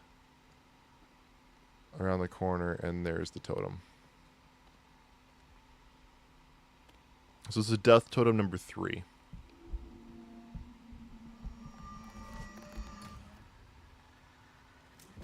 Mike dying.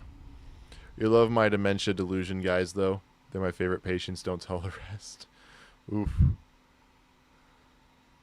Oh, worst part is the old people with bacterial infections can also cause delusion. Old people get dementia, like symptoms from infections, so it's so much harder on them in the hospital.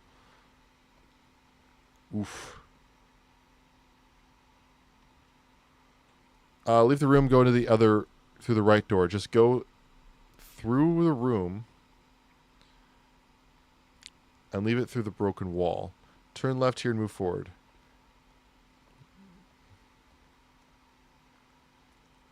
Fact that Mike cannot die in this section at all, loses all the tension. He kind of drags up most playthroughs. Yeah, that's also true.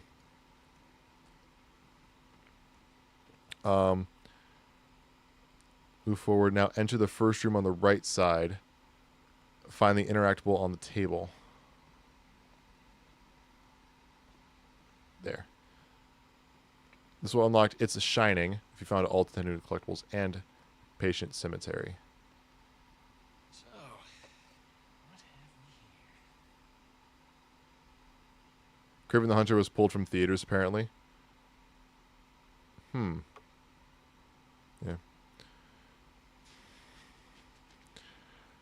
I know it's gone through, like, crazy rewrites. At least you enjoy your job. Also, things didn't know it could cause dementia delusions. Yeah, didn't know that either. So we should also have now It's Shining and Pet Cemetery.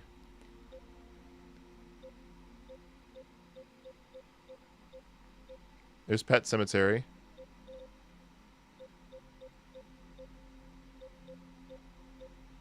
And there's It's Shining. So now we have all those. Now it's for, I think it's just totems. No. We have to get the last twins. There's one more twins. Collectible.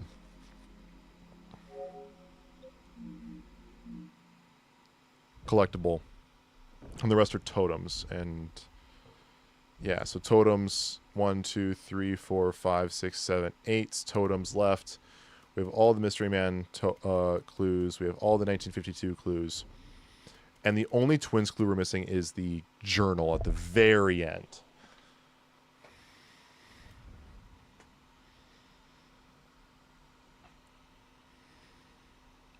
So right now, we just got that. So the next thing we're getting is as Ashley. Lost Totem number 6. After Mike fights some Wendigos, you will control Ashley. Follow the group until Sam tries to open a door. With the closed door to the left and the sewer entrance in front of you, turn right at the end, you'll find the totem on the ground. Then you find the Fortune Totem number 2. Soon after number 116, you'll get a prompt to investigate the noise or rejoin the group. For the totem, you must investigate the noise. Follow the path until you reach the intersection. Turn left here. At the end of the path, you'll find the totem. It doesn't also say anything else here, but it will also be noted that if you open the trap door, Ashley dies, which is what we're going to be going for. Which will get us another trophy.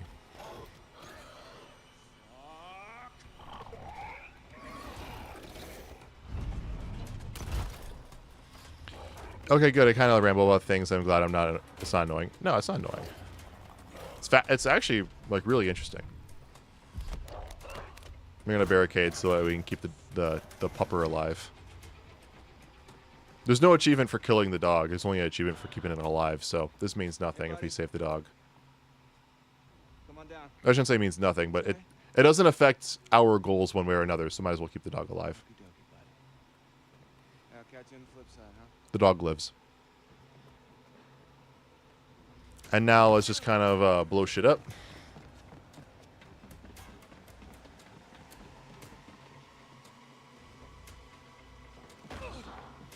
Ash, my girl. Yeah, we're going to kill Ashley. It's for a trophy.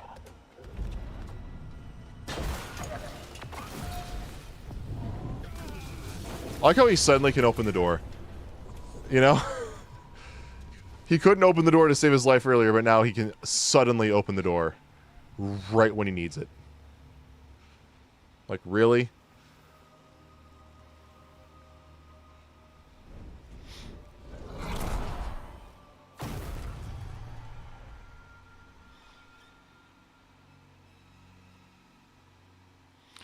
So now we're going to get the Lost Totem number 6 as Ashley. There's Jessica, alive. It's like the writers didn't know what to do with her, so they just had her be passed out for like 7 hours.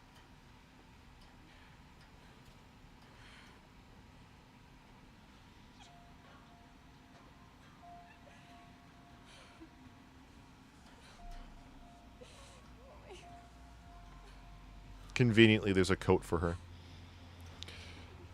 Wow, Kevin, you'd kill a person for a trophy?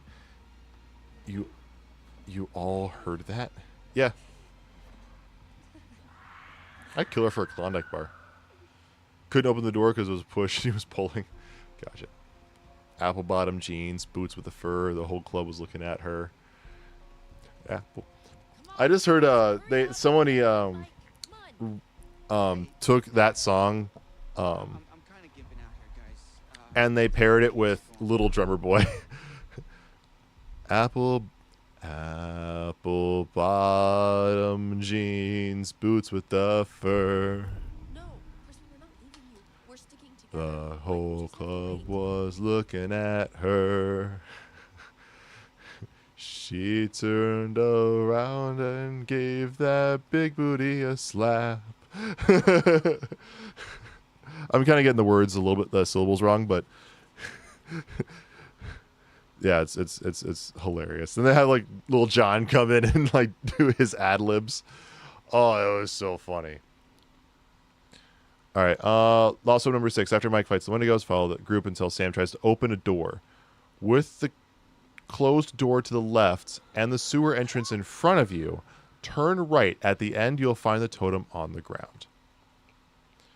Can't kill Chris now. You need to close the game and reopen it again.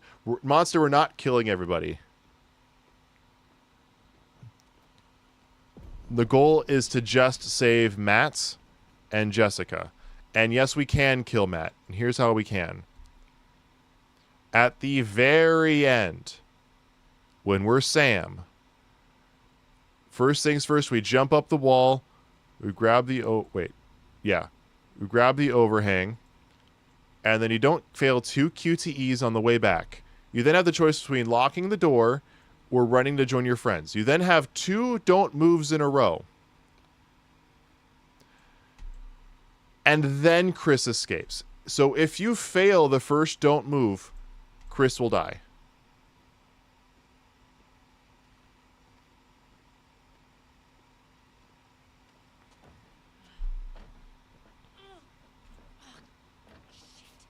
Mike must have locked it behind him. Crap.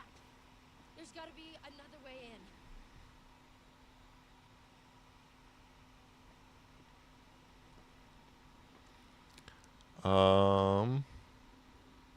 Goes over to the left.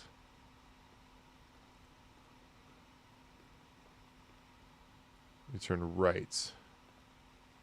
There's a totem at the end.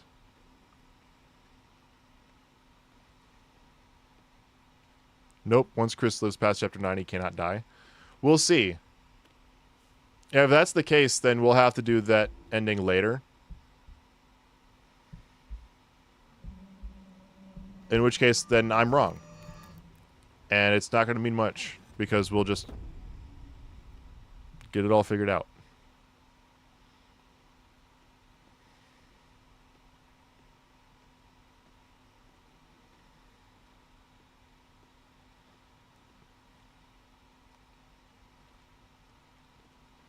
Wait. If I'm wrong, then I'm wrong. But from what I've seen, I mean, should we try it? Well, it's not like we got a whole lot of choices here. there is a high likelihood that we can still kill Chris. Considering that there are 2 don't moves before Chris actually escapes that lodge, I'm confident we can kill Chris in the lodge. For the longest time, I believed Chris, once he lives past chapter 9, he lives for, he's good. But, you know, I've been wrong before. I've been wrong again. I will be wrong again.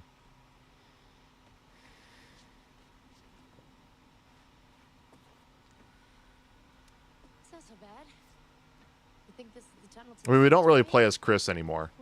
You can play as Chris. I mean, well, actually,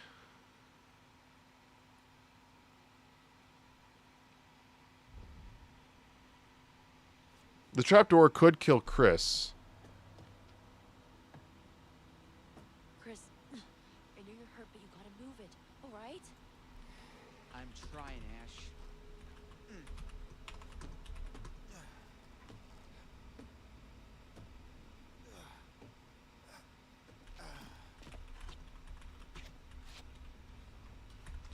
Think you're trying to get banned? Lend us your secrets, Kevin. What do you mean I'm trying to get banned? Hey, we should close this, right? Huh? I mean, what if something's following us? Yes, fine, close it, but we've gotta keep moving. Can you just catch up, please? Yeah.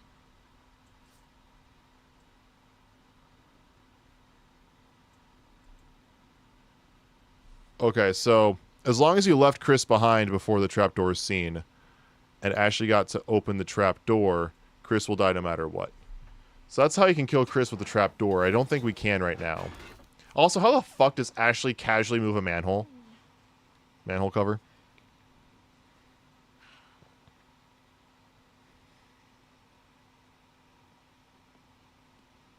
Good thing there's no actual full-on nudity in this. Well, what did I have like the camera on something suggestive? I genuinely don't know. I'm trying to move. Why couldn't I walk?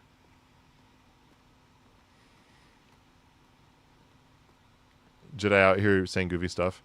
If I had the game on something suggestive, I genuinely couldn't tell. Or is it just like Jessica being in her bra and panties? Ash and Jess are pretty cute though. They are. Alright, so here we're gonna follow the voice. Fun fact, in my very first playthrough of Until Dawn with my then roommate, Jessica, is it you? this is actually the first death we ever had.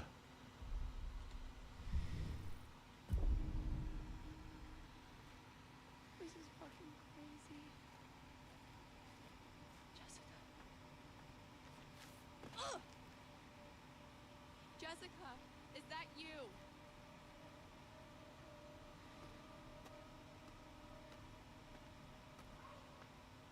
We know what you're doing on here.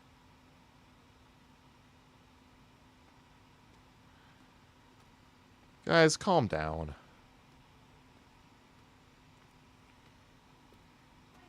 What is...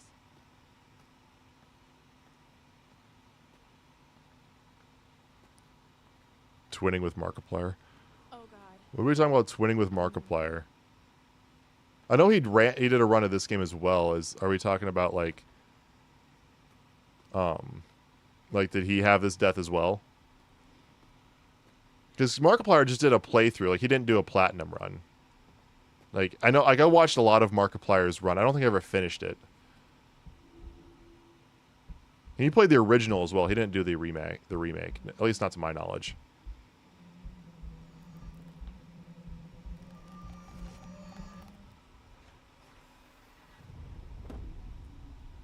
He killed Ashley here and restarted the game. Really? He restarted the game after killing Ashley here? That's funny. His first death. This was my first death.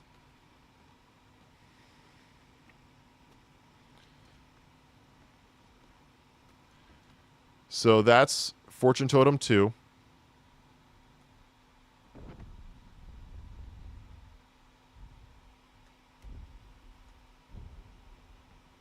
See, now we have Fortune 2. And then we just need Fortune 6. Danger 5. Fortunes 5 and 6. Yeah, so Fortune 2, excuse me. I went to Death 2.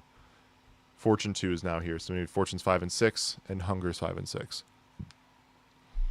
Death 6 is the very next achievement. Very next thing we'll get.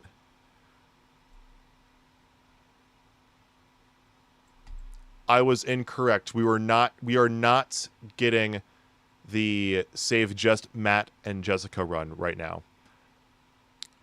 We are still going to get all the collectible run. I am mistaken. So we were not going to be able to get that trophy for an entirely different reason than what Monster was suggesting. Here is the entirely... Because right here, I'm glad I'm reading ahead. So Fortune Totem number 2. So everything we've done is still correct, but we should not open the trap door because Death Totem number 6 is we pass the trap door in bold. Do not open it or Ashley will die.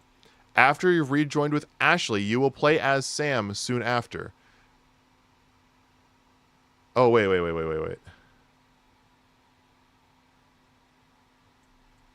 Sam finds this totem.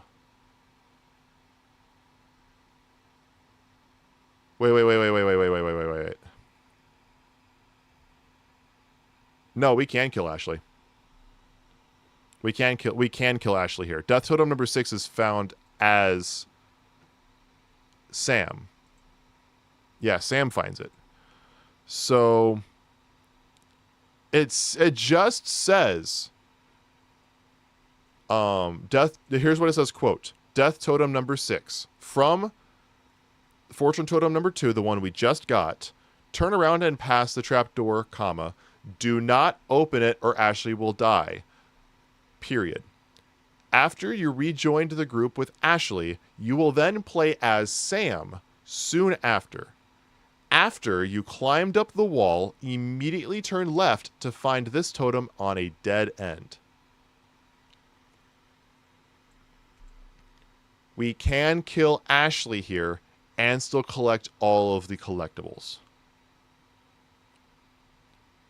Because the hunger totem number 5 is also collected as Sam. Then we're in chapter 10, which the collectibles are found as Sam, Josh, Matt, Sam. So we can kill Ashley here. We can get that trophy. So we're going to do it.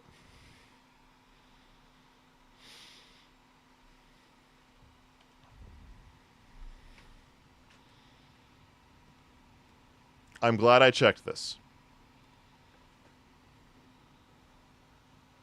We can still back up.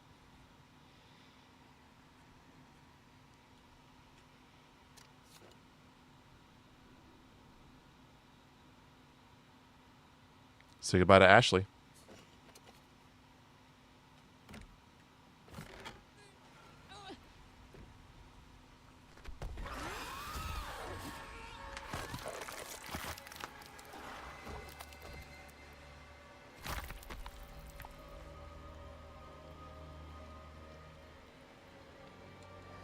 Oh, the hand was twitching. Oh.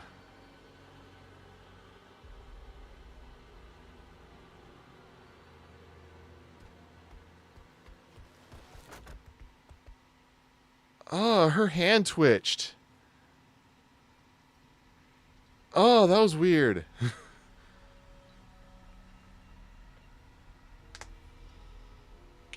They added that animation.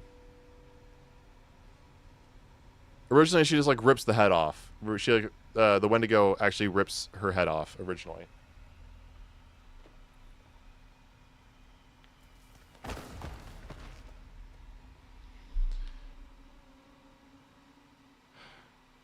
Calm down, you're all pretty. Wow, great. Shit, dead end. No, I think I can. I think I can do it. So I'm going to check the achievements. Trophies. Hold on.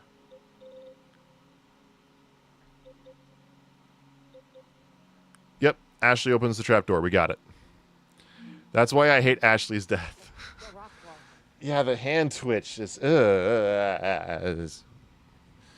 gonna keep going. But I'm glad I went through and actually checked each collectible if we actually needed Ashley alive, and we did not need it. Yeah, that one's tough to watch.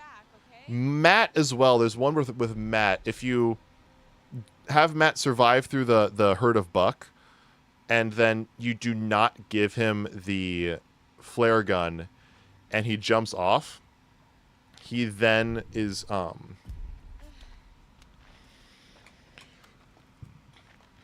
Matt then runs into a Wendigo, and the Wendigo will take him and like take a meat hook and shove his head through it. So you have a meat hook going right into Matt's jugular, like right into his head. It's like, ugh, it's so gross.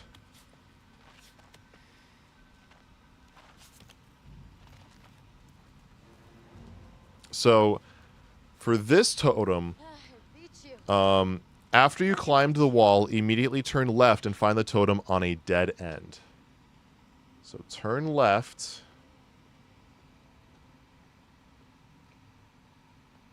And there it is.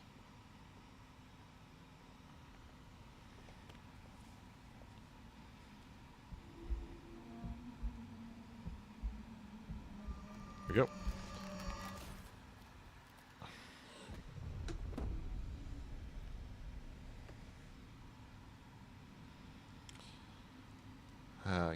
You're all pretty, everyone. Calm down. Can't we all just get along? To quote Josh from earlier in the game. For 118, turn around and move forward. You'll see two ways. One to the left side, stairs to the right side, and another dead end in between them. Take the left one and jump down the ledge. Walk the path all the way to the end and it will split up again. To the right is a lantern and the story path. So take the left side and find the totem on the ground. So, on the left side, take one on the left side, stairs to the right side. Okay, so stairs and dead end in between them. That's the dead end. Take the left, jump down, walk the path all the way to the end and it will split up again. The right side is a lantern and the story path.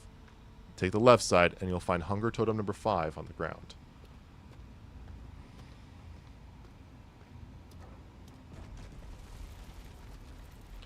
It seems like developers really like make some gruesome death scenes like Mortal Kombat. Yes. 100%.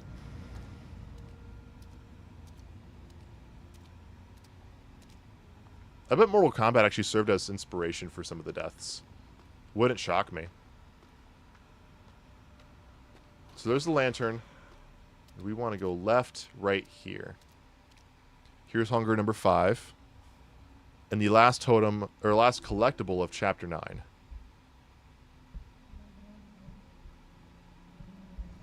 So assuming we can still kill Chris, we should still be able to get this trophy. Literally said I wasn't going to, and you told me to roast him. This is warranted with the content comments I've endured in this comment section. Alright. Sticks and stones.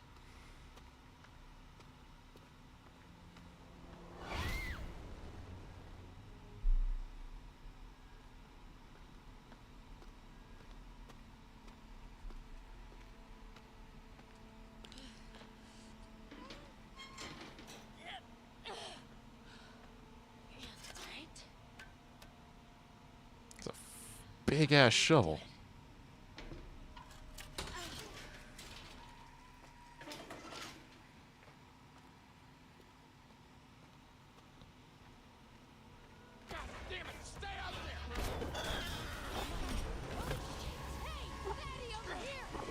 I know she calls it a fatty, even though it's like literally skin and bone.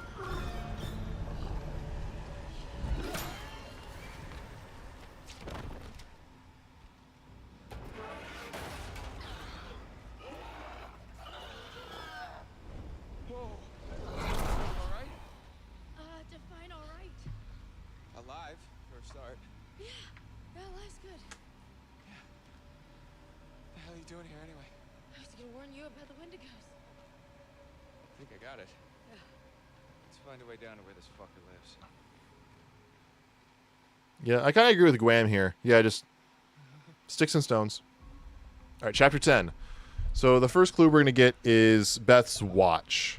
After the Josh sequence at the beginning of the chapter 10, you'll walk with Mike as Sam. Shortly after you control her, you're supposed to jump into the water. Before you do that, turn left and move forward to find the clue.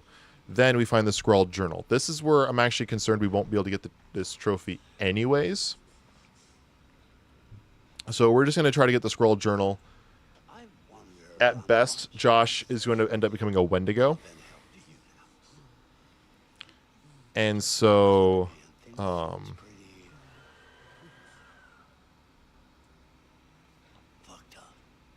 we'll at least get all the collectibles. So I'm gonna leave you now, Josh. It's time you learn. There's more to be afraid of that can be dreamt up by the unhinged imagination of a self-indulgent, spoiled little brat. You had so many people cared about you, who were willing to help. But at every turn you choose. Every turn. I feel like we just did this because we did like 3 hours ago.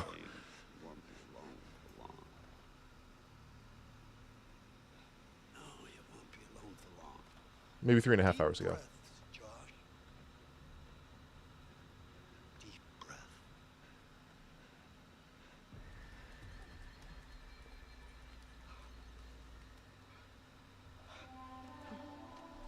Frère Jacques, dormez-vous, dormez-vous.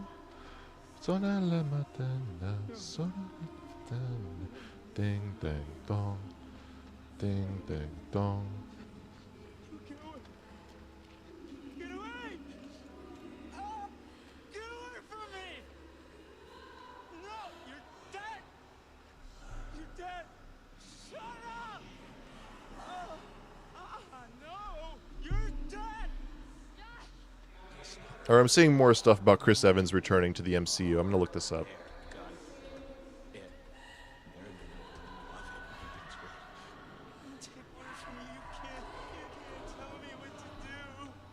You can't tell me what to do anymore. Chris Evans sets Marvel return in Avengers Doomsday. Chris Evans in Avengers Doomsday. I trust you. Chris Evans sets Marvel return in Avengers Doomsday. Anthony Mackie confirms Avengers Doomsday. Chris Evans is returning to the MCU for Avengers Doomsday. It's official. Chris Evans will play part in Avengers Doomsday. Now, I don't know who he's going to be playing.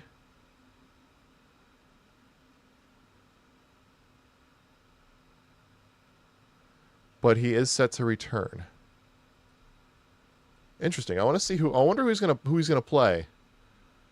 If he's playing if RDJ is Doctor Doom, would Chris Evans also be playing a villain? Would he play another version of Captain America? Would he return for like flashback scenes? Would he play an entirely different character? I wonder.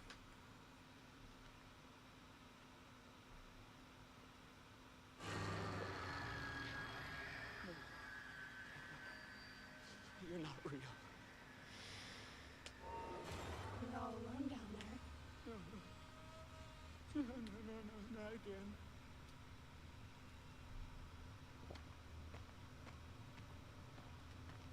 All alone. But you're with us now. Family. Get away! Get away from me! Get away! Why didn't you save us, Josh? Why did you want us I to didn't die? want you to die. I swear. I swear I tried to find you.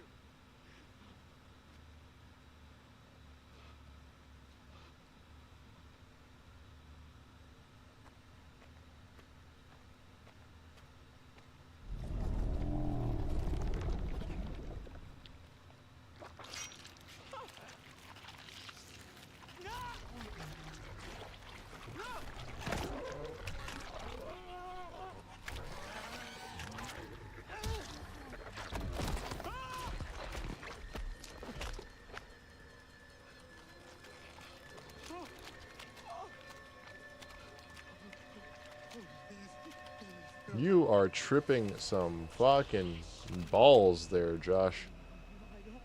I don't take orders from you. Is this what you want? No! No! Why are you doing this? Leave me alone! Why are you doing this? Why didn't you save us, Josh? You're dead. Why did you want us to die? Oh! Oh! Oh!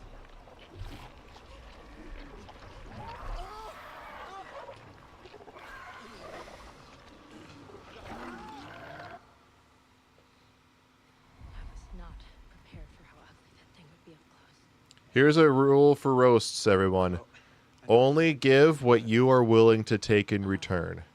What? I want to go. I had a scar. So? Seen it before. And then if you get roasted, Saw these old pictures of try not to one-up. Try to keep things on a level field. Or if things become too far, if things are going too far, you know, have a safe word. if you're, as long as it's a playful roast session, or at least all in good fun. It's like, okay, now we're going too far, You mean there and then are more of them? done. Hello, Sophie. Hi, Maisie. Too many. You see them? To the lair. How can you tell? I don't know. I just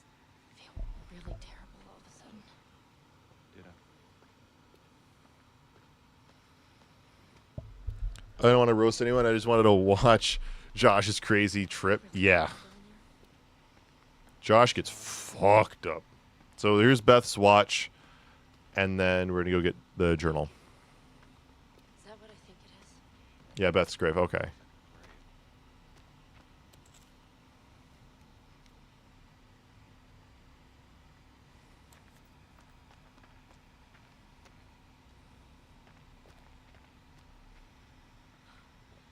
Oh God. Mike, this is Beth. This is her watch. What? Let me see. Look. There was a cross here. So this is where she was buried. But who dug her up? Let's keep moving.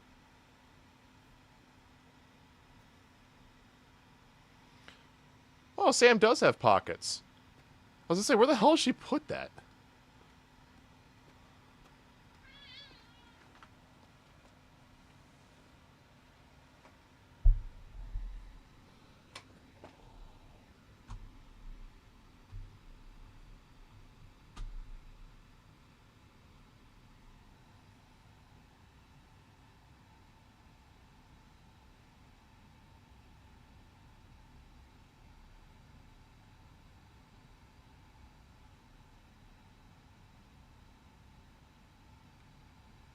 That's what we call aggressive grooming.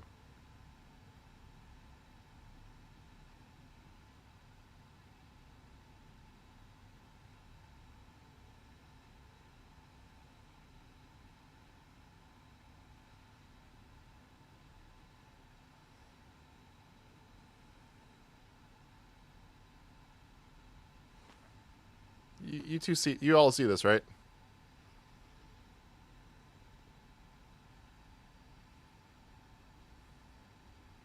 Crazy.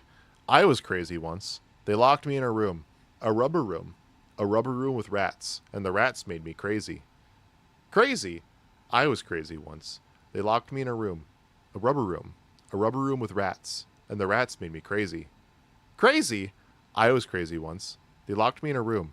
A rubber room. A rubber room with rats. And the rats made me crazy. Crazy. I was crazy once. They locked me in a room. A rubber room. A rubber room with rats, and the rats made me crazy. Crazy! I was crazy once. They locked me in a room. A rubber room. A rubber room with rats, and the rats made me crazy.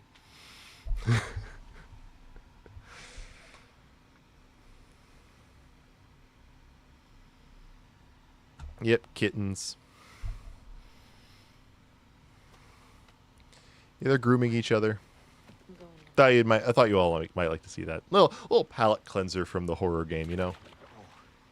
But it's okay. Sure? Oh, not dead yet. Famous last words. It's freezing. Can't move my thing. So we're gonna go get the scroll journal. Mike, move your ass. Just keep moving. Don't worry, it's a roast from the other side. Kept it PG at a minimum. Could monitor if you want. You'll monitor your own roast. Reach the deepest part. I'm not saying like you have to keep it PG. I'm just saying like you can't take it too far. Jerks. Great. Thank you.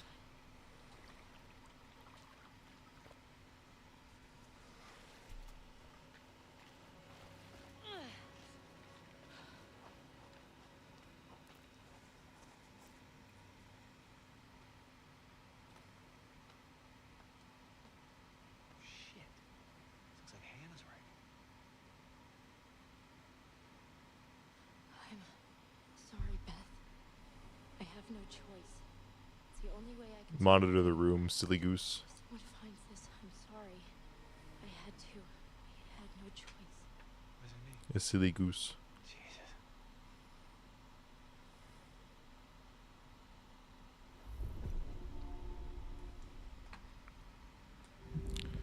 And now we got the scroll journal, which means we should have the Tale of Two Sisters trophy. Yep. See. So now the only trophies we have yet to get are kill everyone, Mike sawing off his fingers, Ashley hesitating and not letting Chris in. Matt and Jessica are the only survivors. This one, which we talked about that one. Taking a bad selfie. And getting all the totems. So everything else that we have left to get are totems. Danger Totem 5, Fortune Totems 5 and 6, and Hunger 6. That's it. So Danger Totem 5, from Beth's journal, jump back into the water. This time past the water wheel, climb up the ledge. After this, turn left, walk up a little wooden ramp, and follow the path. The totem is behind the water wheel on the ground. Died in the fall, So what? What does that mean? so Hannah must have buried her. God damn it. God damn it. Hannah was down here. I don't believe any of She this. would have been starving. She would have been desperate. Fuck. We need to find Josh. Right now.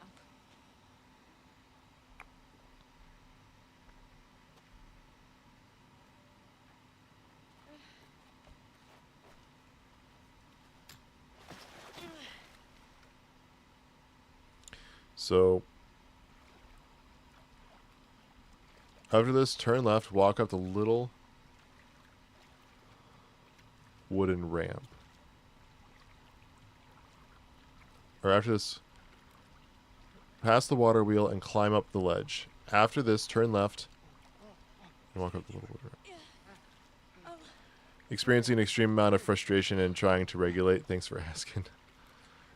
It's open up again. Just make sure everyone's okay. Yep. You guys are doing just making sure everyone's okay.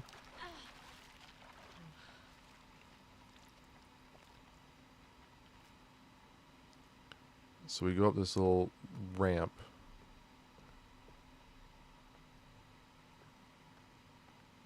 And we just keep going straight, and there's going to be a totem back here. This is going to be Danger 5.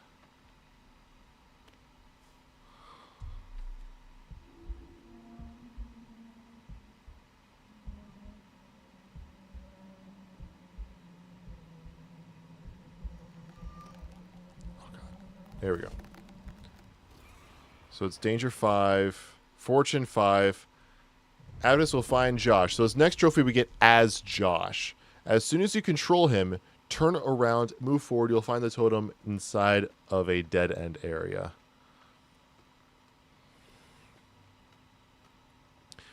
And then, as of right now, there are only 3 more collectibles to get. Fortune Totems 5 and 6, and Hunger Totem 6. We get all of them as different characters as well. So we'll find Fortune 5 as Josh, Fortune 6 as Matt, and Hunger 6 as Sam.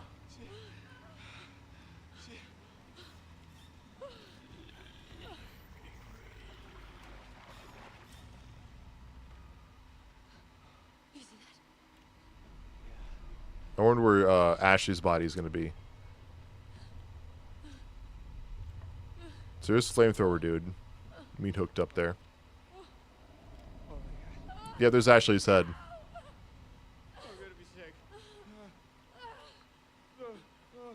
Being asked to roast somebody after I said I'm not sure if I want to become it's mean to roast people, then having them get offended and like they didn't ask for it. Now take the high ground.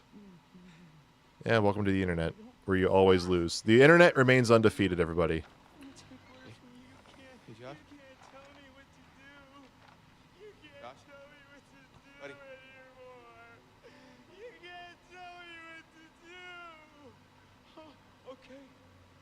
Or how about this? If no one's happy with the attempt at a playful roast, you guys are done. You know? Just end it right now. If the playful roast is hurting people's feelings, we're going to stop it. What's the matter with Nick? He's tripping or something. Josh! Mike, Josh! Hey, man. don't hit me, please. You were deep in it, man. Full mental jacket. We didn't think we'd get you back. Josh, Hannah was down here for weeks, a month. She dug us up. Sam. Mike. Hey, let's just get the fuck out of here. Okay. Josh, do you have the key for the cable car? Yeah.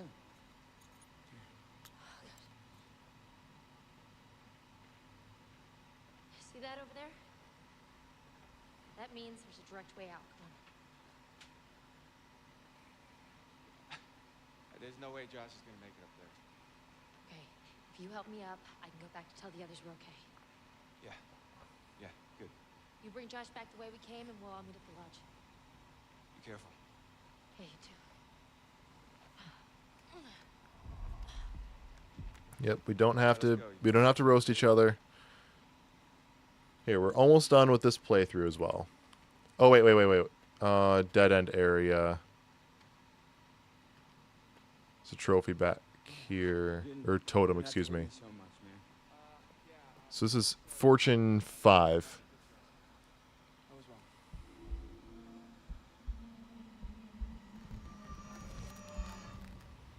The house is burning down. And Ashley's alive. Funny. So it's Fortune 5. And now it's just, well, end Josh. Whether that's killing him, turning into a Wendigo. The decisions that I've made purposely shouldn't keep him alive and get us that special ending we tried to get last time, earlier in this stream. So at best, Josh will turn into a Wendigo.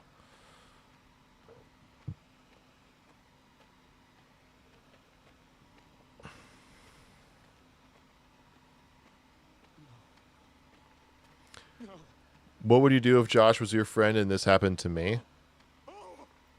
Well, assuming everything else is happening, you know, I didn't want you to die. try to keep him alive because no one deserves to die in this scenario. I wouldn't wish death upon Josh in this scenario, but I'd get him out of here, and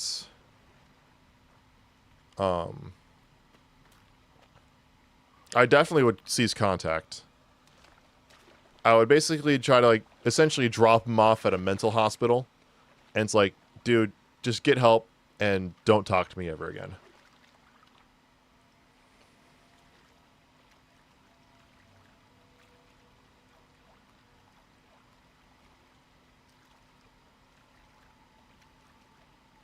Or, you know, I don't know. I don't know if I would cease 100% of contact because he might need somebody.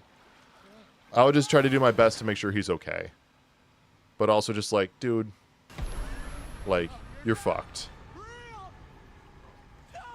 That's a good question, actually.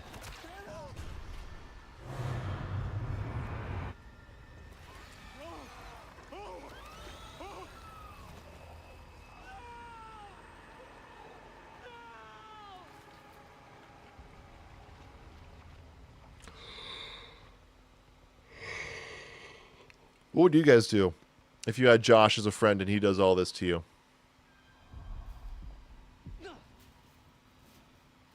Alright, so here's Matt.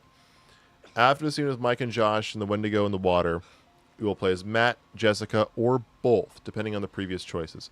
Follow the path until you reach an intersection. You are supposed to go to the right. Go left instead, and you'll find, at the end, you'll find this totem.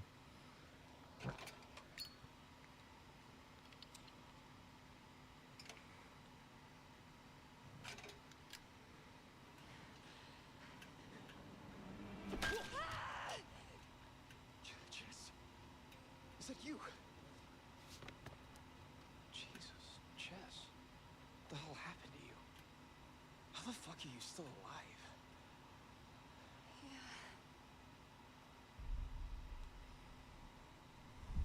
How did you end up down here? Mike and I were messing around, and then it was. What? I don't know. I was by the window, and there was all this glass, and it was in the snow, and then it was moving so fast. Fuck. And then I was down here. No. Can move. Kiss him. Isn't that gay or am I stupid? Come on, Jess. It's only gay if you have socks off, if your socks are off. So Follow the path until you reach an intersection. You're supposed to turn. No, supposed to go to the right. Go left instead. Where you'll, at the end you'll find the totem. Wait, who's Josh again? Josh is the guy who was just dragged off. Yeah. Cat taught me, and I don't cry over boys. There you go.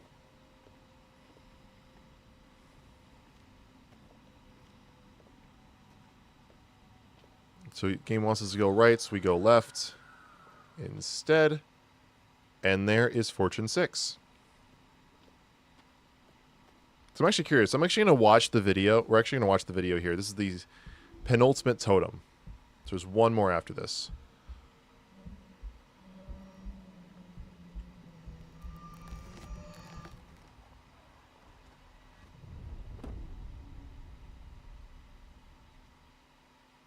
So, oh, we don't need to rewatch that. So as you can see, we're missing just one totem.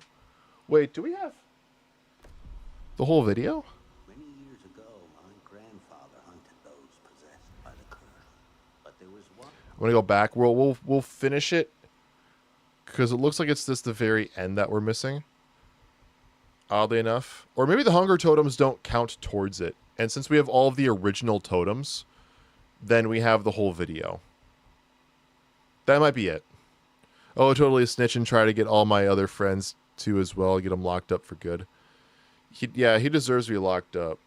But the problem is at this point, is that what's best for him? That's the question.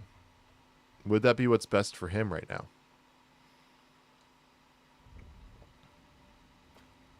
Because you know he's not making another friend.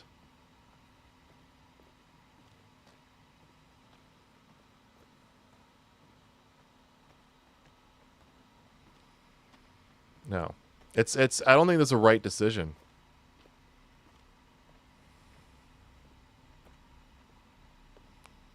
There's only one more thing to get, and that's Hunger Totem 6 as Sam. So right now it's just survive as Matt and Jessica.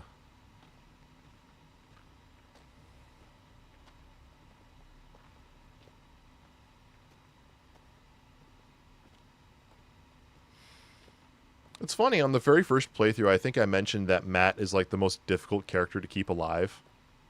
At least in my experience, he's really difficult to keep alive. And so far, every single run we've done, Matt's survived. Yeah, he is very mentally unwell. Yeah, exactly.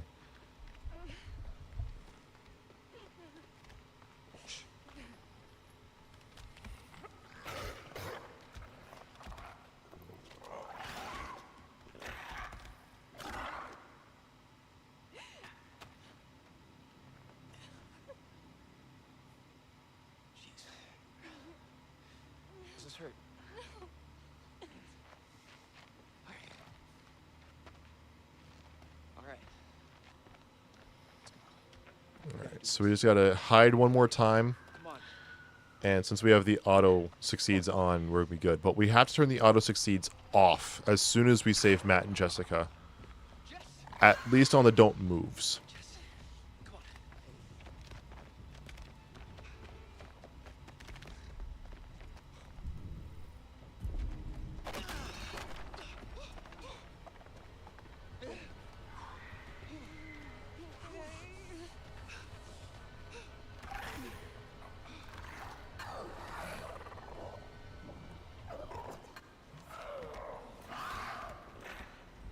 So now Matt and Jessica are safe.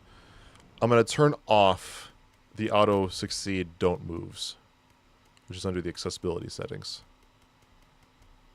Turn that off. I'll keep the QTEs on. Because I'm going to purposefully fail the first don't move we get in the cabin.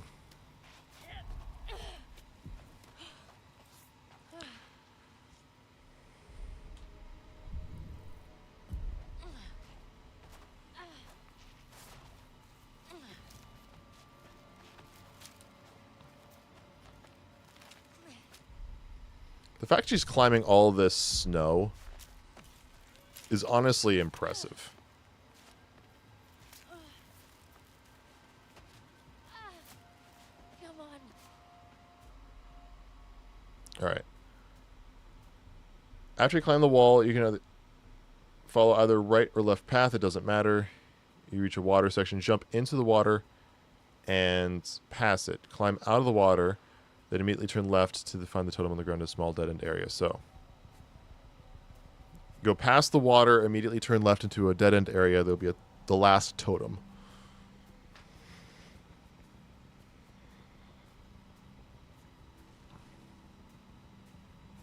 Cat had the zoomies. Oh, that's adorable. Cat's getting the zoomies is just adorable. Sophie used to get the zoomies. Maisie still gets them, sort of. Not much anymore. So I'm going to read this again. After you climb a wall, follow either the right or left path, it doesn't matter. You'll reach a water section. Jump into the water and pass it. Climb out of the water. Then immediately turn left to find the totem on the ground in a small dead-end area. What's funny is that Maisie will attack a staircase. Like, so we have a carpeted staircase in the house. And Maisie will, like, lay down on the floor, and she'll, like, have her claws in the staircase. And she'll, like, roll all around that stair, and she'll like completely like it looks like she's fighting the staircase, and it is adorable. Stayed up this late when I was working 12 again tomorrow, but whatever, I guess. Already committed to watching the stream. There's not much left of the stream, I'll say that. I don't think we're gonna go much over 5 hours, even if we hit 5 hours, because this run's gonna be short. After we get this last collectible, it's essentially get to that first don't move and try to see if we can kill everybody that's left. So this is the last collectible. And then after that's all done, if we didn't get to save just Jessica and Matt's trophy, we'll just redo chapter 10. Not worry about collectibles at all, just so we can make sure Josh actually dies. So there's the last totem. So if we go into the trophy counts, we go all the way to the bottom. Yep, we found all 36 totems on the mountain. So the only trophies left are Bad Selfie, Dr. Hill, The Fatal Destination, Matt and Jessica are the only ones to survive. Ashley doesn't let Chris into the house. Mike saws off his fingers. Nobody survives. And then, of course, just getting every trophy. Platinuming the game. So the only other thing left to do on this run, if at all possible, is to only let Matt and Jessica live. And so as Sam, we want to kill everybody. We want to fail that first don't move. Now, Monster claims that Chris is guaranteed to survive at this point with the decisions that we've made. And I kind of possibly agree. There's a long time where I actually believed, like, if I didn't have this guide in front of me, I would believe. Now, the guide was originally for Josh's best ending, but I feel like we can still kill Chris here. After reading this guide and replaying this game again, I think we can kill Chris. If we can't kill Chris, then we'll have to, we would have to restart the run. In which case, that'll be a really easy thing to do later. But I'm going to see if we can't get it here, just because I think we can. If we can't, then we can't, and it'll be a really simple thing to do later. Cat, 7 months old, lost baby teeth last month. Got him when he was 3 months old. Don't regret taking him in. He's also a stray. Aww. Well, good for you taking care of the little kitty cat. What's the cat's name? Come on. Everyone I know has gotten cats this year, including me. Like, I got 2 cats. Girlfriend got a cat. Then you said you got a cat. Are we doing a Friday the 13th stream this week? Ooh, I think we will. Should give me mod status if you cannot die here, just saying. Nah, mods are people I know personally.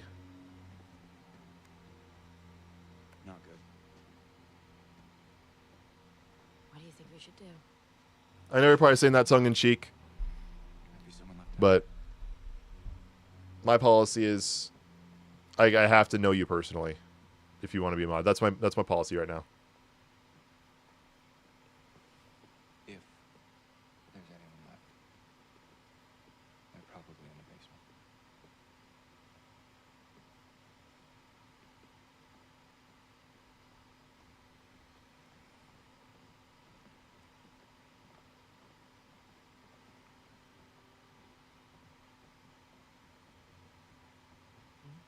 How do you rate our chances of survival? Hmm? I'm trying not to think about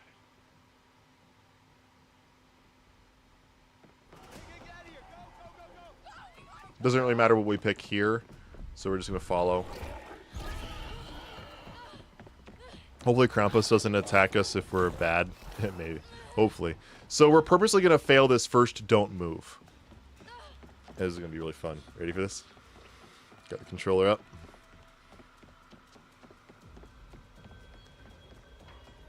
You need to start a Discord channel? Oh, we have one. I even have a pet section. I have like 50 links in the chat. And there's one link in the YouTube channel as well. Yeah, join. There's already a pet section there. Fail! Fail! Fail! Fail!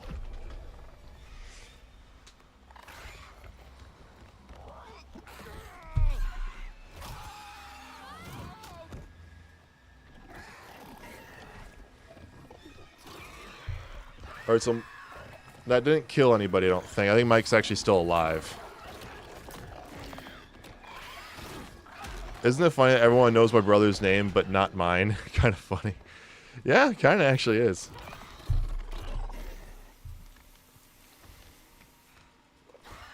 Yeah, Chris might actually survive this.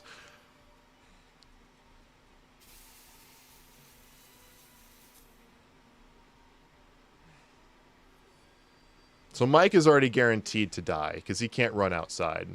I'm pretty sure.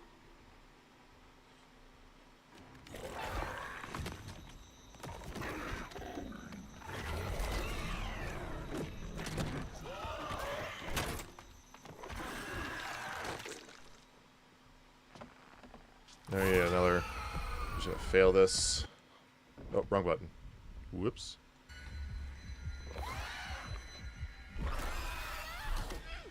This is Sam's death. This is like one of the this is the only scene where Sam can die. And this might be where Chris runs out. So yeah, Monster, I think you're right.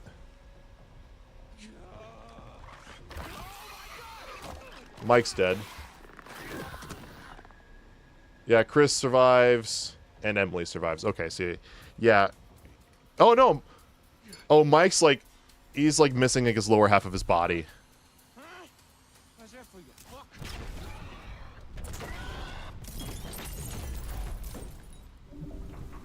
So yeah, Monster, you were right. I was wrong.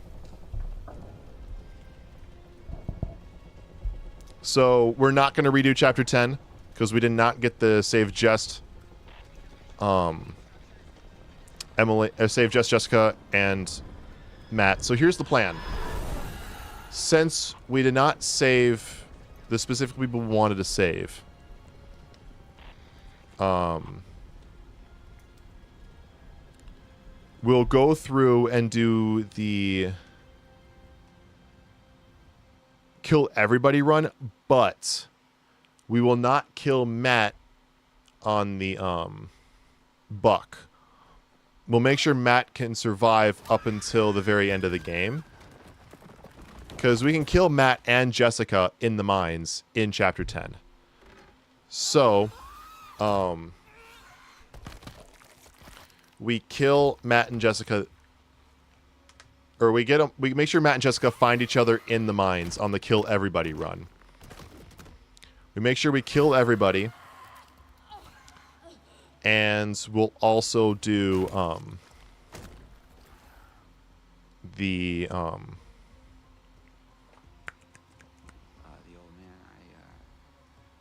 I don't know how to describe it. what is it? We'll go back in like Chapter 10 and make sure Matt and Jessica can survive while still killing everybody else.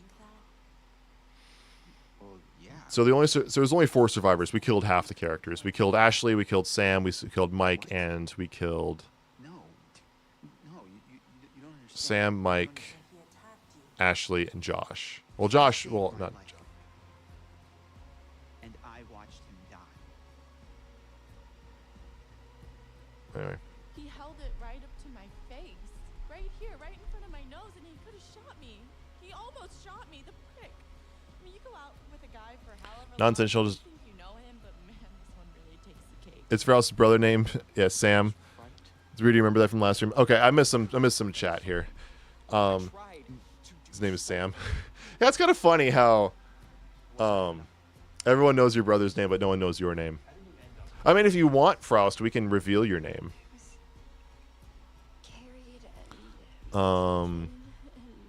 Which I think we already had that conversation.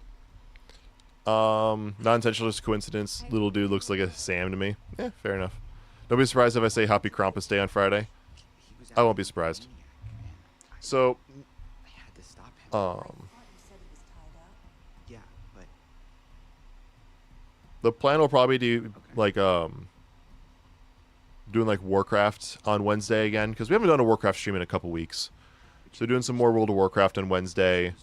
Now that we finish this run, the collectibles and the Josh specific ending. I'm just a little worried because We'll have to do one more playthrough from prologue through epilogue. So this will be like my 14th. I'm losing counts. I think this is like my 14th run from prologue to epilogue. We're about to start on Friday.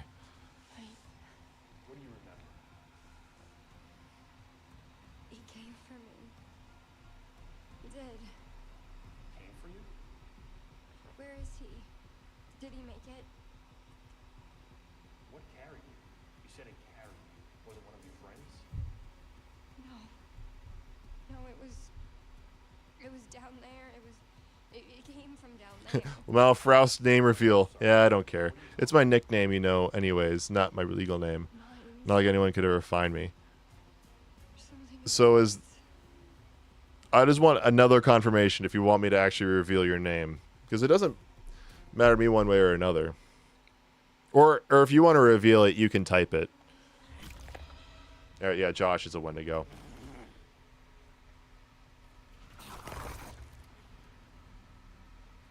For the record, on the Kill Everybody run, if Josh becomes a Wendigo, it doesn't count, because Josh is still technically alive.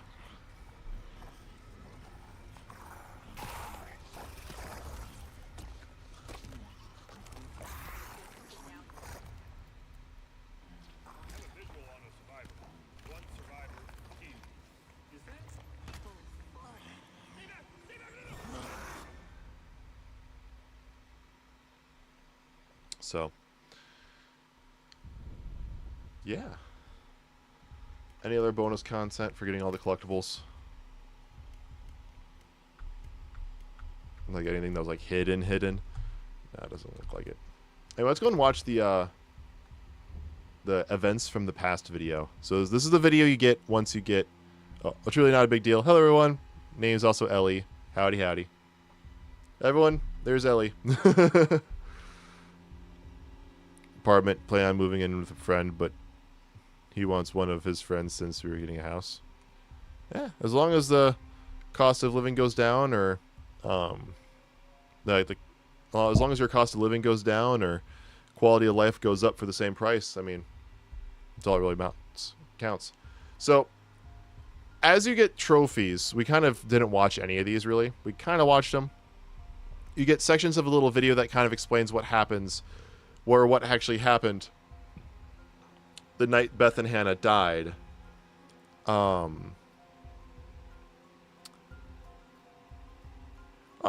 Guam's name is Jason. Hello, Jason. And so, yeah, as you collect more trophies, I don't know if hunger actually attributes to this. You get this little video that explains from the flamethrower guy's perspective what happened that night when Beth and Hannah died. Many years ago, my grandfather hunted those possessed by the curse. But there was one that eluded him. The fiercest of all, the Macapitu. It was a terrible thing, and my grandfather could not defeat it. Sometime after, the prospectors came to mine this mountain, until a cave-in trapped the men and woke the curse again. And there were dozens of men, no food, no light. And in that blackness, the hunger came. They were consumed by their abominable cravings and driven mad. Murderers, cannibals, eating human flesh. And if you kill this monstrous thing, the spirit is released and swirls the mountain like an evil wind waiting to possess again. You best not kill him, I have tried. You can only trap them, taunt them with fire. And after all these years, after many moons and many hunts, the Macapitu still roam free, out of my grasp, beyond my reach. Till one night, a year ago, I was finally able to get him in my sights. But we were not alone in the woods that night. While I was tracking the Macapitu, it was tracking something else. The Macapitu forced your friends over the mountain. There was nothing I could do. No! I couldn't save your friends, but I could avenge them. I hunted the Wendigo down and I doused it with fire. The Macapitu was dead.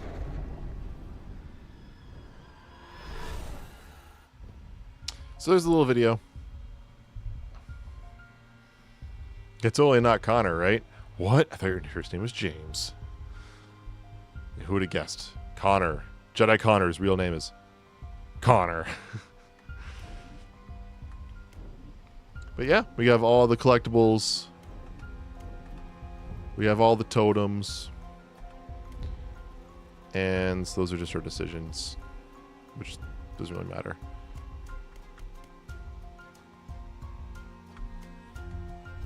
So.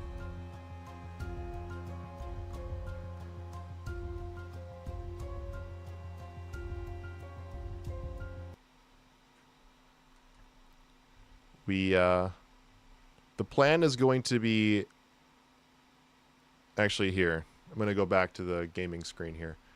Here's going to be the plan for the rest of the run. Or for the to get the last 20% of the trophies. So, obviously there's the platinum trophy for getting everything. Nobody survives, so we have to kill everybody. And we also have to make sure that Matt and Jessica are the only ones to survive until dawn. We want both those endings. But there's actually a way where we can do this, and we have to basically go through the entire game and only repeat chapter 10. So here's the general plan. We're going to do one more full run from prologue to epilogue. When we're in the prologue, to ensure that we can get this trophy, the Fatal Destination, I will write down all the decisions that we make. So that way, when we finish the run, we'd be able to run back, do the prologue again, and choose all the opposite decisions. So that way we can get this trophy. As we're moving ourselves through the story, we take the bad selfie with Jessica.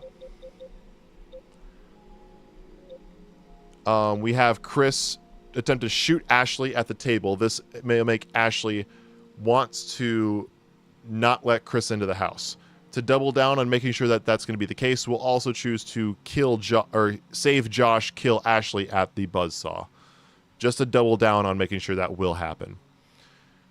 When Mike, in chapter 5, when Mike is in the sanatorium, we will make sure he gets his fingers, he'll have to cut off his fingers at that hand thing.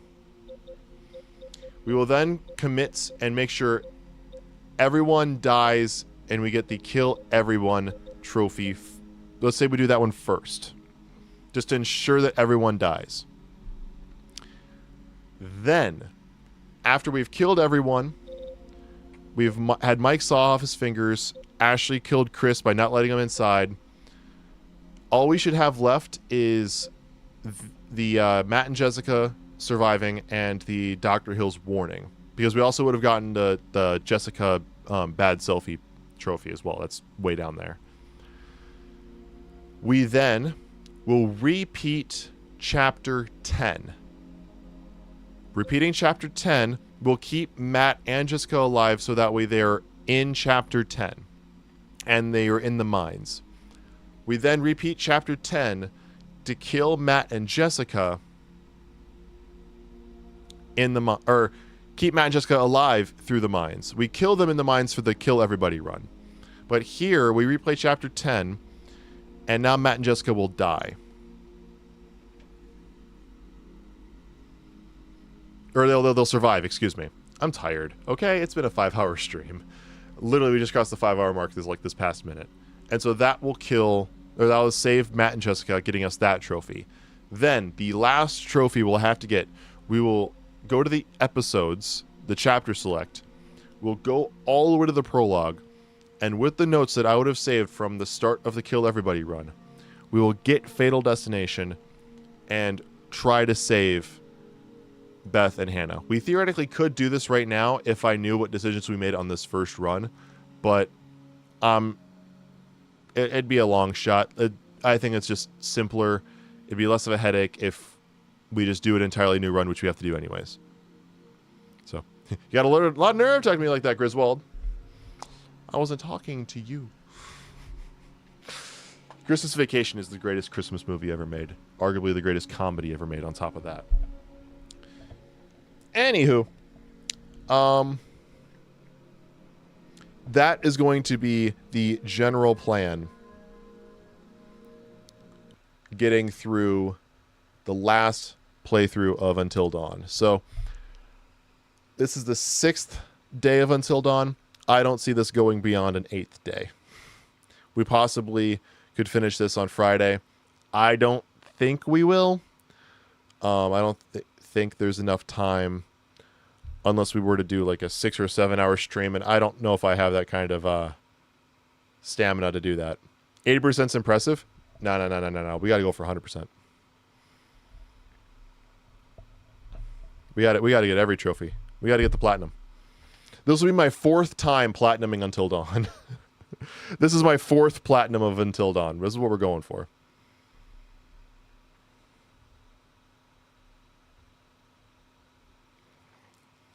So, yeah.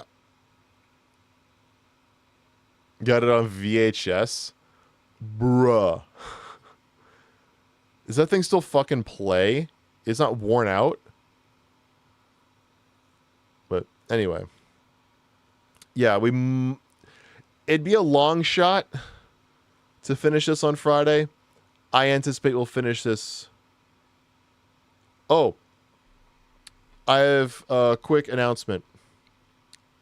I'm going to double check my calendar really quickly.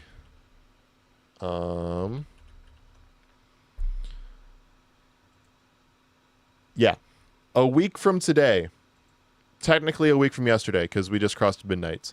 Monday, the 16th of December. No stream. I have another show. I will still stream Wednesday the 11th. That's technically tomorrow. Now that we've crossed over midnight. So Wednesday the 11th, there will still be a stream. Friday the 13th, I do plan to stream as well. Meaning this week will be as normal for the streams.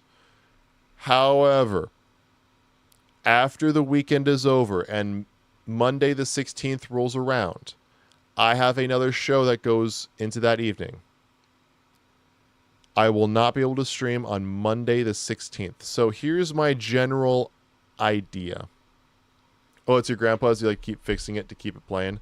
That's cool. I like that. That's nice. Here's the general plan.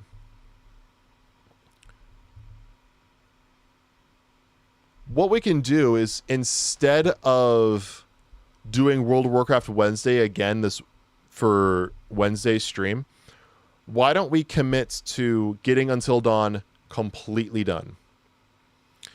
We could get, say, halfway through, like maybe get to like chapter 5 or maybe even chapter 6 on Wednesday's stream.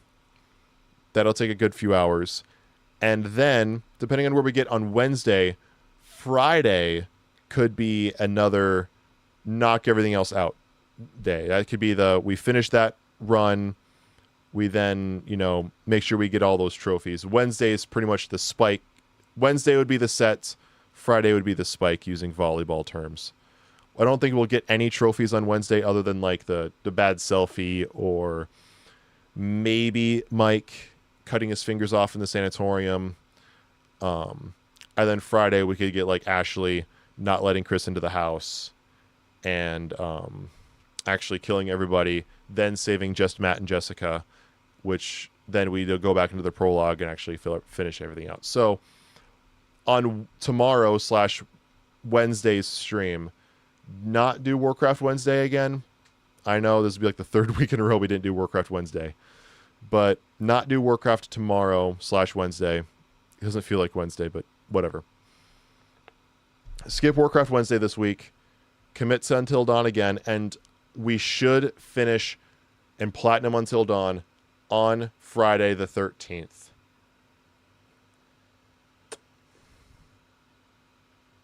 Let's plan on that.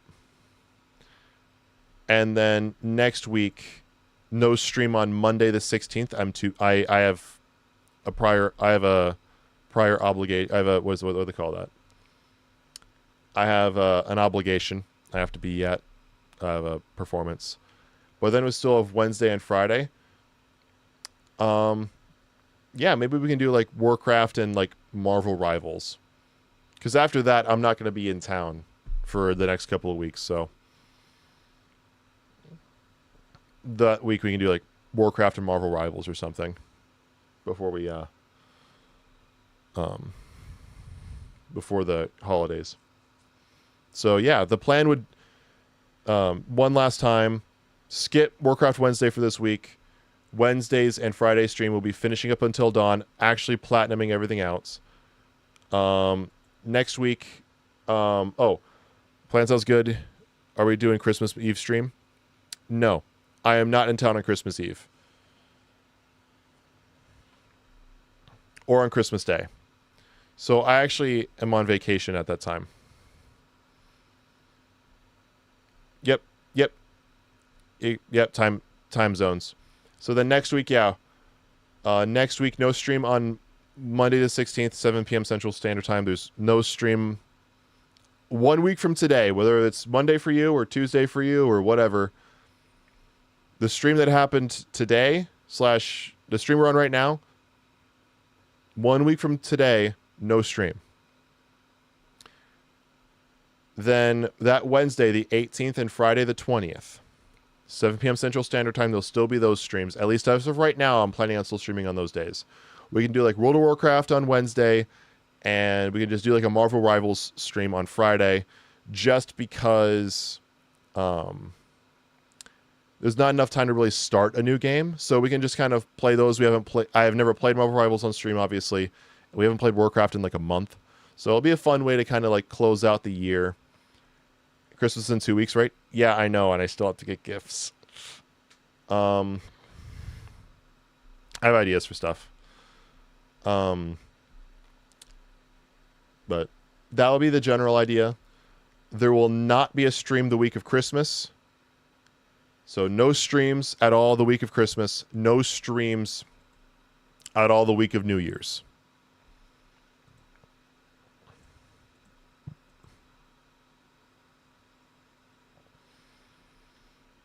So that's 2 straight weeks of no streams. So after the stream on Friday the 20th, there will not be another stream until Monday the 6th of January. So that's 2 weeks no streams. I will not even be in town because I'm going to be with family.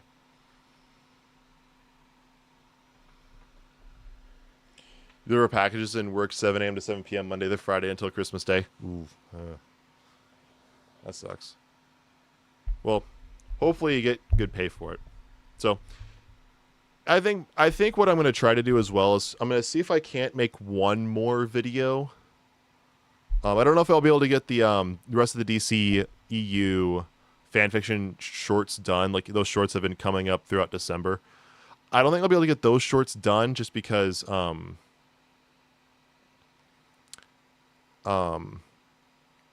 long story short, my editing software is kind of being a bitch. I'm not going to lie. There's a problem with the files. And so it's becoming a bitch to make those shorts. I might have to just cut my losses on those shorts.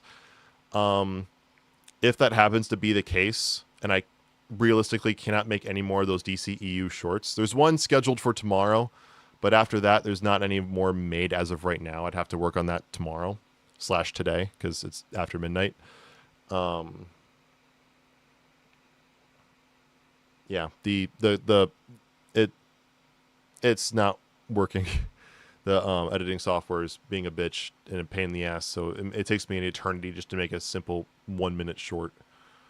So I might have to scrap that whole idea just out of frustration and keeping my own sanity. I might then try to make one more video and try to get that out by the end of next week, or make a couple more videos so that way. Shorts are good, by the way. Thank you. I appreciate that. They're just a pain in the ass to make. Basically, I try to get through the editing software, and it's like, yeah, this is like corrupted, so, or like you can't save or whatever, and I'm like every single time I try to save, it's like, nope, this is bad, so we're gonna revert you to your last save, and it like I clicked my mouse once, and it long story short, I can't like properly work in that folder anymore, where the DCEU video is, and it's a pain in the ass to work around it. So I think I might have to scrap the rest of those. That being said, all those shorts were, the descriptions of the movies that I put in the DCEU 2.5-hour video. So if you haven't watched that video yet and you're liking those shorts, I'm quite literally shortening those sections of the video and putting them as their own individual shorts. So you can always check out that 2.5-hour video on how I would create the DCEU. Throw out the whole computer and start over. Froust, I know you're joking, but do you have any idea how long how did I make the DCEU video actually took me? You have no idea. You have no idea how long it took to make that video. No idea. It took me months to make the video.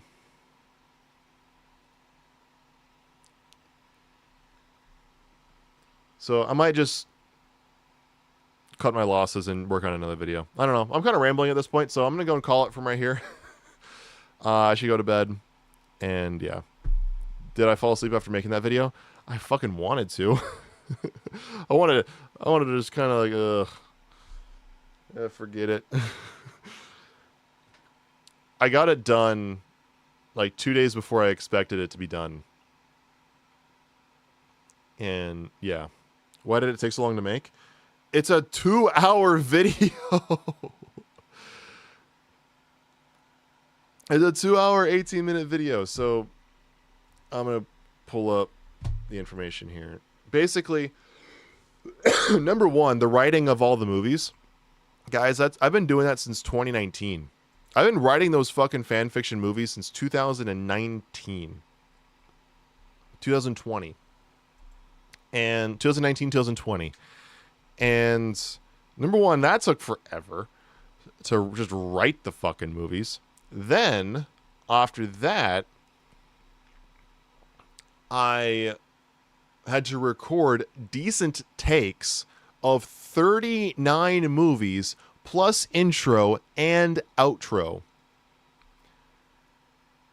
Which that means that since the video is 2 hours and 18 minutes long, and I trimmed out a lot of it, I probably recorded close to 4 or 5 hours worth of material, or at least try to record what ended up being a raw footage of about 4 to 5 hours worth of material, and then trimmed all that down to 2 hours, 18 minutes. And then I had to edit the bitch. I like the Discord name, Fortress of Nerditude. Thank you. I thought of it in about 5 seconds. And then the editing. Oh, good God, the editing. That was its own beast. Luckily, I got sick before my last vacation and was able to carve out 3 days of not having my normal 9 to 5, where I weirdly had the energy because I was able to just, like, get that done. Get that editing done. So there's that video. Of course, there's ranking every superhero film I've ever seen. It's not every superhero movie I've ever seen. It's still a large number of them. It's an hour and a half of me, an hour and a half straight of me just editing or ranking superhero movies. So there's those 2 videos, and I'll see if I can't get one more video out. If I can't, keep working on those shorts. I will still try to make sure that there's some new content before I head out for a couple weeks. So, yeah. Other than that, you all have a great rest of your day, night, whatever it is, or have a great day, night, tomorrow, whatever. Have a great amount of time until I see you next time. Good night, everybody. Wait, are you obsessed with Mustangs? Is that the reason for the shirt? No, this is my college. My college mascot's the Mustangs. That was the last question. My college mascot was Mustangs. So, no one's best in like March. Yeah, join the Discord for those who haven't joined the Discord. Links are everywhere. Bye for the last time.